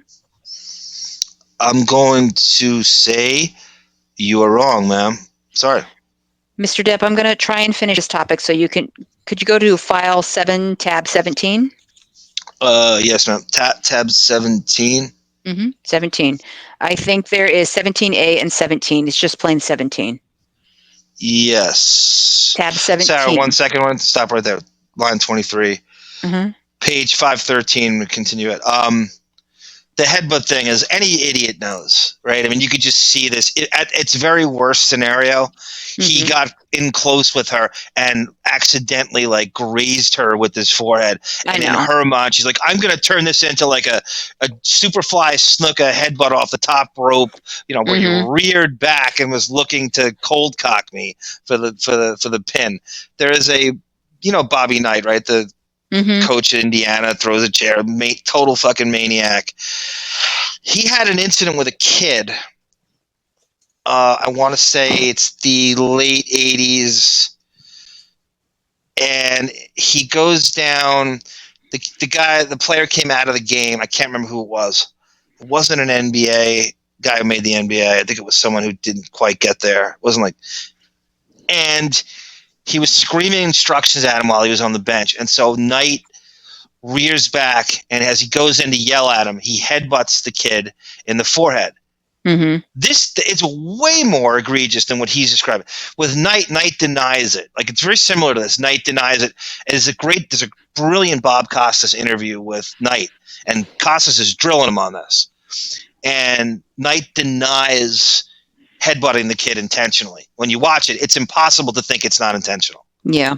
The kid looks at him, sizes him up, and goes, whoa, whoa, whoa, whoa. He wasn't really hurt, but he was like, what the fuck was that? Because Knight looks at him and sizes him up and then grazes him. I think he headbutts him like in the lower part of almost like kind of what she's like. That would make much more sense. When you see this, though, there's no way Knight didn't mean it. There's no way. He sized him up, and the player's looking at him like, what the fuck is this maniac doing? He rears back and he's like, I got to get out. Like, the player look on his face, I got to transfer out of here. I got to get a transfer. But this is what she's describing. I can totally see it. It's that anytime you're in close contact with someone, there's a chance your head might graze them. And she turned that into this, like, Superfly Snuka flying headbutt off the top rope. And who knows when those pictures were taken? They're probably taken, 5 months after the divorce, because nobody can confirm her metadata, which we're going to hear about in the trial. Oh, definitely. So you're on line 23, tab 17. So. All right. Tab 17. This is a series of texts between Miss Heard and her friend Io Tillett Wright, and it's dated December 16th. Miss Heard says to Mr. Tillett Wright... Okay, we should say to everybody before you get to this. This is a transgender friend of theirs. Another irritating name, what you've never heard before. Tillett Wright. It's every name of her friend is some wacky fucking artist attempt that I don't even believe these are their real names. I'm starting to believe like none of these names are real. Like, who has friends with all these weird ass fucking names over and over again? This is a transgender who now wants to be called Mr. And so we keep changing the sex of her and stuff. So I don't think everyone knows who this is. All right. So, quote, I need you. Jay beat me up pretty good. Rock is on the couch with me now. Rocky, oh God. Rock. When are you back? I'm hurt. I don't know what to do. End quote. Is that part of this elaborate hoax, do you say? Yes, it is. Yeah, that's not hard to do. That's one of the easier things to do. Send a text message to somebody. All right, go to tab 16. This is a series of texts between Rocky, that is Raquel Pennington, who is referred to in Mr. Tillett Wright's emails, and it's difficult to read there. Can I help you where I'm looking at the top hole punch? Do you see where it says FA, 24002797727. Yes, ma'am. Rock. Hey, girl. I'm already done. All right. I know. I'm already that irritated. So sorry. Yeah, so sorry. Amber had a shit day yesterday, and we were doing some emotional damage control. I'll call you later, end quote. So another person involved in this conspiracy, is that right? This hoax? Yeah. I think you need to go a little bit further in the question. Can you think of any reason why other people may have considered that Ms. Heard had been damaged emotionally or otherwise after an encounter on the 15th? I believe that Miss Heard needed to build a team around her of dedicated followers who are all scared to death of her. Scared of her? Yeah. Well, just a minute. Yeah, scared of her. That's a joke. Just let me make a note of this answer here. I'm sorry, sir. Now, there was a more of what you wanted to say in response to the question. Are you finished, Mr. Depp? Just to make the point that Miss Heard can be quite manipulative, and Miss Heard also requires constant attention. I love it. I love it. I love it. I love it. She requires constant attention. So yes, I mean, I believe that she would take something and stretch it out as far as she possibly could and tell it to her friends so that they would all hate me at them. And she, again, it's another piece for her collection, and it's quite a collection. He's giving them too much credit. They're in this too. It's not because she's lying to them. They helped her plan this. Absolutely. There's no way it's too elaborate to just be going along with your little and they're a party and they're just hitting every note you want them to hit without them being part of it. It's interesting too. He says how much attention she needs. You remember she takes a shot at Momoa on the set of Aquaman that he needs. Yeah. Too much attention. So she was reading some precious novel from the 30s, and I'm saying fake reading. By the way, I think she fake reads, and that he actually was so annoyed she wasn't giving him attention that he pulled the book out of her hand and started tearing up pages to get attention. Yeah, doubt it. Okay, I think it's projection. Can you keep this bundle open if possible and return to bundle 4, F880 behind divider 139, the nurse's note that we've already looked at? Yes. F. 880 behind divider 139. We looked at the entry on December 16th, and I want to draw your attention to the 17th of December at 11 o'clock at night. Have you got that? 2300. Yes, ma'am. Yes. Yes. Okay, quote, RN in contact with the client to notify her and she'll be able to deliver medication to her home. RN encouraged the client to be seen by a physician, Dr. Kipper, or go to the emergency room for an assessment, end quote. All right. This bleeding that is described, is that part of the hoax? The rebleeding of a lip or the bleeding of an injury that will not heal? More hoaxing? Yeah, it is. I asked you to keep file 7 open. Did you keep that open? Yes. Thank you very much. Could you go to tab 19, please? Do you have that? Does my lord have that? I do. These are texts between Miss Heard and her mother, Paige Heard. Yes, ma'am. Starting on December 17th, and you can see there is a message saying, I can't be there tomorrow. There are 3 attached files or links, and I suggest they are photographs, and they are photographs we have looked at of Miss Heard's injury to her face, yes? Well, you say yes, but I do not know whether Mr. Depp's actually able to confirm that with you. All right. I'm going to suggest that Ms. Heard sent her mother photographs of the injuries that were taken on the 16th. I'll take your word for it, yeah. It says, yes, send the pictures and nothing else. I love you so damn much, I will do anything for you. This is Mrs. Heard to her daughter. Quote, your dad sent Steve a scathing text message. That'd be Johnny Depp. Your dad's blood is boiling. Really? Because Dad actually does beat women. So and dogs. I think he's mad at Depp's lack of technique. I don't know. Yeah. Miss Heard says, Amber says, did Dad see the pictures?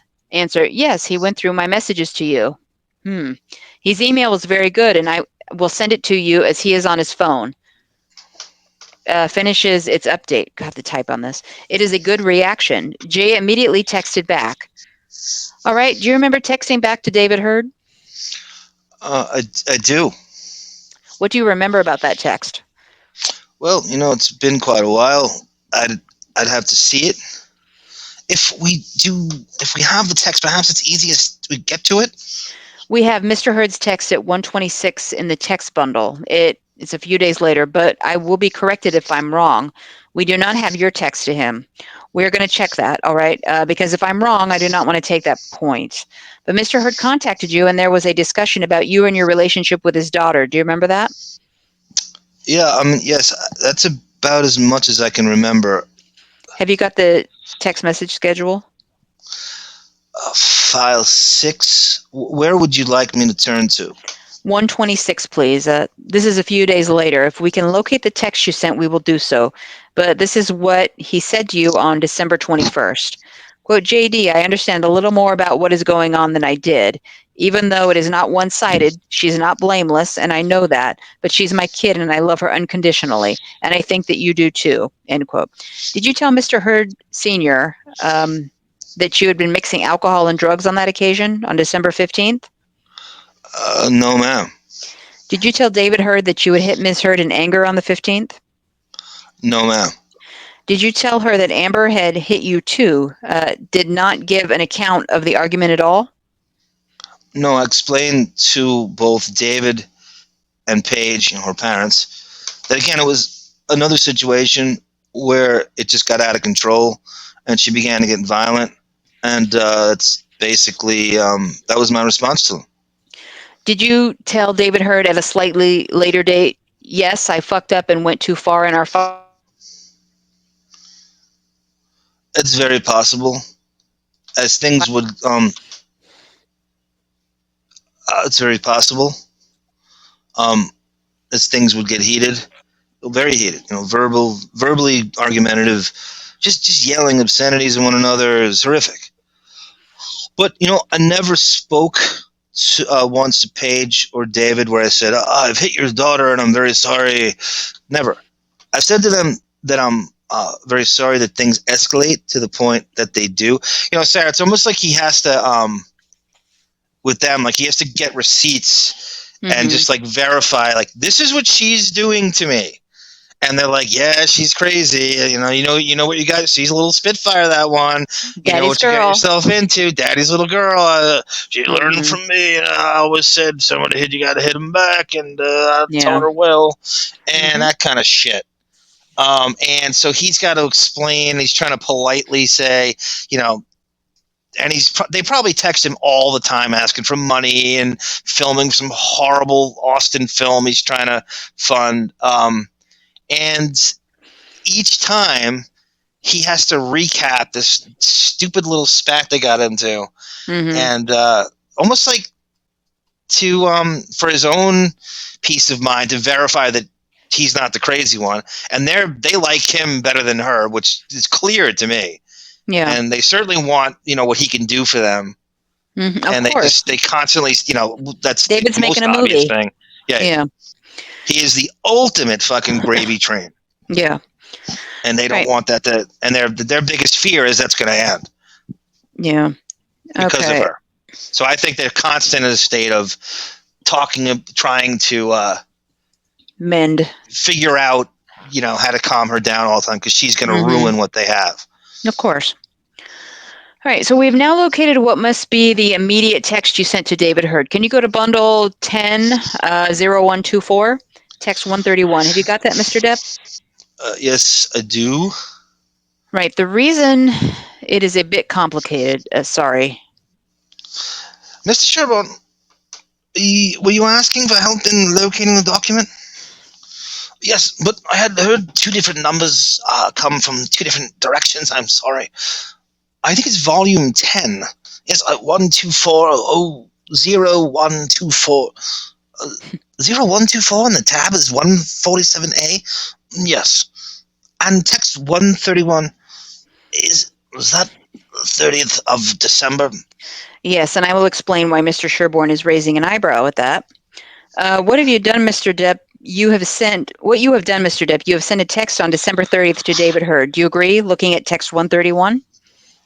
Yes, I do. You said, quote, you'll like this quote, we're back tomorrow afternoon, brother. Can't wait to see you guys. Been great spending time with the kiddies.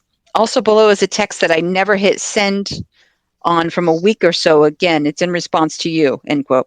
What are you saying? What you're saying there is this is something that you believe you had not sent and you're sending it now? Yes?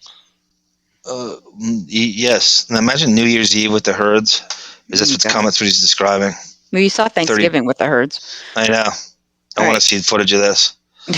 Quote, hey, brother, I love you too, more than you can ever imagine. I can promise you with all confidence that it will never happen again. My most sincere apologies if I have let you down. Love you, brother. Do you remember sending that text? Which text does he remember sending? It is 131 on page 0124. 131, it's not being put to you, Mr. Depp, at 131 you're saying, do you see where it says below is a text that I never had send on from a week or so again? What Miss Wass has read to you was that it appears... Well, hold on, it jumps around. I know. Fuck, I hate when it cuts off. It appears in that unsent original text. Yeah, exactly. Yes. And I think Miss Wass is going to ask you a question about the text now. Well, do you remember sending that text? Oh, yes, I do. Does it express your genuine views about what happened? It expresses to Miss Heard that I was sorry for my part in the argument. I've sent many texts of the same to Miss Heard and to Mr. and Mrs. Heard. But there's, nowhere in there do I say, I hit your daughter. There is not. You're absolutely right. The way you put it, you said, yes, I fucked up and went too far in our fight. Well, yeah. I mean, there's our verbal when things get too far as well. So, and they begin to escalate. And then you start screaming. And, when you're being screamed at, you react and you scream back. And these hideous exchanges did happen. And they happen quite often. So this was a text that I just forgot to hit send on.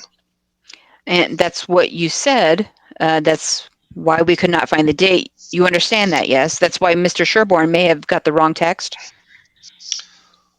Well, yeah. I mean, yes, this is a text that I forgot to hit send on, and I'm apologizing for in any way upsetting him, upsetting Paige, upsetting Amber. So no, one cannot fly with one wing. So in every argument, there are two involved. One can escalate the situation, or one can de-escalate the situation. And it just depends on the moment. And I was just being as honest with Mr. Heard as I can be. Never do I say I've punched or hit or smacked or hurled your daughter across a room or anything of that nature. You also never say anywhere, I did injure her by accident by headbutting her. I was trying to calm her down. No, I did not say that. And again, no, I did not say that. Ms. Wass, I'm seeing the time now. Yes. All right. And so we're done with Depp for the day. Oh, okay. So it's just him and her going back and forth. They ramble to the end of Yeah, of course. So but that's look it at for that the index. transcript. That's that index is so God. funny. I know. I don't show even. That. You should take we should show that right here for the people. Screenshots of the index. It's just like words. It's just like Ambien, 388 adjournment. Mm-hmm. What's another weird one here? Agitation, just general. Adderall is on 1 million pages. Mm-hmm. Accordion is in here, and it's on. I'm just in the A's, and it just goes on. It's like a detailed. I think that guy, Nick Wallace, made this. Mm-hmm. And that's a guy you can fund. I mean, that's a guy who did the Lord's work. Yeah, he's going to be covering the Virginia trial too. He announced. Benzodiazepine has benzodiazepine. You're so pompous pronouncing that. It's the only thing I get that you don't. You've mastered that word. Isaac Baruch has. You got to see this. So we're gonna give you a little screenshots of these Maybe. The index. It's just so funny. It's just so, or take our word for it. It's insane. Bettany. I'm looking at that's hilarious. All right, so now we're gonna go to comments. Our gaggle of comments and questions. Let me start it off, but with that email that I got the okay to read. Okay, well, I look for what I've gathered. So this is from our great contributor A. Smith, who, he's always listening. He gives us great feedback. He's fantastic. He's on Gunk too. He's a great commenter in the chat very often on Gunk. So we had at some point we had discussed we were unfamiliar with the whole drug process. So he gave us a little bit of insight. The whole culture. Yeah. You know, how you get it, what the hell is the deal, how do you find these people, what, from A to Z, how you get involved in this drug culture. If you're a consumer or a seller, I just am so ignorant to it. Like the most I ever get, and I'll get into that after this. But go ahead, Sarah. So he writes it's a brilliantly generous explanation of his life in and around drugs. Yep. Okay. So in answer to Arm's inquiries about drugs and how people get them, I used to sell cocaine and ecstasy Thursday through Sunday throughout the Scottsdale club scene for about 4 years. At the beginning, I met my first contacts at the gym, and they invited me out with them, and that's when I saw how big it was in the club scene. I would get invited to after parties at mansions and even asked to go on trips. I never went on any trips because I wasn't trying to go to jail. So a typical week went like this. I would only turn my phone on and have it on Thursday through Sunday. So within an hour of turning it on, I'd get a text saying, "Hey, I'm eating here. Hey, I'm playing golf here," or "At the casino, can you meet me?" I would drive there and drop off what they needed. Often they would buy me lunch or just hang out at their house. An eighth, which is 3.5 grams, was as small as I would sell you at $150 for an eighth. Some people would buy 3 or 4 on Thursday, and I would not see or hear from them till the next weekend. Some would buy 1 a day, and I'd have to meet them somewhere different every day. Ecstasy was 20 a pill. Jesus, I'm poor. Ecstasy was 20 a pill and had to buy 10 at a time. The house parties and word of mouth about how good my drugs were was what kept me busy. I was pretty much on call Thursday through Sunday. I got out because I was going to have a son and didn't want it around him. Good for you. Not my proudest moment, but it was definitely an experience I can speak about. Great email. Thank you for sharing that. That is brilliant. Get a WNBC golf clap. That's so candid. It's so I'm just happy you never got caught. You literally beat the system, tactful, and shows you how you dance around. That is phenomenal. I bet you he supplied for the 90s Phoenix Suns. Oh, God. In my mind. I'm sure he had many a celebrity client. I think in and around the Arizona scene, right? Mm-hmm. Whatever the sports. So you got the Phoenix Suns, you got the Arizona Diamondbacks. They may not have been around yet. I'm trying to remember the first year they came into play. The Phoenix Coyotes, but mostly like bad. I'm going to go with the Phoenix Suns and the Arizona Cardinals as well. So who knows? Hopefully you did. Somebody's going to do it. I'm glad it was you. If somebody said to me on the balls of my ass in my 20s, which I often was in New York City, just trying to make it in this and that, and just kind of working temp jobs and stuff would run out and various just really bad. If somebody said to me, "Hey, take this package, take it over to the Chelsea Piers driving range where you have Puff Daddy hitting balls with his posse, and I'll give you $3,000," I would have done it to get me out of a hole or to help you just keep you comfortable and there and situated with rent and God knows what else. I would have probably done it. I would do it too. If I knew I couldn't get caught, but I would be such a nervous wreck. I'd, make a mess in my pants halfway to my destination because I'd be so nervous.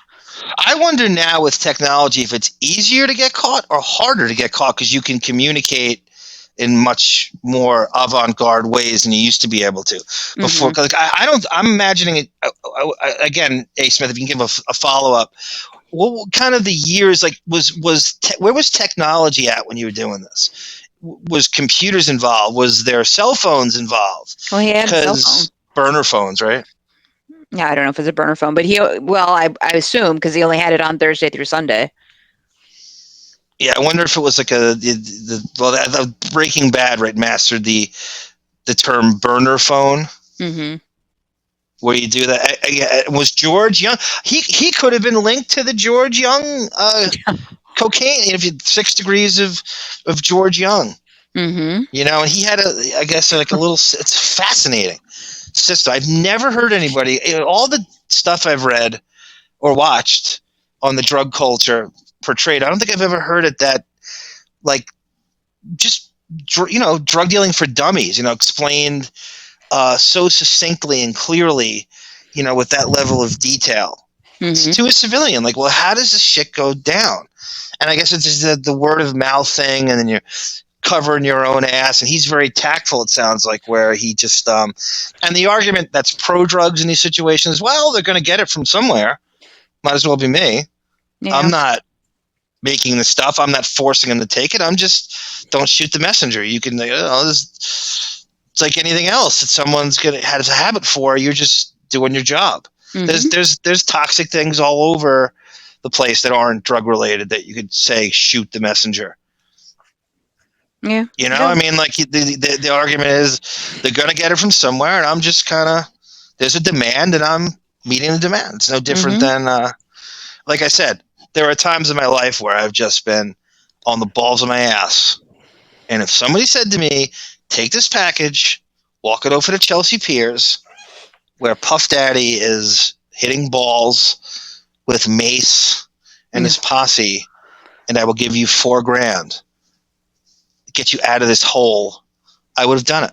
Mm-hmm. There's no way I wouldn't have at least contemplated it for like days and days. Yeah, of course, yeah. I don't know if I could.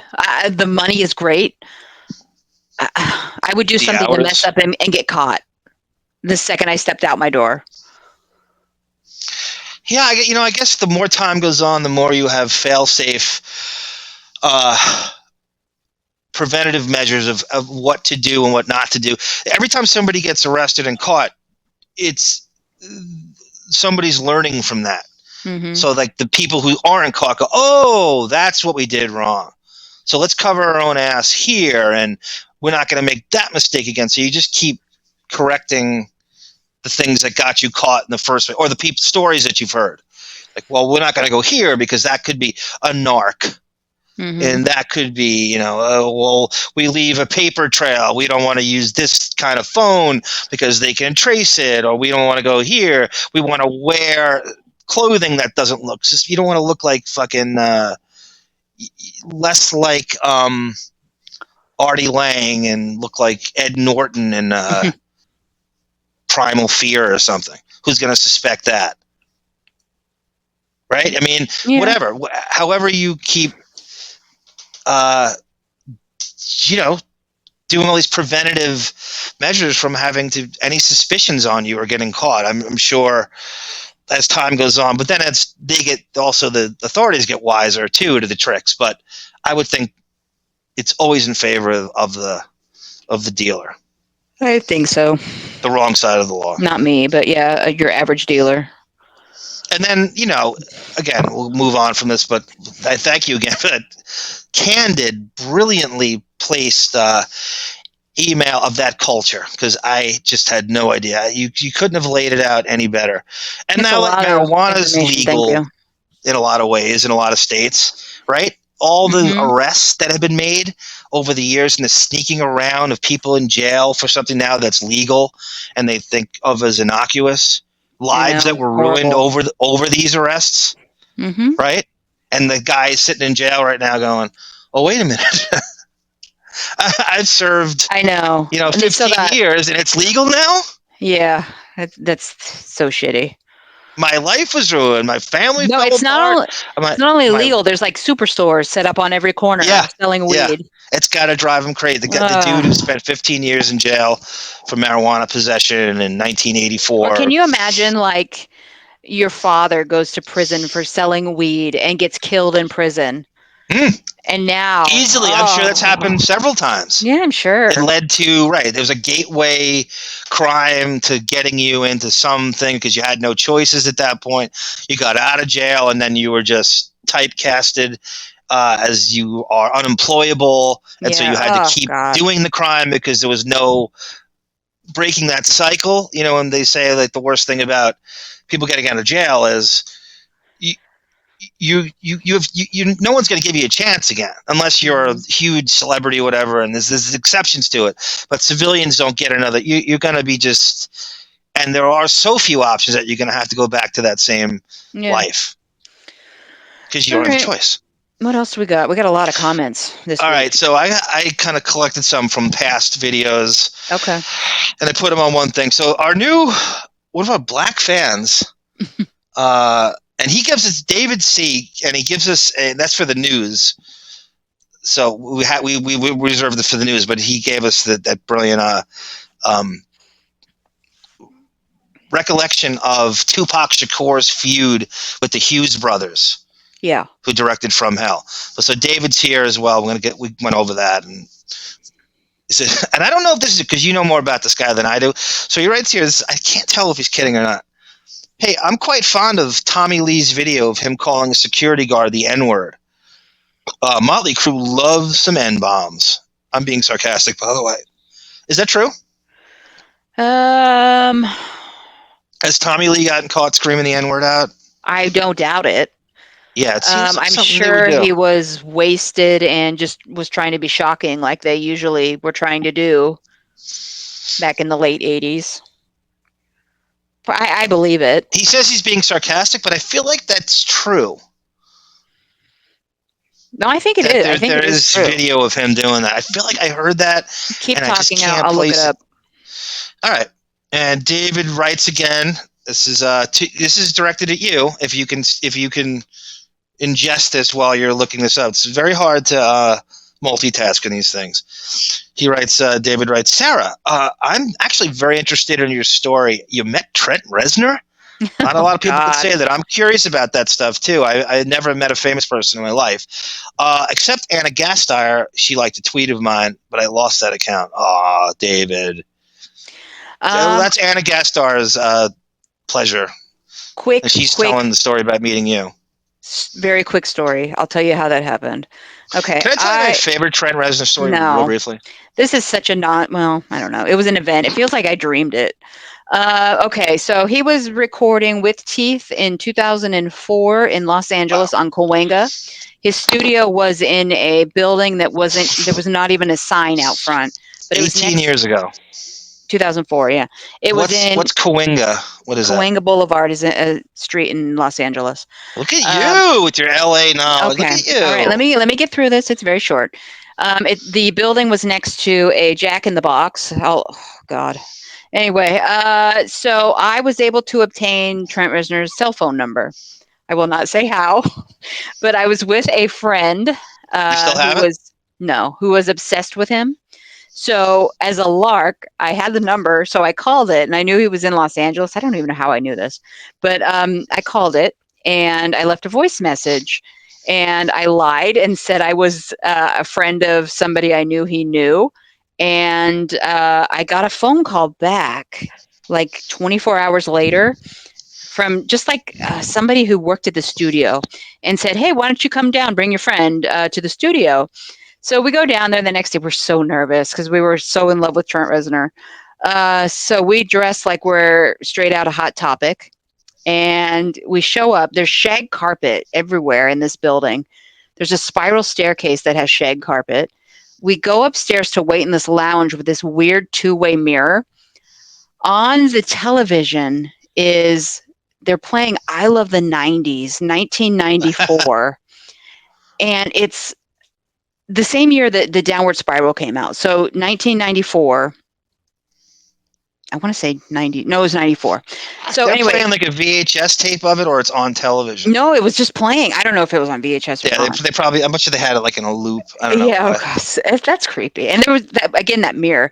So a few minutes later, but person I was with was so attractive. She was like this black woman, attractive, probably his type.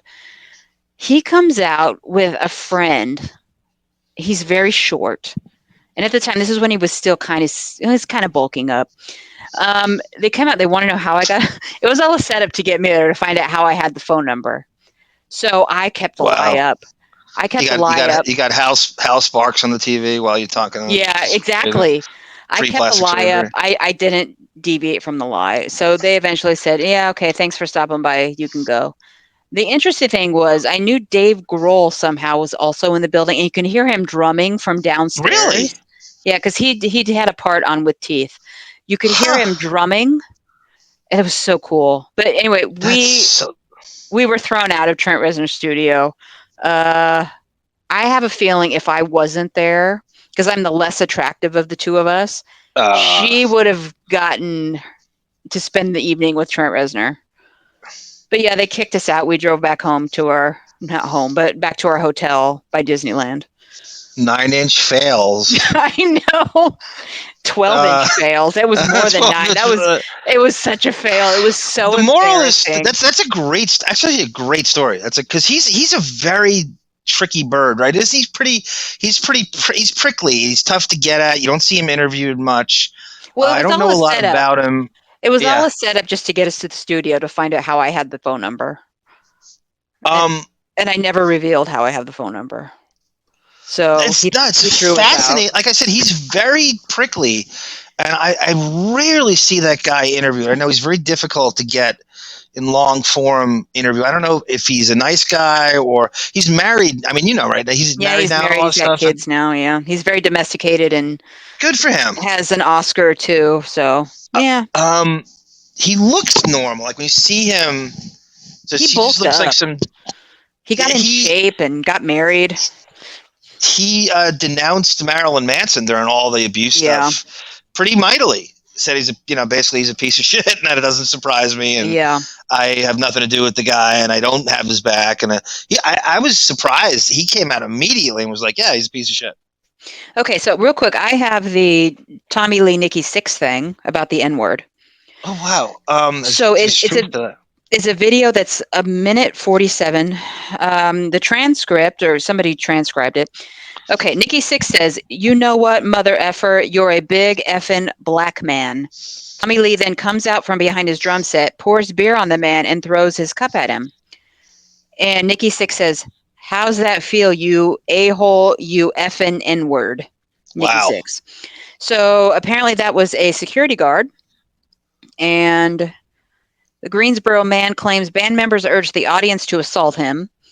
He reached a confidential settlement with Motley Crue late Thursday. That was in what year is this? 2000. Oh, the incident happened in 97. Oh my God. So, yeah. And it was settled when? Well, I don't know the date of this article. It must have been 97. When you yell racial like that, epitaphs, one of the hardest words in the world to say, to that, you mean it. Like that's not a slip or to be taken out of context or done with hyperbole. That's just straight up racial rage, racist rage. Like there's no way to misinterpret that. There's no way to like once you say that, that's in you. Mm-hmm. And I don't want to hear backpedaling, and I don't want to hear. That's the guy. Mm-hmm. So say what you're on the fence about. I'm sure that's his, no pun intended, true colors coming out there, right? Both of them. Yep. They're awful music. And this was on. I'm reading the comments on this message. He's a drummer too, by the way. Very expendable people in rock and roll. Massively overrated and it just goes to tell you, though, what does this have to do with Depp? Well, I guess we could put it right here when he comes out in the MTV Awards and goes, "Ladies and gentlemen, 9-inch nails." No, he says 9-inch nails. No, it goes nails. He tries to hit nails. Oh yeah. At the end. Chris and oh God, the timing of this is phenomenal because we had Jada Pinkett introducing him. Chris Rock is the one who introduces Depp, and it's not in the the YouTube. We got to find a clip of this somehow. See if we can get our friend Boff to find us. I had my fingers crossed last time. I don't want to put that up. Chris Rock is the greatest introduction of him ever. It's even better than his Oscar ones. MTV will claim copyright so fast. Anyway, let's go on. We have so many comments. He goes, ladies and gentlemen, a rich man, Skeet Ulrich, Johnny Depp. A rich man, Skeet Ulrich. How great is that line? Mm-hmm. And it's the moral of Sara's story. When you're in LA and you see a building unlabeled, walk in and just see what's going on. I don't think he's there anymore. In the background. I think he rented it to record with Teeth, which is their last great album, in my opinion. The more no frills the building is. Mm-hmm. On Cahuenga, the chances are shit's going on in there. The Box. Walk in and just see what's going on. You get stories like this. Yeah, don't think you're going to go be invited to a celebrity's studio and think it's going to end up great. It won't. That is not it's a great story. And David C., Anna Gasteyer is actually one of the better female Saturday Night Live cast members in its history. She is one of my favorite characters ever. She plays a junior high music teacher that tries to be hip with the kids, and her and Will Ferrell do a pop music medleys on the piano. Old teachers on the verge of retirement, music teachers doing pop music medleys on the piano, and they'll sing like rap songs and they'll turn it into. It's one of the funniest recurring characters ever. Mm-hmm. So she'll always have my respect for that. Just that she's very talented though, and I don't say that too easily. David also chimes in, Johnny sounds chopped and screwed.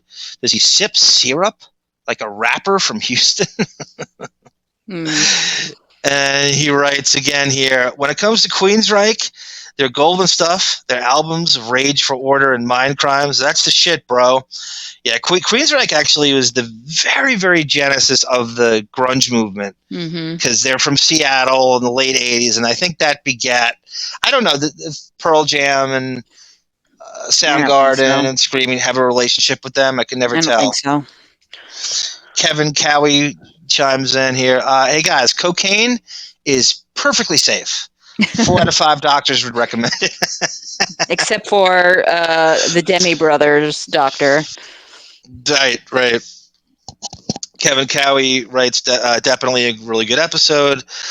David C. again, NFTs are any and everything now. From drawings to movie stills, UFC, WWE has done NFTs. These acronyms are driving me crazy. They keep changing the rules like cryptocurrency. I know, that cryptocurrency crap is giving me such a I don't even care about it. I don't even want to take the time to understand it. Already. Yeah. With NFT, you're supposed to be the only owner of it. Not only the NFT, they sell prints of it now. There's no way to quantify the value of any NFT. Thank you, David, again. Gaslighting, David says. He's trying to give us a definite, because he's going back and listening to old shows where I complain. Like, we don't really, everybody just says gaslight over it. Nobody quite knows what it means, and we can't explain it. And it's one of those things. It's just internet words that have run amok. Gaslighting is what Eminem does in his final rap battle in 8 Mile, stealing someone's thunder, pointing out the other person's issues to them before they do. Gaslighting is an umbrella for stealing somebody's thunder. That's about as good an explanation as I've ever gotten of that. I'll take it. Thank you, David. Anything else here? No. Then we move to the last video. You apologize. Sorry for the delay, guys. Life got in the way. Miss Boggins writes in, hey, no need to apologize. Thanks for the time and the effort you both spend on this channel in your free time. With a big thumbs up. Lauren Marie writes back. I like this. She writes, it's kind of so interesting to hear these details each week, and I'm so entertained by how you're reenacting all of it. Great work. Thank you, Lauren. But to answer your question, my first Johnny Depp movie was either Crybaby or Edward Scissorhands. I think I was in like 6th or 7th grade. The theater in my hometown was a historic second-run theater, so we had to wait a few months before they showed the new releases. I've seen a few of those. Every small town has one of those. It's like $4, to go, and if you can wait, it's the greatest thing in the world. New York City had one when I was I lived in New York. On where Monique used to live in Hell's Kitchen, there was a theater on 44th, I think, and 9th, and it was a huge theater, and it had second run films. And that's one of the places I saw Astronaut's Wife 6 times. It's one of the many times I saw it. So I remember one time Astronaut's Wife was playing with, oh God damn it, I think they kept Sleepy Hollow in there for a really long time. And it was a great theater. There's no way that exists anymore. There's no way. And I think it was $4 to see second run films. And they got them pretty quick. It was a nice theater. There's just no way it's still there. New York, all things come to an end in New York. Anything affordable comes to an end. There's no way it's still there.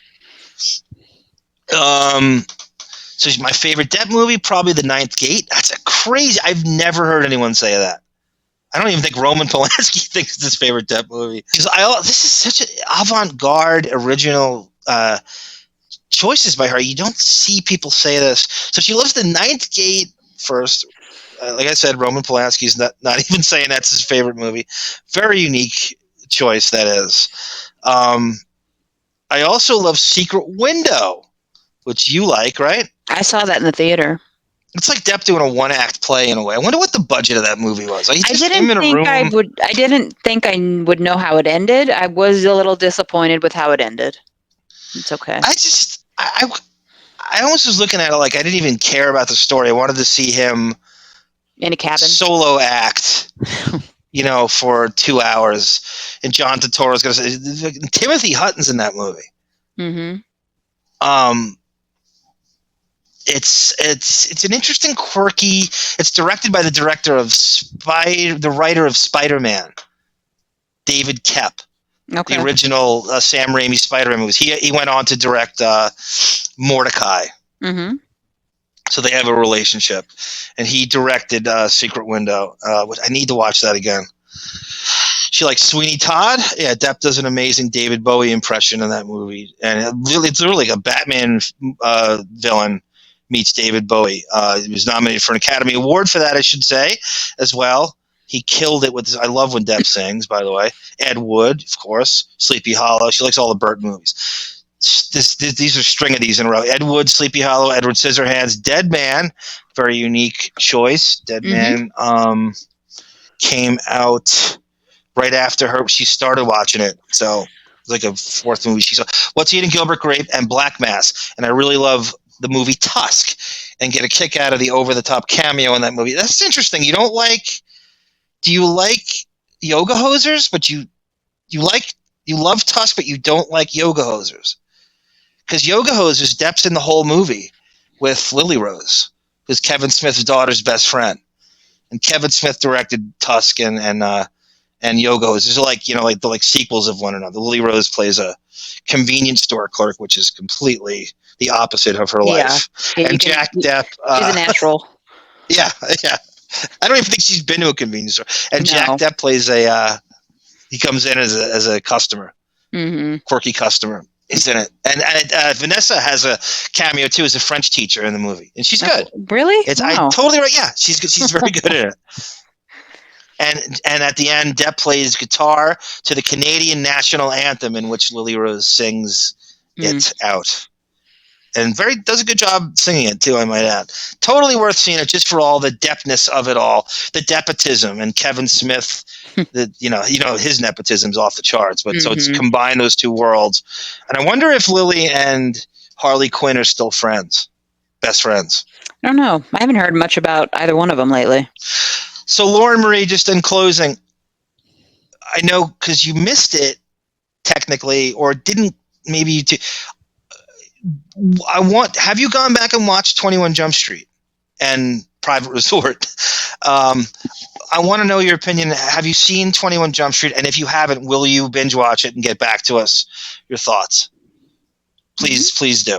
Yeah. It's very important. And if you want to watch the originals, I have the originals with the music and still intact. And they're not easy to find. Thank you, Boff. Speaking of Boff reminded us, he sent me the Amber Heard. This never comes up. She was in that Playboy series that was on ABC for fun.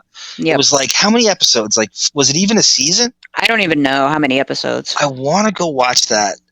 Of course you do. I want to see how bad I just want to laugh at how bad she is. Oh, yeah. All right, we'll go with that, yeah. She doesn't want to be objectified, right? And that's what you do. How dare your husband with a respectable acting career, try to give you advice on how to be respectable. It's abuse. Kevin Cowie writes, oh, you'll love this. Sara is dreamy. That's it. Well, I call it a nightmare. So get in line, Kevin Cowie. You have the likes of Trent Reznor to compete with. Yeah, he threw me out. I don't think he's in love with me. Mm-hmm. Not with those Natalie Maines pipes. Yeah, right. Here's Ms. Boggins with a great comment. This is good stuff.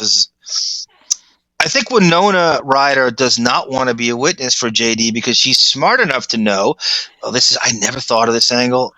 She's smart enough to know they will use her history of abusing prescription drugs, mental health issues, and shoplifting to discredit her testimony. Mm-hmm. Her career is now going well, and after a long time of working her way back to the top, I doubt she wants to jeopardize that to be a side character in her ex-boyfriend's messy issues with his ex-wife. I don't think she'd lie for him either, and I think it's likely he was emotionally volatile, self-destructive, and destructive of property when he was with her. I don't doubt that at all. She would probably admit that at times his behavior was scary, and that would really look bad for him. I think he was also probably jealous, possessive, paranoid, and controlling with her. I think he is insecure in all his relationships because of his parents destroying his sense of security and self-esteem as a child by being abusive and abandoning him. A+ comment. Very good comment. WNBC clap. I never thought of that angle. I think she completely cracked it. I mean, she added on better than even what we said or I said. I never thought of that angle. All that's going to be the shop. All that stuff's going to be thrown in her face. There's her agents. You could see him go, no. We're on Stranger Things. It's a beloved show now on Netflix. You are back. You are getting movies. People love you again. Do not get mixed up in this. You've been broken up with this guy for 25 years. Just leave it alone. Mm-hmm. You said your statement. That's all you're going to do. What is in it for you? Getting involved in this. I mean, there's no way you care this much about, you know what you think, you know what you believe. You don't need that. You did your part. Step away from this. Do not engage. Mm-hmm. She's got a team of people telling her this. Yeah. I don't blame her with her emotional state. I think you're absolutely right, Boggins. It's a great comment. Mm-hmm. It's so well laid out and written. And he is all those things: jealous, possessive, paranoid. And that's going to come off, and that helps the succubus side. Yep. Because it shows him being jealous of all the guys she's rumored with, or he has her linked with, and on tape. Mm-hmm.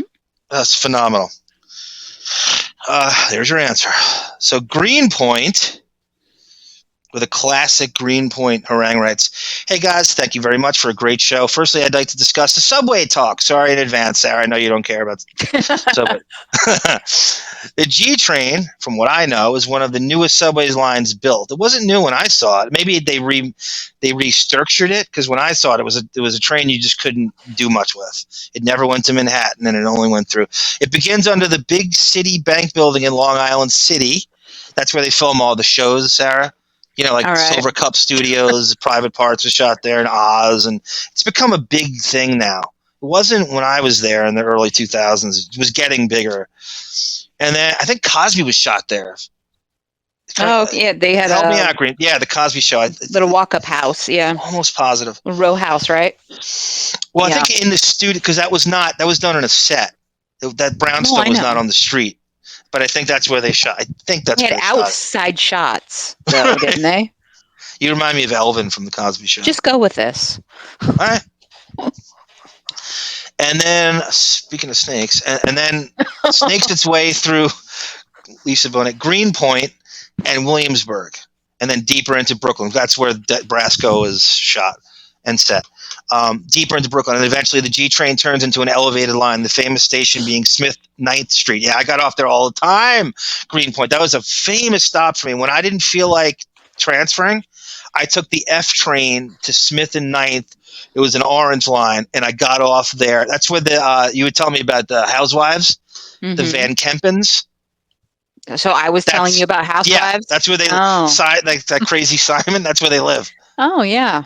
That's where they live. Mm-hmm. And I would walk I lived in Park Slope, Greenpoint. I don't know if you know the area. I lived on President Street in Park Slope, and I would walk it, it was uphill because the slope goes down, and then you walk up towards Park Slope. And it doesn't matter what the slope of the road. And I would walk to President Street from there late at night very often. And when you walk through this area, you felt like the Turnbull ACs from the Warriors were going to jump out on you. It was like through the Wyckoff projects where clockers were set. And this was still a pretty badass time in New York. So late at night, it had an evil feel to it. And I don't scare easily at all. And not that I was scared, but you did have your guard up. You sort of looking around. It was very quiet, dark streets. As you walk back to Park Slope through this, I'll never forget that turn. We got to 3rd Avenue and stuff. It got really evil looking over the Wyckoff projects. And Station is famous to me because it provides the amazing backdrop of one of the classic scenes in Goodfellas, when Karen Hill Lorraine Bracco is scared of Jim Conway. Robert De Niro is sending her to be killed. I got to go back and look at that. I didn't realize it was set there. I'm obsessed with all things shot in New York. Films in the 70s and 80s. There's a master list out there that concoct. And the underrated one is, remember Hero at Large with John Ritter? No. Early 80s, late 70s. He plays a guy playing a superhero in a department store, and he takes it too seriously, and he starts to avenge crimes on the street. It's actually pretty underrated. Okay. I've never even heard of John Ritter. Who doesn't love John Ritter? Who doesn't love John Ritter? She becomes convinced Jimmy's going to have killed her, and he asks her to walk into a building, pick some clothes up. She jumps into her car, speeds away. The elevated train line that is seen in the background through all of this is the illustrious G train. The J train, as you mentioned, is a train that passes through Williamsburg along with the M train. These are elevated and head down to Myrtle Avenue along the Williamsburg Bridge. Both trains go over. However, the silver train you're mentioning is the real Williamsburg train, the L train. The L train runs from Jamaica, Queens through the heart of Williamsburg, then up to 14th Street, ending at 8th Avenue and 14th Street. The Greenpoint Avenue station of the G train is about 2 blocks from the building that was used as the exterior of the motion lounge for Donnie Brasco, where I was lucky enough to see the man himself, Mr. Depp, as you guys know. The Graham Avenue station of the L train is 4 blocks from the real motion lounge. Both stations are only 1.5 miles apart. However, go back to the case. A crazy moment was when Was is accusing him of all the attacks and the choking and the pushing against the fridge. Was is just recounting a ton of physical violence that Depp has patently denied. He puts patently in quotes, mocking us how much we're tired of everything, categorically, all in a row. And that is even sarcastically condescending to him. I was curious to hear you guys talk about how uncomfortable that whole deal was. It seems like she so badly wants him indirectly to not deny something. Yeah, I mean, that's an attention thing. I think she loves to know. I think the bottom line with her, as Depp said, is attention, and she loves that she's affecting him so much that he would ever get to that point. Mm-hmm. Violence is a reaction. Violence is attention. Yeah, absolutely. And I think she gets off on that more so than like the victim. She just loves, look at the effect on him. I got to him so bad that he wants to kill me. Look at this. It's kind of a weird trophy, too. Yeah, it is. But any attention is good attention, no matter how, and that's the highest case of it. I have to admit, while I think Was has seemed like a good attorney so far, nicely played, Sarah, the moment I'm talking about is the whole monster in Japan comment. It made her look bad. Yeah. The last thing I'd ask is what you guys objectively think of Was as a lawyer. Also, Sarah, you are not a wet brain. However, that is a hilarious expression, which I now will use liberally. I know you get so many wet brain. I'm a wet brain without the alcohol. There's nothing to stop you from starting drinking. Didn't Howard start drinking in his early 40s? I don't need to drink. I just give it. I'm a drinking coach. I can put you on the beginner plan. I'll fly you out here. No pun intended. I'll fly you out here. You'd have to live here, though, and I will pay the you. Live-in plan, the drinking coach. Well, yeah. I'll pay you $3 a day instead of your regular fee, though.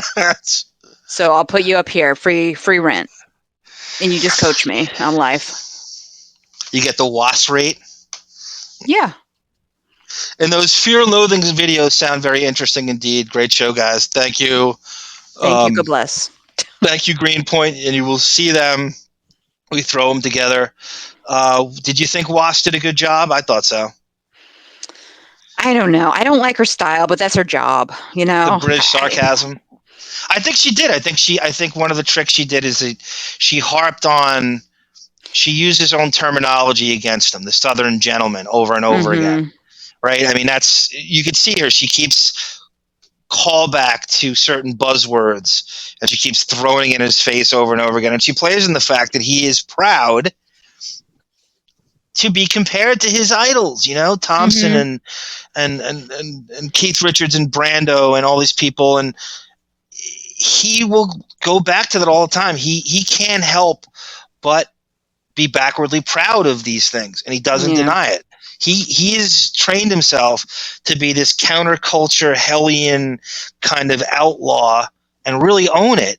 And he's not going to start now in court going, oh, well, I'm not really that guy. He loves it. And he's going to own it. And he kind of owns it. And owning it is the problem here because she's going to throw it. It's going to be used against him mightily over and over again. Again, it comes down to the point of the UK trial. He's not suing Amber Heard. He's suing the Sun and NGN, right? NGN, right? Yep. Yeah. All NGN had to prove was they printed the story because they had a source. Their source is Amber Heard. Based on the evidence and these grandiose stories she's presenting, they had a valid story to write, true or not. So, unfortunately... You know, they say... Go ahead. Well, I was going to say, you know how they say, like, you know, the 1% of the wealth is owned by 1%, and that's the problem, you know, the have and the have-nots. It's amazing how this trial and these two trials exemplify that, you know, because the Sun is owned by Rupert Murdoch, right? So that's this whole thing and comes into play there, and they track it to him and how it's all corrupt and there's relations to the judge, and they have all this goes back. So now the Washington Post, you know who owns that? Same. Jeff Bezos. Okay. All right. Is it Bezos or Bezos? I think he owns. So it's this. So now, do you think he's going to make it look? You don't think he's going to have his team of crazy lawyers embroiled in this to make this publication not look like a rag? I mean, it's endless. Elon Musk and Discovery Plus. It's amazing, right? There's this weird 6 degrees of ownership to all these conglomerates, super billionaires, zillionaires, in everything he does. Bezos owns the fucking Washington Post. I don't know how involved in this, though, he's going to be. I don't know if at all. I don't know. Maybe he's like, no, I'm not going to make it look like a I haven't even heard his name come up whatsoever on any exhibits. Okay. Yeah, I know. You'd think it would, we'll right? See. Well, it may be nothing. You're right. It could very well be nothing. I think he wants to distance himself. I don't blame him. So, all right. Now a new listener, Madrika. Step by step, heart to heart, left, right, left, we all fall down like toy soldiers. One and the same. That's our Madrika. AH is claiming he self-destructed and couldn't work.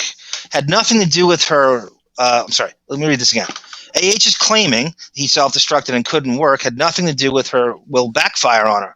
Happy pre-AH Johnny was Hollywood gold and a cash cow for a few studios. After they started dating, got married / divorced. He couldn't put much of his energy into his work and his career, and his career definitely dipped a little bit. He was depressed, abused, reviving addictions to cope and suffering terribly. Any psychologist can attest that this is a classic domestic violence victim behavior. If anything, it reinforces JD's argument. And now, Minamata is winning awards and his star is rising once again. Thanks for your show, guys. It's awesome. Thank you, Madrika. The only thing he needs to worry about with the pre-Amber Heard stuff, and I don't even know if this is a big worry, but she is admitting or submitting. I'm so fried. Yeah, that's right. She is submitting articles from the late 90s, pre-Amber Heard, about Hollywood's studios basically being worried about his drug use, even back then. Oh, well, then I would love to know what Madrika's thoughts are on that string of flops he has, which is undeniable. I mean, are you pleased with Dark Shadows and Lone Ranger and Transcendent? And you have every right to like them. And Mordecai, because I remember having conversations with people, fans, not as super as I am, but about people going, "Oh, dude, Lone Ranger is hard." Like, I had to explain these movies to people. Mm-hmm. So picture being me, and I'm going, "Yeah, I can't really," and I'm just going, where is the script choosing gumption? What happened to that guy? What are you taking? What is going on here? It was one flop after the next, and it seemed lazy, and cronyism involved, working with this, redundant, and then the Pirates movies started to get really tedious. And so I'm wondering what you think of those movies, because she didn't pick those movies for him. He has to take accountability for a lot of this. Maybe he was so desperate to get out of the house, he just, okay, that's good. Yeah, I mean, the money too. Tracy We know Jacobs the money explains it as a cash grab. I know that's exactly what it is, but part of it may be his own manager. God, I got to get out of here. Right? Can we refute his own manager is saying how shitty these choices are? Mm-hmm. You know, and she gets. I mean, he owes her $14 million. Yeah. That agency. Mm-hmm. So yeah, I mean, he's a victim, but he's also in a pussy fog. Yep. And pardon my Francois. And he has to be accountable for some of those bad, just cinematic, artistic, or lack thereof, choices. You know, there is some merit to that. She comes along and she's not choosing Dark Shadows and Lone Ranger and Mordecai and Transcendence for him. He did it because it was a cash grab. It was easy. He gets to work with his friends, and it was the highest money available. Mm-hmm. But you're right on so many levels, and it is a great comment. And he, you know, they're like Steph Curry said, they build you up to tear you down, and he's now an example of that. He was built up for a long time, and he couldn't wait to. People love watching a star fade. Yeah, they get off on it. What was it? The quote? Depp quotes Robert Downey Jr. as it said the most brilliant thing he's ever heard. He said, Downey said, they asked him in an interview, Robert, what's your definition of hot? And all he said back was, well, it means you're destined to be cold. Mm-hmm. Meaning, sustain your career, don't have this high watermark, you can only go down. Yep, that's a great quote. When you start calling yourself hot, it's not going to last. Mm-hmm. Brian Janu writes, which we already went over before this. Again, I think because I easily could have missed this, Brian, and I happen to love Doug Stanhope, so I try to, and even in relation to Depp, I try to, anytime he's interviewed, I'm looking for Depp dirt, so I know Stanhope is an inside track, and I listen to every Stanhope interview I can find. He writes, maybe you guys have already seen it, Fitzdog Radio. Yep, that's Doug Stanhope on Greg Fitzsimmons' video podcast with the broad from Head of the Class, the redheaded chick. And A. Smith writes again, hell yeah, guys. It's going to be a great day at work. Hope you have a great weekend. You too, Azores. So I just want to end it here with going over our Radio Gunk Faithful and the WINO Forever ongoing thread. Fudsicle reminds us about the Ricky Gervais and Depp thing on the thing, and we talked about it a little bit, but you know, it's interesting to go back. You know, the whole Will Smith, Chris Rock thing, we're all tired of everyone's take on it. Backward and forward and backward and forward. But this is an example of, you know, if you want to just relate it to Depp when Gervais takes a shot at Depp and Angelina Jolie about the tourist and how to truly take that, you know, and the best, you talk about not apologize. I'm not sorry. Ricky Gervais is the personification of not apologizing. And this was a fascinating look at how a star has a great sense of humor about himself and what to do with it afterwards. And they turned it into art, and it's phenomenal. Thank you, Fudsicle. Mm-hmm. When Depp goes on Gervais's show, we went over that, and then we want to thank you, Great Lazarus, and then Johnny Bye Bye gave us the Eugene Smith jazz. We got to go over that. He's from Minamata. There's rare video footage of him talking about little jazz lofts in the 70s, which I love that time period in New York. Whiskey Beer Breath. Thank you for the compliments. I'm really digging along.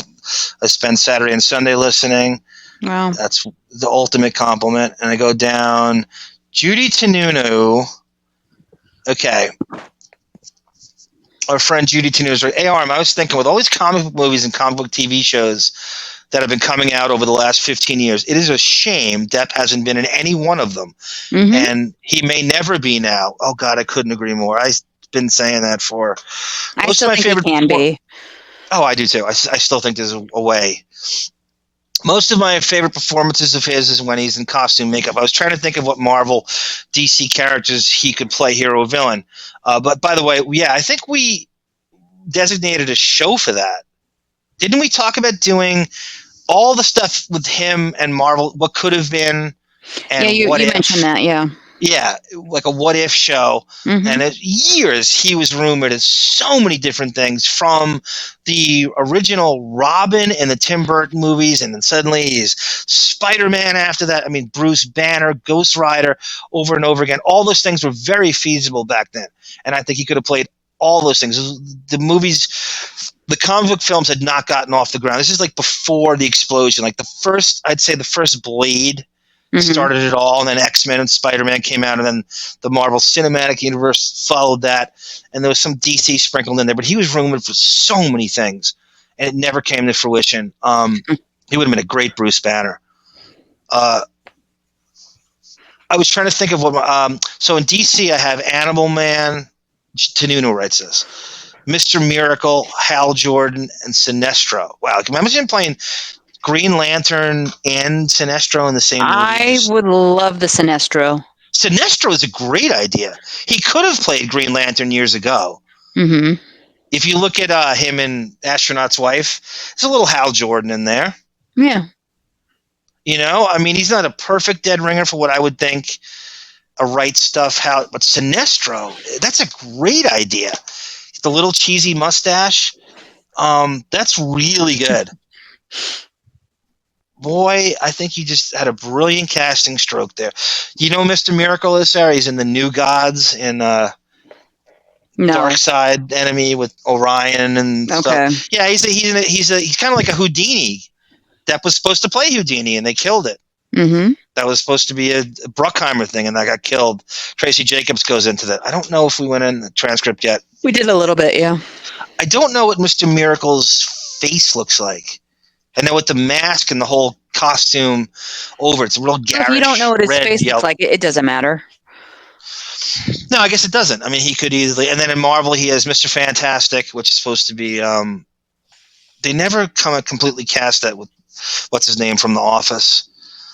Cyclops. Well, I got something for Cyclops. Gambit. Yes. Doctor Doom. Yes. Dr. Kang or Mephisto. Yes. Dr. Doom, he came up, Dr. Doom, because Victor Von Doom has different looks and age, and he could definitely do that. John Krasinski from The Office is rumored to play Reed Richards. Mephisto, Depp kind of looks like him now, right? And it's kind of like an evil Doctor Strange. Kang, I mean, you would never see Kang's face, so he could kind of do what Brolin did with Thanos. Gambit, he would have been a great Gambit back in the day. Mm-hmm. Even in his 30s. If you go look at Don Juan DeMarco, guys, you could see sort of Gambit in that.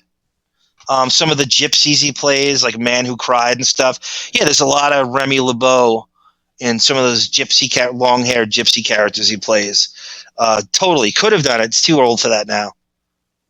He's not going to be doing the Gambit. He's going to be hitting 60 soon. Cyclops, he would have been a good Cyclops. Like Tom Hansen is very Cyclopsian. But I heard a rumor that, do you guys know Cyclops' dad? Not Cable, the guy, Corsair. Ironically, he's a space pirate. Okay. So he's supposed to be Cyclops' real dad in an X-Men way. And that would be great if he played Corsair. I could see him doing that. Jack Sparrow connection there. So Nightfall writes from CDAN, the celebrity CEO working behind the scenes. This is from CDAN, your favorite. This celebrity CEO is working behind the scenes to make this court case go away. Although his personal life shows up here and there some other places, he doesn't want to televise to the world. This could be the only seedy side of his personal life, drugs and cheating and payoffs. Comments? Who do you think this is? Elon Musk. Yeah. I am behind the times on the Depp Heard stuff. It is assumed by the gossip crowd that she is a borderline personality lying sack of shit, and Depp is wasted 24/7. Trouble and career ruin. Yeah, that definitely is the general public's perception of both of them, the ones who have no dog in this hunt. No deputy dog in this hunt. Okay. I'm Judy still Tenunu? I'm still wondering how Musk is going to be testifying. I think it's a video deposition. He's got something up his sleeve. Yeah, we'll see. You give me a full report. Judy Tenunu, again, this is for another show, but I'm going to just go over them real quick. He gives dissenting opinions. Mm-hmm. Okay? This is for another show, but I'm just going to go over them real quick. He's got some good ones. Hey, don't kill me. I got some dissenting opinions here, and I'm not trying to be contrarian at all. I believe you. He's like, look, Donnie Brasco is not a 10 to me. Every mob movie will always get compared to The Goodfellas and The Godfather. I feel Michael Madsen is not really good. His character is no different than Mr. Blonde. He's no Paul Sorvino. Yeah, Michael Madsen is not exactly a chameleon. In fact, you could hear his Boston accent come out in or Chicago accent in the Sonny Black character, who's from Brooklyn, and he doesn't hold a great New York accent. His presence is great. He's menacing, but I completely understand what you're saying. I do. Anne Heche scenes hurt the movie. I thought their marriage scenes grind the movie to a screeching halt. She's no Lorraine Bracco. I liked her, Judy. If you don't, I get it. I thought she was a prelude to Carmela Soprano, which comes, after Donnie Brasco. I thought she did it for her. I thought she did a good job. I haven't heard Polar, but I totally get you don't like her. The Miami scenes in this reminds me of the Godfather scenes in Cuba, but just not quite as good. I totally get that. I mean, I was not into the Miami scenes. I wish they glossed over those. I got taken out. I kind of wanted them to stay in New York. Although in the book, they're in Milwaukee in the beginning of the book. The book is phenomenal. I need to read that again. Lefty was not killed. Lefty was, the movie alludes to, Sonny Black was. Yeah, I said that, I think the last show or 2 shows ago. Mm-hmm. The real story is Sonny Black was the one. Lefty was intercepted on his way to get killed. The FBI brought him to jail. He dies in jail of cancer. And Sonny is the one who is thrown into like the East River or the Hudson. Yeah. As a snitch. So yeah, I don't know why they changed that. I don't know what the point of that was. Just to make Pacino look like he was. I don't get it. I think they easily could have written that better. To what's in the book. I don't know why change it. I don't get it. So in repeated viewings, the scene with Paulie pretending to kill Paulie, it's his friend James Russo, who he bailed out of the trouble with his family, kept him from eviction. Yep. He's Paulie in the movie. Scenes where Paulie's pretending he's about to kill Donnie after they kill Sonny Red in his house. It becomes very awkward. In the past, I read Donnie Brasco's book, but yeah, it's a weird scene, Judy. I kind of agree with that. He's sitting in the back.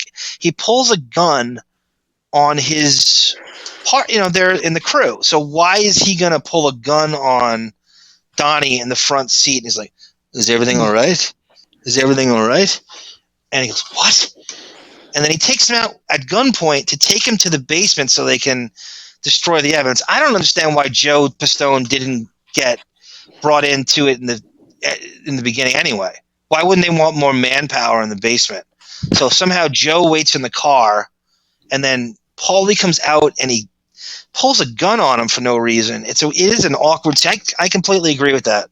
It's weird that he would pull a gun on him and then take him to help him cut these guys up, and it's bizarre. Mm-hmm. Question: is this legal for British court to have his emails and texts to read? Is that for us? Yeah, is it legal for them to have his text? Well, we didn't transcript it. That guy Nick Wallace did, who's a court reporter. Yeah, it's totally legal. Yep. In this household, it is. On the Depping is everything's legal. Mm-hmm. Except for the N word and the F word and the R word. and you have these great pictures here of James Franco all over the elevator. It's great, blowing up. I think he wants to know if Amber's going to take the stand in our. So you're going to have to play her. Yep. Just want to get to. We have Mr. Feeney. We have one. Okay. We have one more day of Depp testimony to get through, so we'll get through that, and then we'll figure out where we're going from there. I think it depends on when we're done, how much time there is until the actual trial. We might try to throw in some other topic episodes, get them in while we can. Hooper writes, hey, where's the crack for us? That's a great compliment. Will it be? I just watched a documentary called Crock of Gold with Shane McGowan. Depp produced it, makes a few appearances, drinking with Shane during interviews. It's a great. I haven't seen it yet, Hooper. I don't know what I'm waiting for. There's so much stuff. Just so much to watch now. It's so I do need to watch that. I don't know if there's a show in it from it, but I know exactly what you're talking about. I know everything. I just haven't seen it in full. And I look forward to it. And I don't know the Pogues that well. I know a couple of their songs, but I'm not. It's one of those cool groups that makes you sound really cool that you're a fan of. Yeah. To attach. That's Depp's MO. Is to attach himself to a guy like Shane McGowan. Wouldn't you love to read their texts to each other, right? Depp trying to be Irish. I don't know if I could. I really don't. Lazarus, thank you for the compliment. Great commentary, Sara. Love you, Sara. Thank you. YouTube, Lazarus comments on YouTube itself sucks. You got to pay money for no commercials now. They censor every and anything. Absolutely. That's so weird. It's so creepy. I almost like with Gunk, got off and we just went to Twitch. It's like the Wild West. YouTube's problem is they need a competitor. They need someone pressuring them to loosen up. Well, there have been a few companies that have tried, but they've just failed almost immediately. Yeah. Always. Hopefully something comes along. I can't believe nothing has. It was so the Wild West in the beginning, and they censor anything. We use it. By the way, I question. When you're on YouTube in other countries, is it less rules? I have no idea. Because we can stuff like you can watch our original 21 Jump Street episode in any other country but the United States. They don't care about any of that stuff. Because the production company isn't based outside of the United States. So if you want to watch our 21 Jump Street unedited, like with the episode, a full commentary where we're showing the episode, go on, get a VPN in any other country you can watch, and it'll show up, and you can watch it. So I recommend that. They use it, and they have us all bent over a barrel, these bastards. Have a great night. Look forward to the next episode. Thank you, Lazarus. Very Thompsonian interview, the way that was written. And then he writes, Johnny bye-bye. And again, we went over this in the news. Thank you for the tip. Vanessa Paradis and Lily Rose are caught. And, we went over that. So thank you for that heads up because I could have missed it easily. Thank you, Hooper, again for the compliment. Looks like an audition. And that's it for that. Okay. It's all I have right now in the comments. Thank you, everyone. Keep them coming. Thank you. I think we're going to hit 5 hours, so I'm fried. Let's go ahead. We'll get this out as soon as we can, probably midweek. But thank you, everybody, for the compliments, the comments, the views, everything. But please like the video if you have not. And join us on our other platforms, Twitter, Instagram, all that. Yeah, the Deppening at gmail.com, WINO_ the Deppening at Instagram. You want to tell me how great I am? Gmail. That's I know, it's all Sara Love Bomb, which is fine.